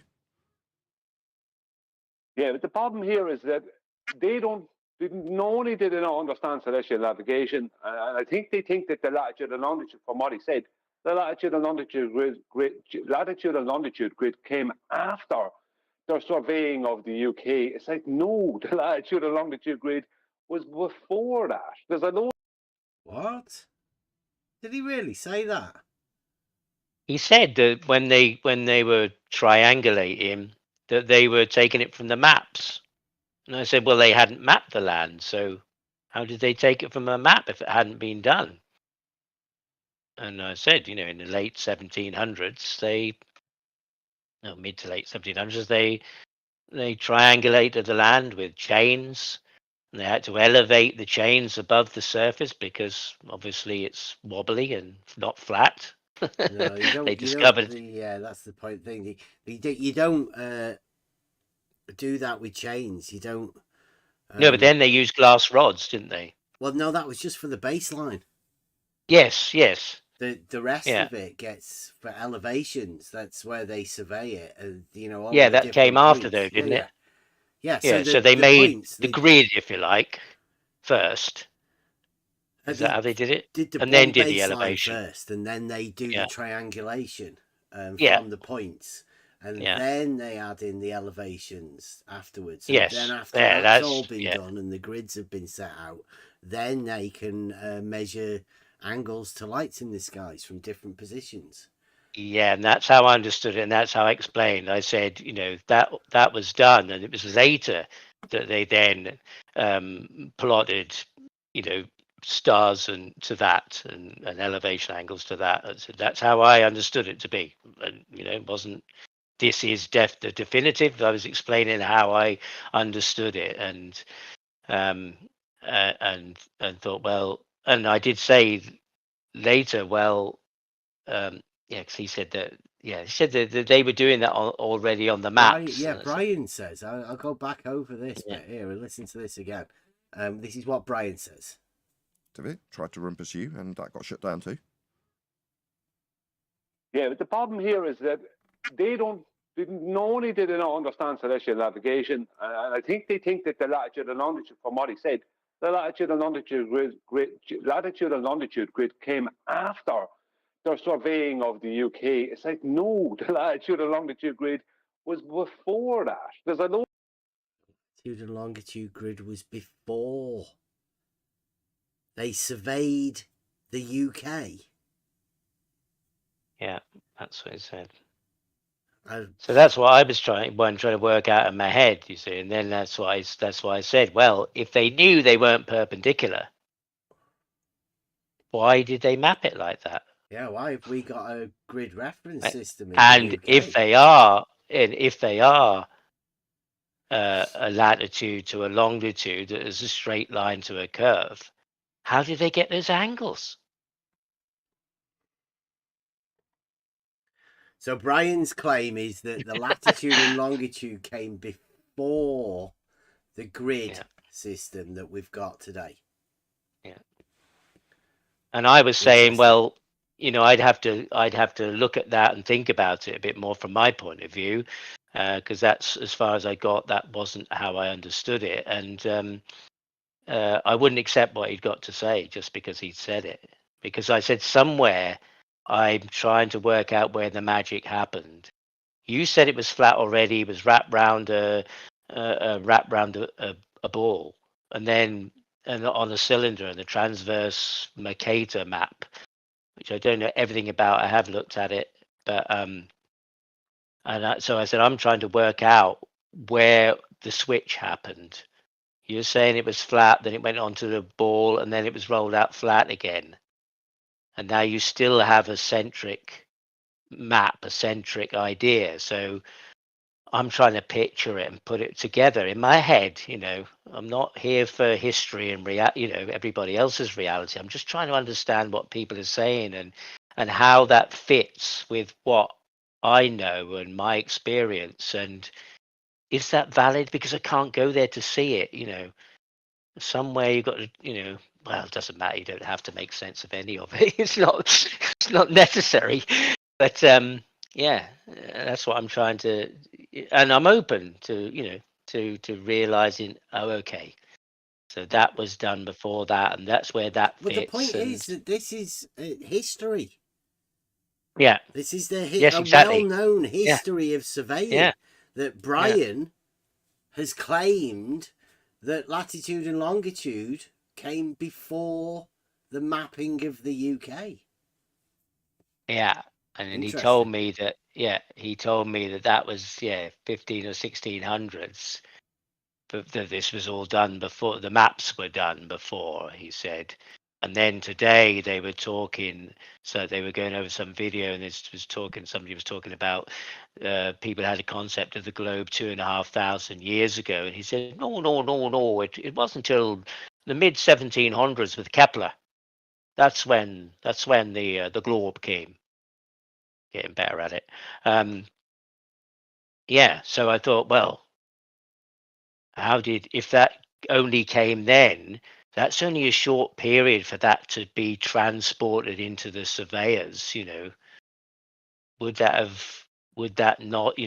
idea of being, transferred into the minds of the people, the artisans, in that speed, if that had only come in. So I was thinking, well, if those guys were triangulating, were they working from this? I'm trying to unpick it from this globe model that only now Brian says appeared just maybe 20 years before they were doing it. So, that's another thought and a question that I should look at.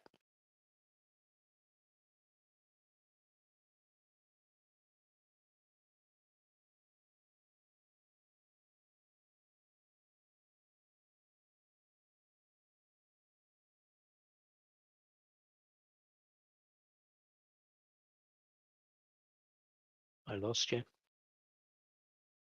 Oh, sorry. Oh, yeah, I'm looking at the history of the yeah, no, it's fine. Yeah, sorry. Ordnance Survey, and I can't see latitude and longitude mentioned on it at all. But I mean,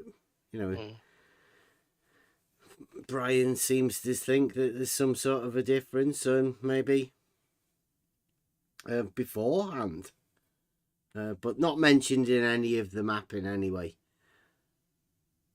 Because, in my mind, if he says it's locally perpendicular, and you can use that as perpendicular and horizontal and vertical, if you can use it locally, then the argument that you can't get an angle on a globe when it's treated as horizontal locally, that would be the same.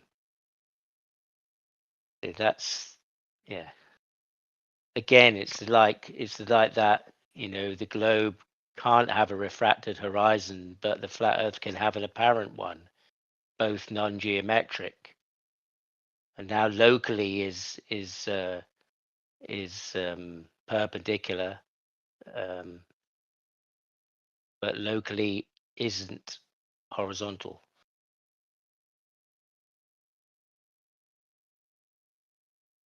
Confusing. I can't see. Still open for Brian if now it's not really worth it, is it? He doesn't understand it anyway. Right, here we go. Their history on things and their understanding of certain topics is where they get. I don't know how they can get it so wrong so often, but it's how they keep getting it wrong. And they won't accept it then when you're trying to point it out or explain it to them. Like even there, he was saying you're not using geometry, you're using geometry on something you can't use geometry with, which is the celestial bodies. Even though I've explained it to him, or tried to, about the 16 nautical miles and how they derived that. You know what I mean? It's like, it's impossible. That's what, if you go to Bevs, that's what you get. You get your time wasted. That's why I don't go there. Well, I think I've explained the 60 nautical miles, but if anybody does want to come over here, we've definitely been over that. So I don't know what Brian's talking about right there. I guess it's just dishonest, or the fact that he doesn't come over. So what would Brian know about what actually occurs over here? Just assumes that he knows everything that goes on. He doesn't. He hasn't got a clue. because they waste your time. They're not interested in hearing anything. They want to keep on asking you the same question that you've already addressed, but they don't understand that you've addressed it because they don't understand what you're talking about. The problem is that they don't want to learn things, but they want to then point the finger at us as if we don't know what we're talking about. That's the problem. They don't want to learn. They want to teach.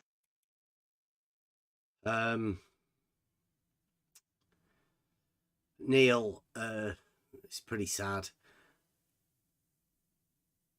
If you want to learn, then you should try teaching.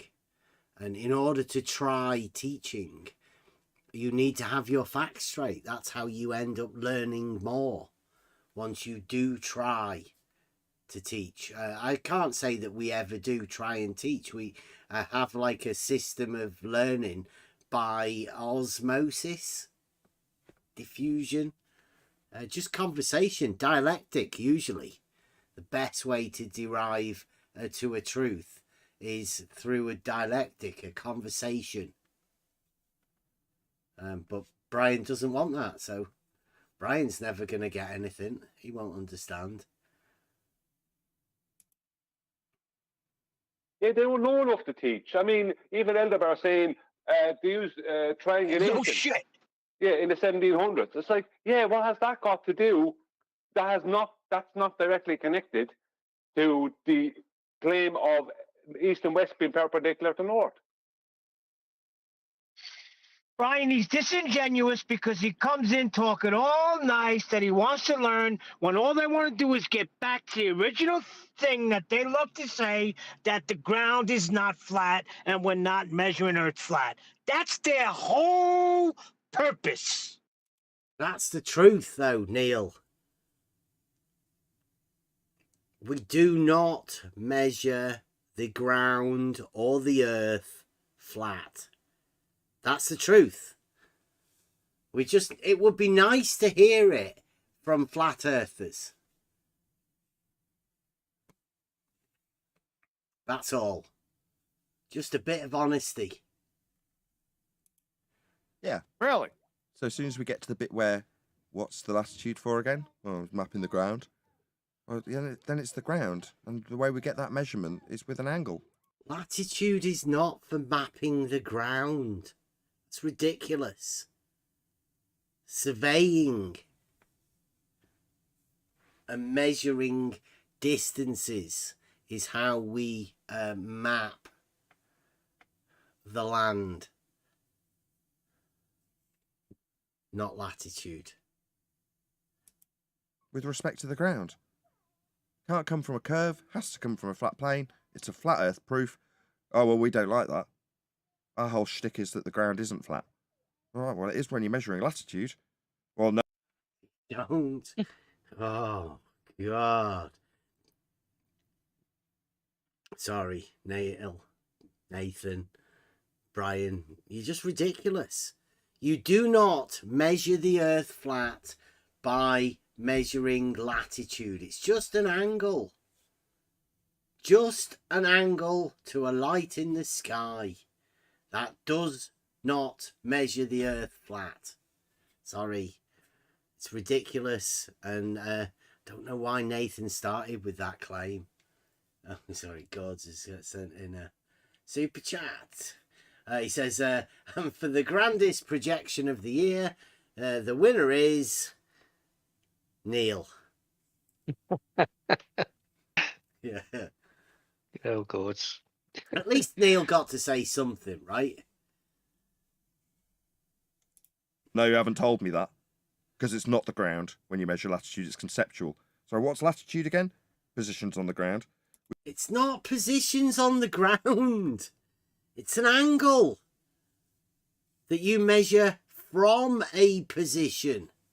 The only reason you know the position you're at is because there's already a map there. You stand in a place and measure an angle.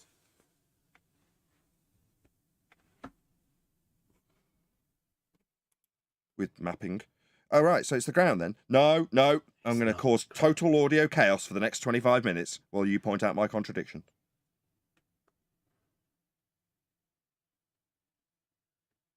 I wouldn't waste another minute with that guy. I know it's good for the show and everything, but I. Oh, and he knows it's good for the show, Elderbear.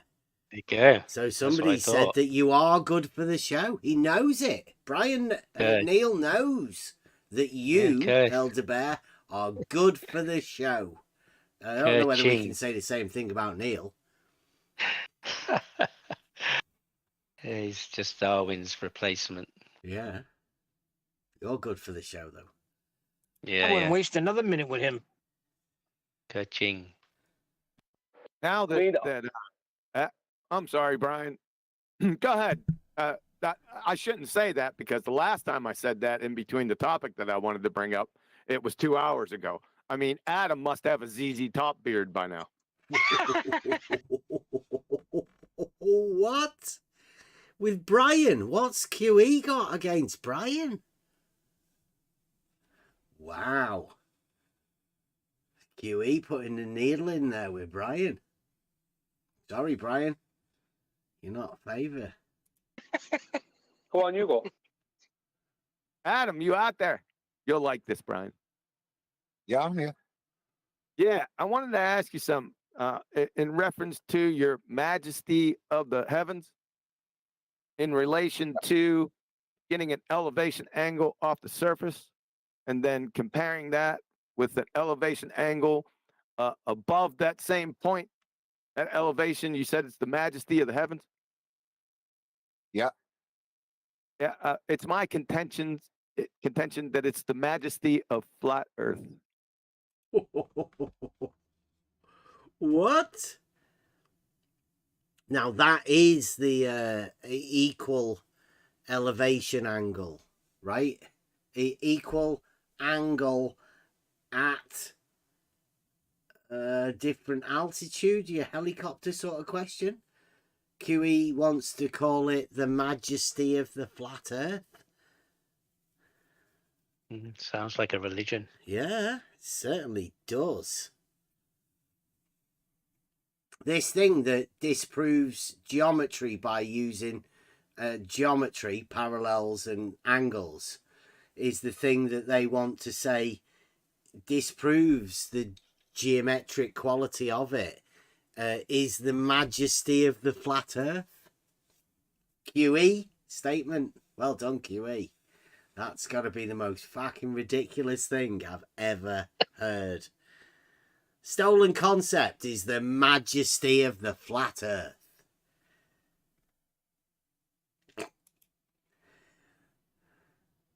The Earth's not doing anything special. Well, it's my contention that the elevation angle remains the same because the Earth's flat.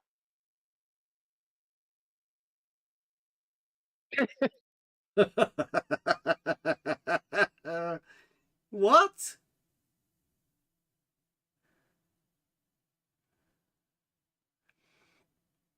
If you go up, you can measure the same angle, and that's because the Earth's flat. What? Something completely unrelated. When you move away from it is the cause of the geometry, the angle to stay the same. He must be on something, right? That just doesn't make any sense. That's in fact, that's genius. That's proper flat earth shit, that from QE. Whoever said that he wasn't teaching flat earthers some stupid shit? That's confirmed it. He thinks that this is the cause. So when he established the cause, therefore he has proof. He thinks. But it is, of course, non sequitur. It is not a cause because the shape of the Earth cannot affect measurement of the star. So it is, yes, as you said, it is completely not related. But he thinks it is. He established cause and effect relationship. between shape of the Earth and not changing angle to the star. So It does that change is the this angle. effect proves that the Earth is flat. Now that would be also affirming the consequent, by the way. But, okay, this is QE's proof because It does change the angle. he said that Yeah. because the Earth is flat. So the cause is Earth is flat. Therefore, we have no changes in star measurement. This is his inferring.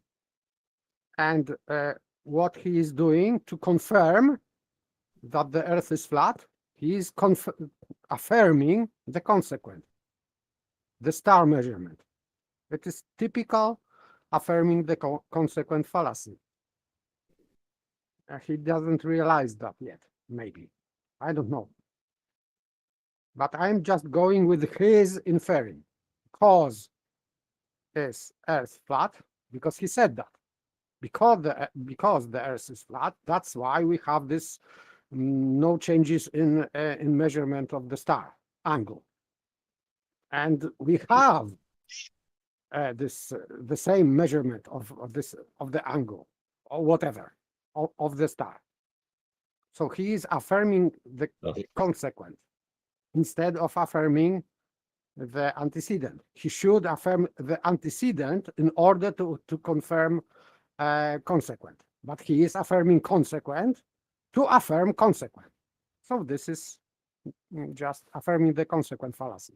Sorry, QE. Another fallacious argument. It does change the angle to the star. If you go up in elevation, it absolutely changes. They have to then calculate in what they call the dip, which is just the height above the surface. And that gives them the same angle after their calculation. But the actual angle they measure with the sextant, with a marine sextant, when they're using the horizon, it's going to change if you go up in elevation. All the latitudes are based on sea level readings, and there's a reason for that. It was to create a standard.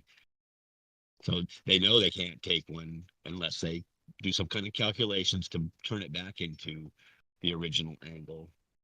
And they call that dip correction. So they do a correction, they do a calculation, an adjustment to the angle they measure on top of a 10,000-foot mountain to match what they would see at sea level because they didn't get the same angle. It's hilarious to me. You cannot not get the same, or you can't get the same angle from two different elevations to a star, or the sun, or the moon, or any planet. And by the way, one of these angles is not elevation angle, because if you are on a boat, you are not measuring elevation angle by sextant. You're just measuring an angle to a light in the sky over your horizon. That's it. Yes, but this is your line to horizon is not horizontal. Your line of sight to horizon when you are on the boat is not horizontal. This is not horizontal line. And definition of elevation angle is that you are measuring from horizontal. And when you are on the boat at the sea, you don't have this horizontal line because you are dipping down your sight to horizon. Yes and no. I mean, the horizon is just the limit where it's just below your eye level, but you can't tell the difference with your just natural vision. It looks the same. Yeah, but you're measuring They're angles. measuring to that. That's what we're dealing with. We're dealing with geometric things here. I know they are measuring an angle. That's all they're doing. They're measuring an angle between an optical horizon. Okay, just a minute. Just a minute. Just a minute. Right now, if you look in the live chat right now, there is a proposition. Proposition 27. It's a theorem. It states about parallel lines, which Nathan Oakley claims. He claims those parallel lines. Now, everybody knows the opposite angles are equal. what Nathan Oakley and QE and Adam Meakin are saying, there's if you rise vertically, the angle stays the same. But it doesn't. No, it doesn't. It's not a proposition No. within geometry. But they're claiming that they can falsify this geometry from Euclid with the majesty of the flat earth. That's flat earthers for you. That's QE. That's what he's stating right now in front of his group of flat earthers at the flat earth debate. Yeah. I've heard him. It's ridiculous. I just heard him say it. I was arguing the same thing earlier today on another Discord channel with NASA Shrill. You probably NASA, you know who he is, right? He's saying exactly the same thing. Oakland, they're both saying the exact same thing. And it's hilarious that it won't change. But then they'll go on and tell you that when you'll go up to the mountain, you'll take your elevation angle, No, whatever you no, want to no, call no, it. Your no, angle no, measurement. Your no, angle measurement. Gary, it's not. It's a vertical rise. You didn't take the original angle from inside the mountain. That's what they're claiming. They're just measuring the angle, that's all. No, what they're claiming is that you can go up from the position you measure the angle and get the same angle. I know, and you can't. That's what I'm saying. Yeah, you but can't you're not get the doing same it angle. from the top of a mountain. No, I know, but what they're saying is it doesn't matter. If they're saying basically if you go to the top of a mountain or in an airplane or anything else, it's going to measure the same, and that's bullshit. It's not going to measure the same, and then you'll have to do a dip correction to get it to the same level as what it would be if you were at sea level. No.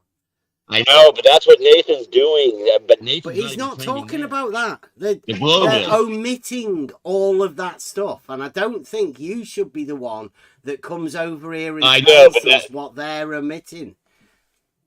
They're doing the same thing the globe guys are doing. That's the only way they can come up with it staying the same is if they're making the correction and then calling it the same. Because that's what the globe guys do. They just make a calculation that for dip correction, which is just height above surface. And then they'll say that's the same angle then. Because once we do the dip correction, it's the same angle. Well, it wasn't the same angle when they measured it with just took a measurement with the physical measurement with an optical measurement with the sextant from the from sea level. So that's what makes them say it stays the same. But Nathan he is omitting that part. You're correct on that. He is omitting. He's not talking about any of that, and he's just literally saying it'll stay the same for no apparent reason. For the majesty of the flat earth. Adam Meakin says the majesty of the heavens, and QE now says the majesty of the flat earth. They can falsify geometry because of this, which is ridiculous. That's all we need to say. And also creating non sequitur, because majesty of flat Earth is the cause of this non-changing angle to the star. Mm-hmm. It is just affirming the consequent. Yeah. So, it's no Globey's going to contradict them, though. No Globey's going to contradict them. We don't care about the Globies at all. No, I don't give a shit. Because they're both. We're focusing on what these people are saying, and these people, this one QE in particular, is known for handing flat earthers nonsense. I understand that. I agree. And he's trying to do it once again. Another I'm just trying to make a point. The Globey guys. Sorry. Go ahead. That's right. Go on. No, I jumped in. Go ahead. I say it sounds like another argument for 10 years. The majesty of the heavens or some other fallacy. Well, the they're people just will using repeat. that. Yeah. They're just using that term to try to explain why they supposedly don't get an elevation angle change with elevation. because somehow mysteriously the majesty of the heavens eliminates it, even though it doesn't from anything else. And they even said that the other day. Well, it doesn't do it to the sun. Can I just point It will out that change. Yeah, go somebody ahead. in the live chat right now is completely getting it wrong. Somebody says in the live chat, right? This is something I haven't said, but this is what they say. I heard Bev talking about how north relation to east is not a right angle. When did anybody hear me say that? No, never. Anyone? Not for me. So, obvious. Got a bullshitter in the chat that must have misheard something. And now I don't know why they're typing that, because I've never said that. Northeast and south and west. North and south, east and west are perpendicular. That is right angles to each other.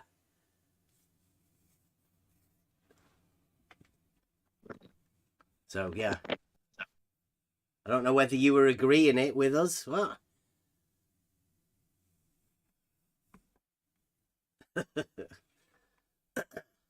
Yeah, they're straight lines. They're perpendicular.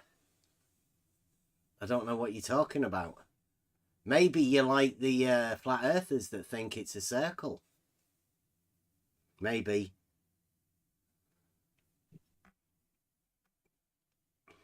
Sorry, go on, Gary. Oh, no, I don't have anything to say right now.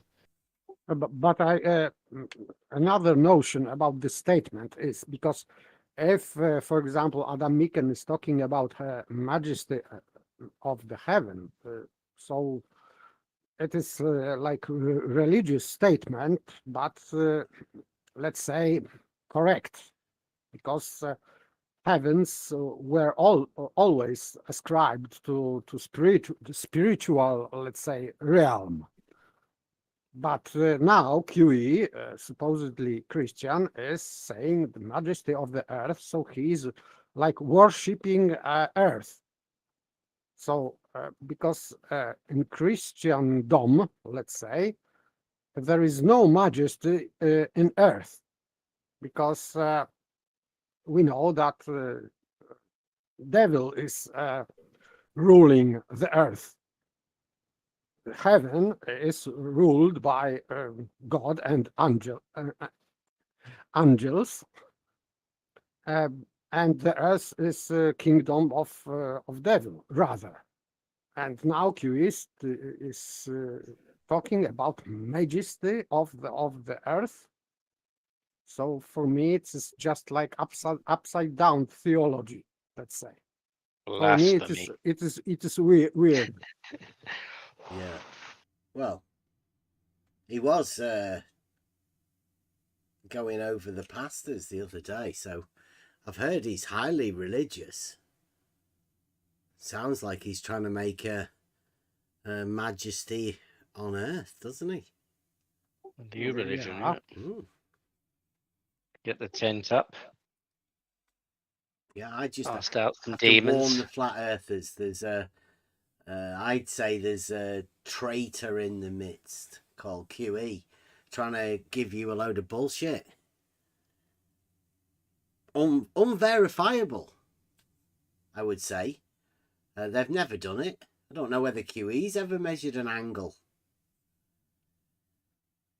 I'd like to see them do it, though, just to confirm what they're saying, rather than just saying it. Well, if somebody confirms it, they're going to make Nathan Oakley look like a complete ass. And this flat earth just went away because he said it had to stay the same in order for his flat earth to be true, right? He does already. It's just not everybody agrees with it.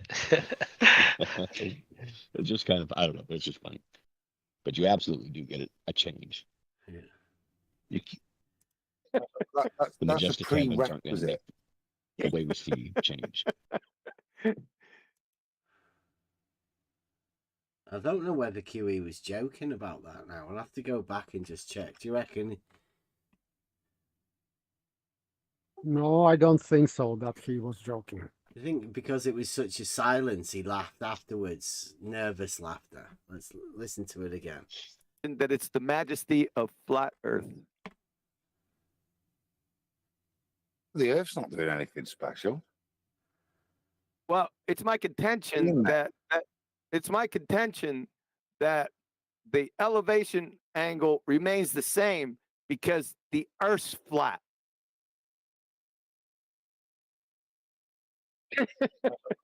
That's a prerequisite. Okay. He's the So only I- one laughing, though. So okay. So Adam Meakin pointed out, rightly so, that Earth is not special. So why Q is talking about majesty of the Earth? Yeah, he sounds to me like sort of like a dictatorial drunken leader who nobody dares challenge, and so he just gets away with it. You know, the loud voice at the bar, and nobody dares say because he'll threaten to take you out and have a fight outside or something, and nobody's dares stood up to him yet. No young alpha has taken to take him on. You know, he can just say these things. That's how it appears to me. Yeah, well, he's known, QE, for telling people that they need to talk to him, and he tries to give out orders, right, to bring you back in line. He's done that with me twice. Yeah, he Called tries out, it with me, yeah. and I just tell him to shut up and sit Yeah. down. I've got no time for that. With this one, though, this is ridiculous. He's trying to say that he can falsify geometry by the majesty of the flat Earth. Well, the Earth, that's where we use geometry. That's where it does work.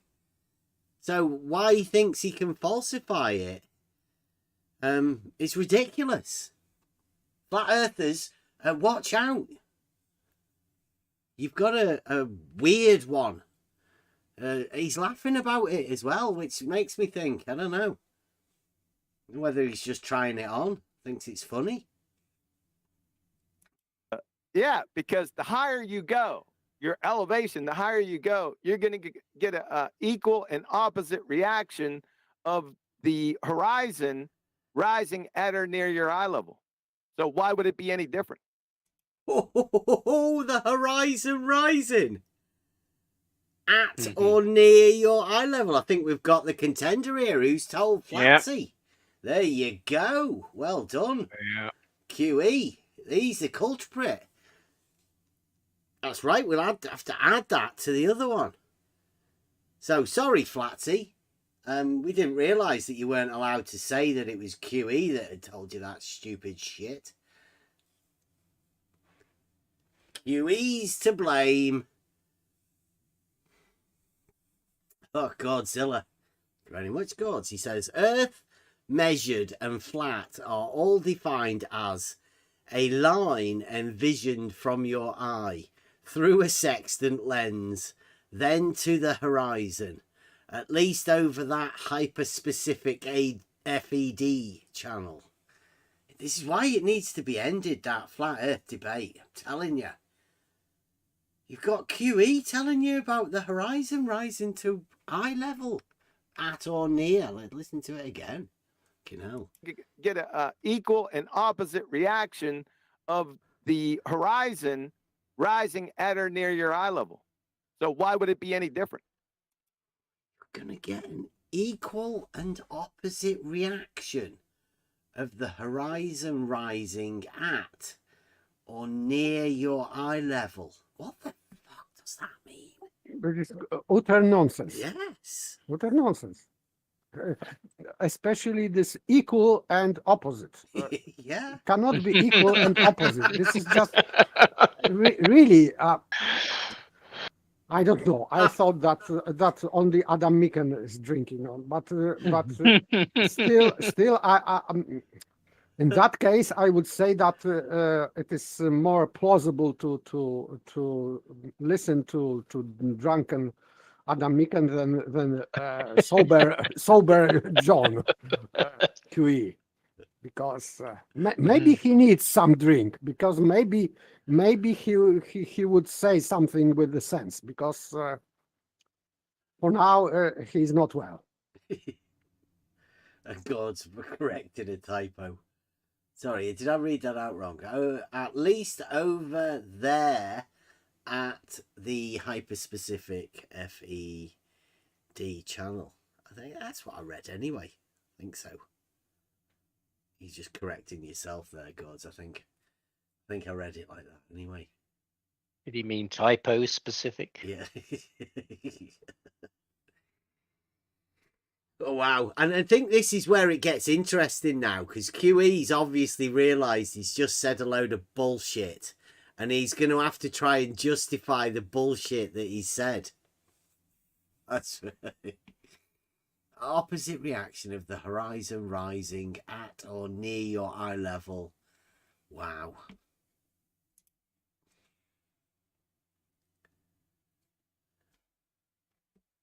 I still don't got see you, didn't I? I don't see the prerequisite as that. being causal, but fine. It's not. I don't know if it's a causal relationship. It's just the relationship. It's not causing anything. It is what it is. It's a what is. Yeah, prerequisite. Adam said it already. Yeah.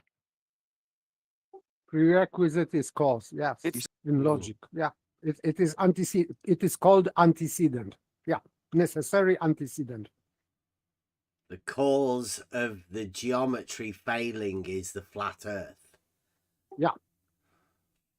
And it is measured by not measuring difference in angles to the star. So it sounds convoluted, but we don't understand that. So we have to deal with that. That we don't understand that. But this is the cause, and the effect is this star. So that would be that. Affirming the consequence, okay, no problem. Everything jives and coincide. Yeah. Yeah, equal and opposite. Yeah.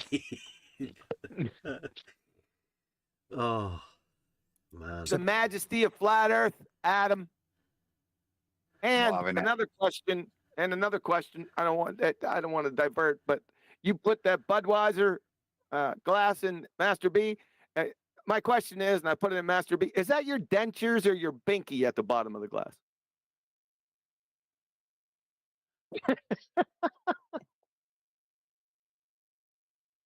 So, at the bottom of the nothing, just a bit of milk.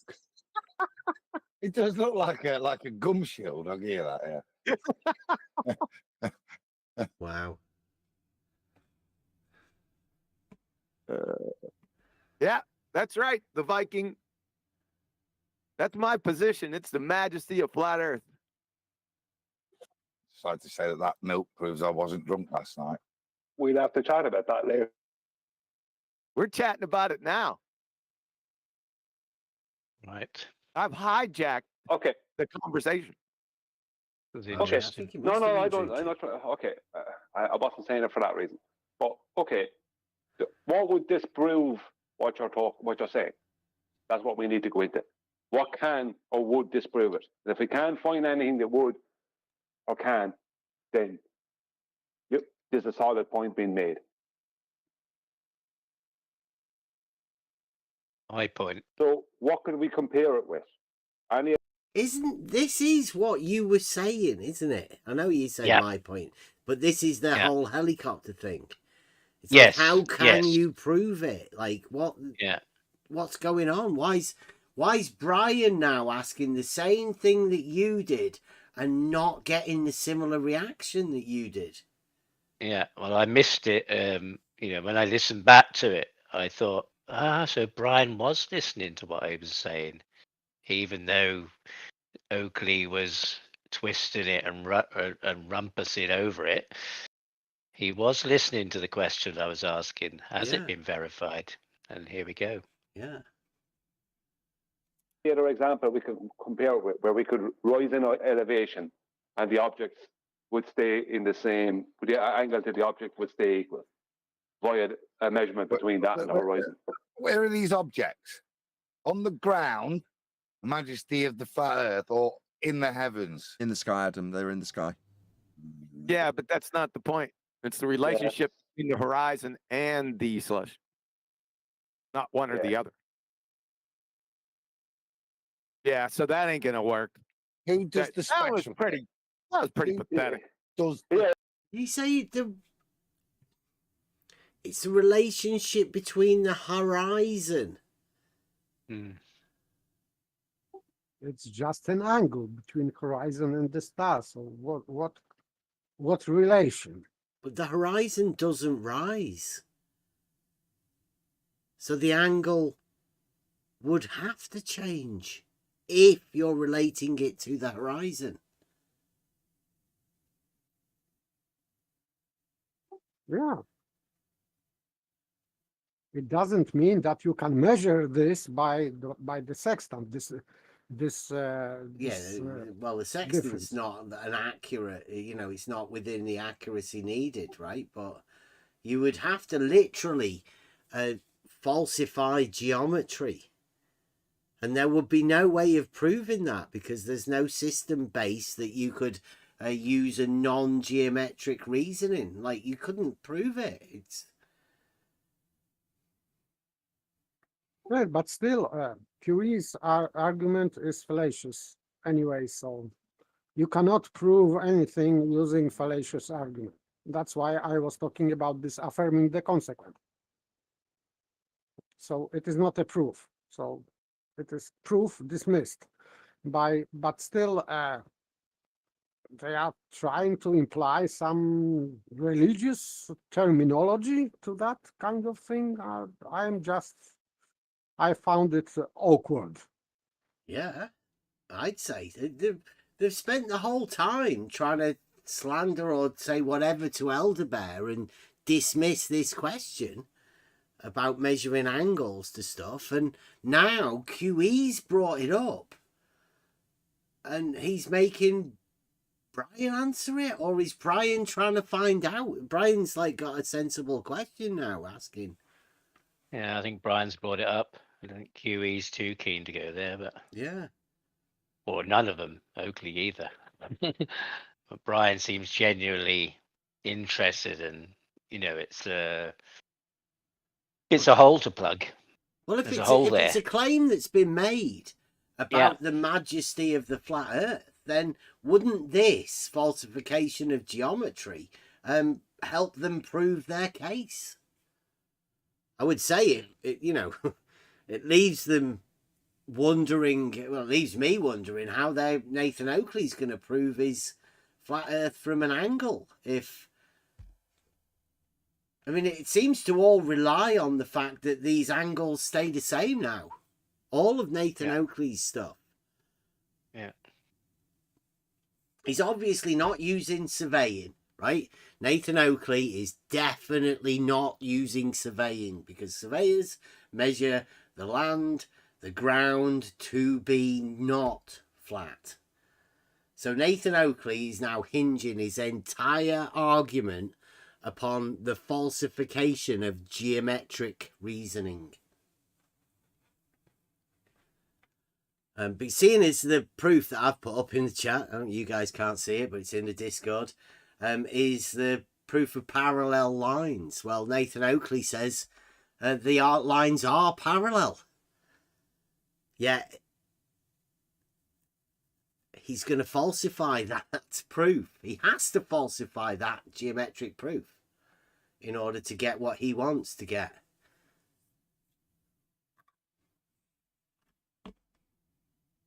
Crazy. I think it's that was like, you're a dumbass, QE. That's kind of what they said to you, yeah. Come on, boys.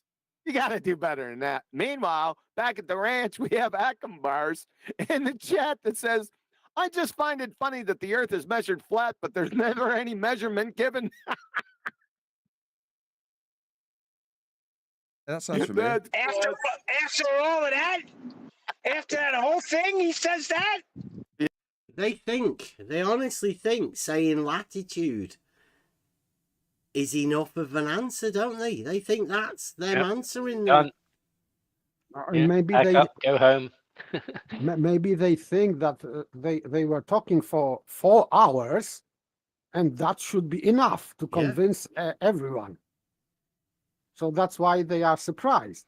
We are talking for 4 hours, and there is a guy who is still not convinced. Maybe they did not good job on that. So maybe they need 20 more hours talking about that, so that they will convince everybody. I don't know. It's just ridiculous, really. Cutting edge of flat Earth knowledge. Yeah. Wow. That was a good one.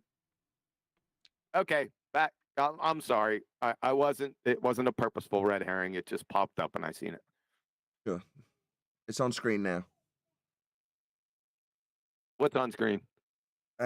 Let's pretend the line that's on the screen moving vertically is the line up to Polaris. There's 2 lines on screen. Yeah, one would be the flat baseline. That would be Now your there's angle 3. measurement to Polaris. All right. So that's the adjacent, and then you got the hypotenuse and the opposite. Okay. Right, QE's just said triangle. 3 parts of a right-angled triangle. Yeah, there's only right-angled triangles that have a hypotenuse. That's an entire triangle.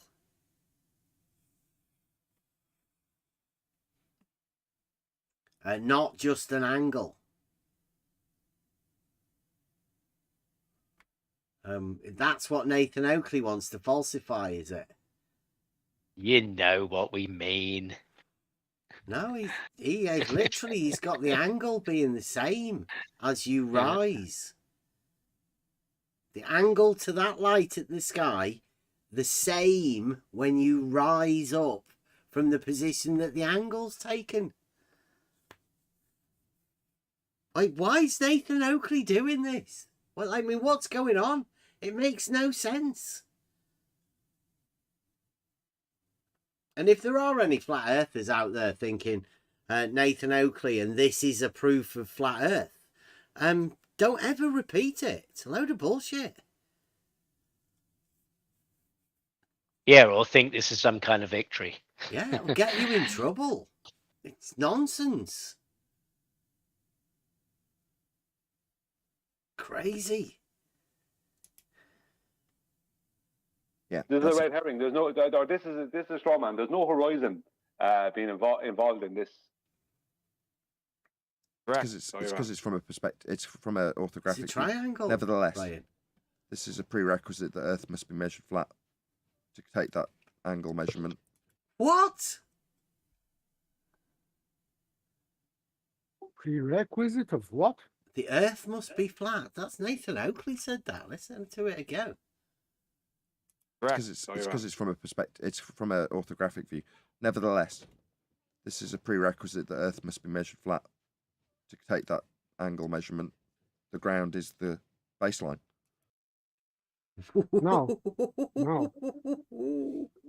It is not. Oh, what?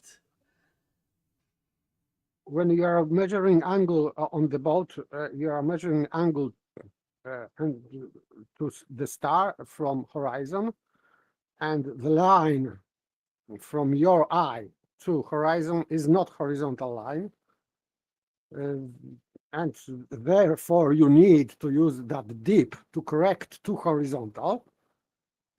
And this horizontal is not necessarily at sea level or whatever they say.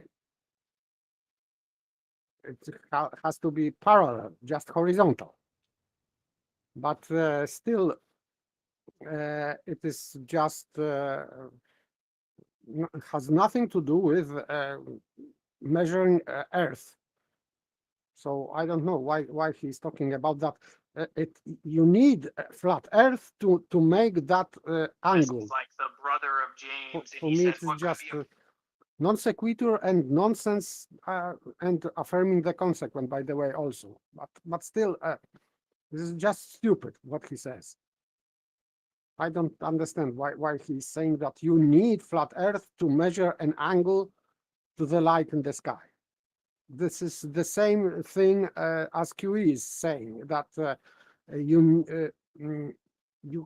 cannot have elevation angle from curved surface. This is just another nonsense. Because if you are standing on the land and Earth is not flat, so it is curving, and you still can measure elevation angle using, for example, theodolite. I cannot see any problem there. You are standing on curvy surface, and you can measure elevation angle on curvy surface. I don't understand QE's statement. Yeah. This is just another nonsense. Yeah, I think this is what we've been dealing with for a bit. It seems like because Nathan Oakley and take it QE and Adam, they've never actually measured an angle. They don't understand how angles are measured. And they presuppose, somebody must have told them that you can only measure angles on a flat earth, which is obviously a fallacious statement, but they seem to have took it on. I mean, they are the flat earthers. I mean, they've got not got much else. Of that triangle. Oh, you're not dealing with my other argument. You're dealing with Ackham bars. I thought we already dealt with them. Sorry to bring that up. Yeah, I just wanted to round that off and cap it off. Yeah, Oh. we measure You're red latitude. herring yourself. Now, Brian, he's dealing with Ackham virus's argument, not the point that I made I know earlier. that. I'm saying you red herringed yourself. I'm sorry, it popped You're up. red herringed away from your own point. I'm sorry, it popped up. I found it ironical. Ironical. Yeah. That has no relevation to the point. Wow. You remembered that. This is a good red herring. Hey, Relevation is hey, not the ground. man. It has no relevation. And now they've taken over to talking nonsense that they know is nonsense. So as long as everybody understands that these flat earthers are actually talking nonsense that they know is nonsense, probably all the time, I would say.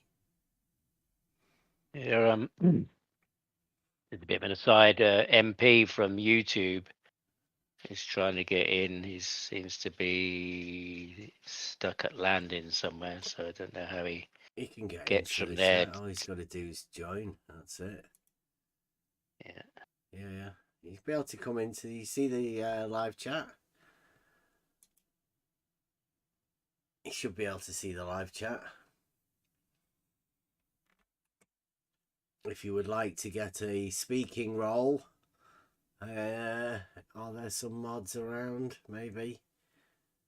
Just post in the live chat something, and we can sort you out with a voicey role.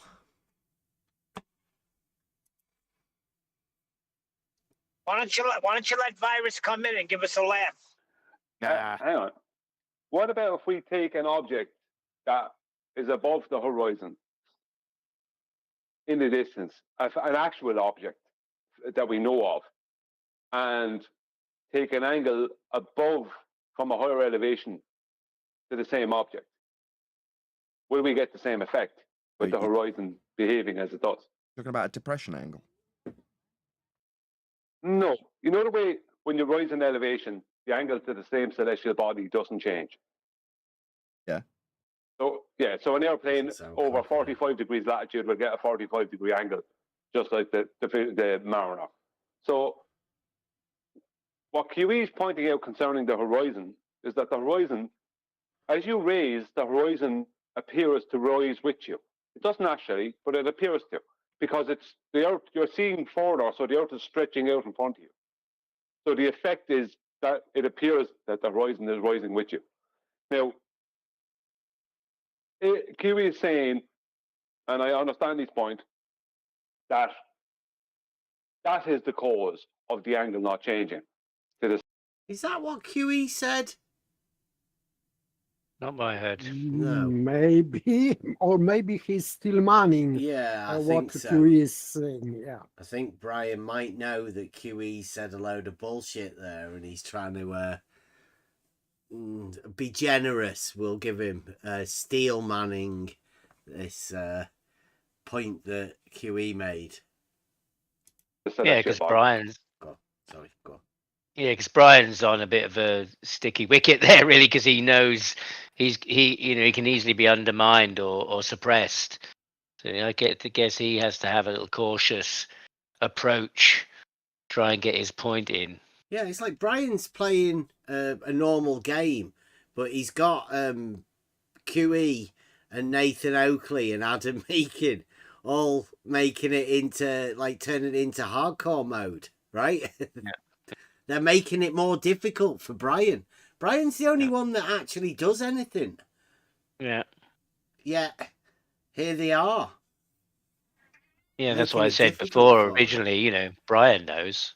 I think Brian sees it when we were talking about originally when I first said, where it's not horizontal that you're standing on. I think Brian knows, I said, and this thing and thinking, hearing him thinking about something, he's thinking, and he may deliver them with some solution or something that they'll talk about, but won't say it came from Brian probably. He is trying to work something out. Only got last few minutes here. 3 Yeah. minutes left. Now, can we show this happening with anything else on the horizon? No. Like an airplane or something? No. Now, it'd be difficult to do that. Yeah, that's the thing about it. It's just the, I don't know, to coin a phrase, it's just the majesty of the heavens. That has no relevation.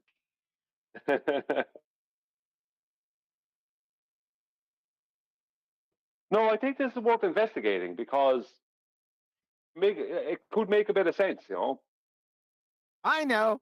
Just have a star out there and let's try it. Yeah, the problem is, though, you need to be able to do it independent of the celestial bodies. You need to be able to show the same effect independent of that with the horizon. I want you to measure Why it. would I need to do that? That's not my claim.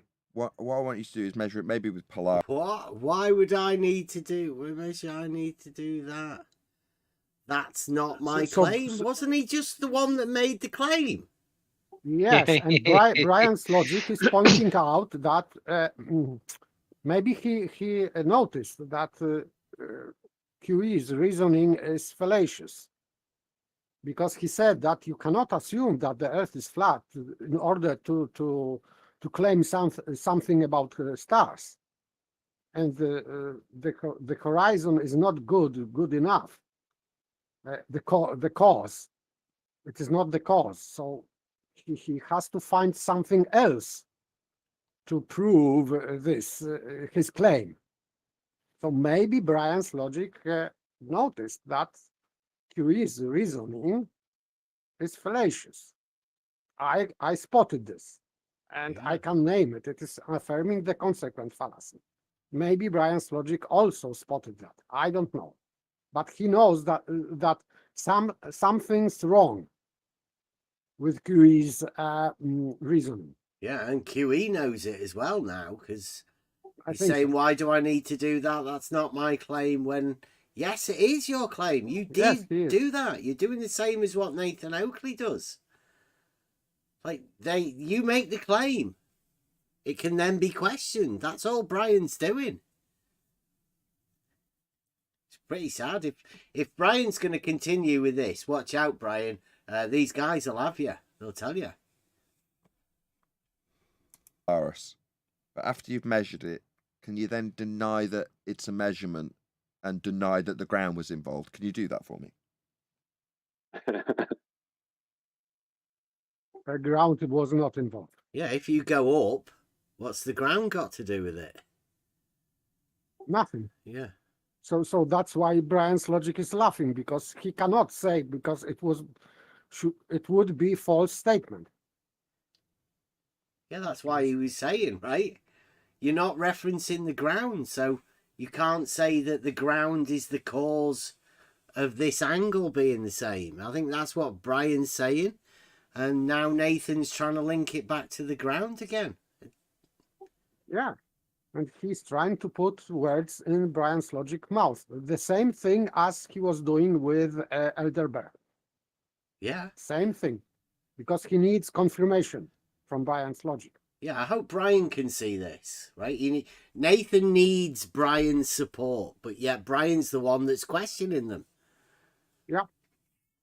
You can't be both questioning them and supporting them in the bullshit. Sad. Silence. We're going to end the stream soon. But this is the end, right? With that, I'm going to say a huge, massive, enormous thank you to both Discord and G+ panel. Yes, that is the end. And that was what let's not brought go the there. end. Sorry for that, Brian. Sorry you had to see that. But, I mean, you ended up asking a question, Brian, and ended up on the same position as Elder Bear for asking a similar question. Yeah, I listened what this morning happens. just to that and to that, and it was just ironic that after all that time and the question that I asked, Brian arrived at it, and he too was When we get dismissed. there, Really, they have to end the show because they can't fucking answer it. they don't want to. Yeah. Well, that was going to end up in a blowout like they did with you. The only way that could have gone. Because I doubt it Brian is going to back down from that now. No, Brian's going to carry on somewhere in his world and investigate that and think about it. Yeah. Because, I mean, he is actually trying to do something. You know, he's in the background, you know, drawing maps and measuring things in his head and trying to work something out. You know, he's at least attempting to do something. Yeah, he's trying to actually come up with And proofs for them. He's actually trying to work for the flat Earth, but I think he's going to find out pretty soon that QE isn't. Yeah, because when he said the other day, you know, he was working on a map, Oakley basically laughed at him. And he said, yeah, but when I've done it, you'll want to take it off me and use it. He said, you know, you got to start somewhere. So, you know, I'm working on it, seriously. You know, and good on him. You know, he's doing something. You know, boy, it produces is another thing, but, you know, we'll have to see. But, you know, Oakley's not. And yeah, I mean, the thing about his sister, you know, that came out earlier in the week. I know they chucked me out because of it, but, you know, he got emotional about his sister, used his sister again, and then said, you know, that was I lying again, that he never did it. His sister never showed him. And then he said that when he was years later, when he was talking to his sister, explaining to her about how celestial navigation works, she said, well, I told you that. I showed you that. And he'd forgotten and blocked out the whole episode because there was some fatality involved, maybe at that time, at the same time, maybe. And he blocked out the whole episode of her showing him the sextant. And, you know, he said, I blocked it out, and I just remembered I just wanted to go and sunbathe on this big yacht. So that's why I wondered at the time, well, how old were you? You know, how much did you take in? Did she say she measured the earth flat, or what happened? Did she just show you there was a sextant in the box and said, this is what we use, and we had to train to do it, but we don't use it very often now. We've got this technology on the bridge that supersedes all that. We don't need that or something. But he doesn't even remember. He never even remembered it because some traumatic event, he said, a death had occurred, a fatality. So, you know, and I said, oh, well, thank you, as a member of the audience, that, you confirm for me the idea that something traumatic had happened, because you keep bringing this up all the time. And I'd kind of felt, why does he keep saying this about his sister? Like, same as sustainable by design. Maybe he's, getting £10 every time he says it or something. I don't know, but it was kind of strange why he kept bringing up his sister. And for me, I thought, oh, okay. Something went on there that, I think you have to justify these things to yourself, and I think most of the time that's what's occurring. Yeah. And he links saving lives with it. So, there's some conversations about, well, what's saving lives got to do with any of this? Because I've never heard anybody talking about sextants in relation to saving lives. So that was another part of that feeling, why does he keep saying to save lives? So I don't know, it was that's what kind of led me in my thinking, and maybe others thought that too. What's the link of these words? And maybe it was in this traumatic event that he blocked out. So actually, how much he actually remembers of what his sister told him, I don't know, because he was explaining to her about how celestial navigation works, and she reminded him of the event that he keeps telling us clearly that his sister had showed him. So I don't know. I don't really know. I know he's now removing himself and saying, well, I never did it. I never did it. My sister did it, because then he hasn't got to explain it word for word, because he's removed himself from that. But actually, what he actually remembers of what she said, I don't know whether he even remembers that. So, yeah, interesting. Yes, it is. I think I'm gonna MP is in the chat, and I think that he needs help. I just need to end this show tonight. Put a song on, go with Spot On, and then I'll try and sort that out. Okay. Thanks for joining us. We will be back on Friday, perhaps Thursday. We don't know what's going on. Things move pretty fast around here. So here we go. See you later. See you Friday. Thanks for joining.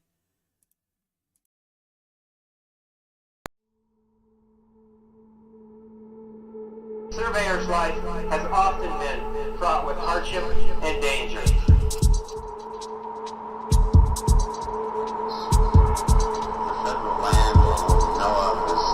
The Western Territory began when Congress first established the rectangular survey system. Congress, when they started to acquire the land in the Western Territories in the 1800s, had to develop a way of settling that land. When they went out and on top of a high knoll, they established an initial point. From that initial point, they drew a direct east-west line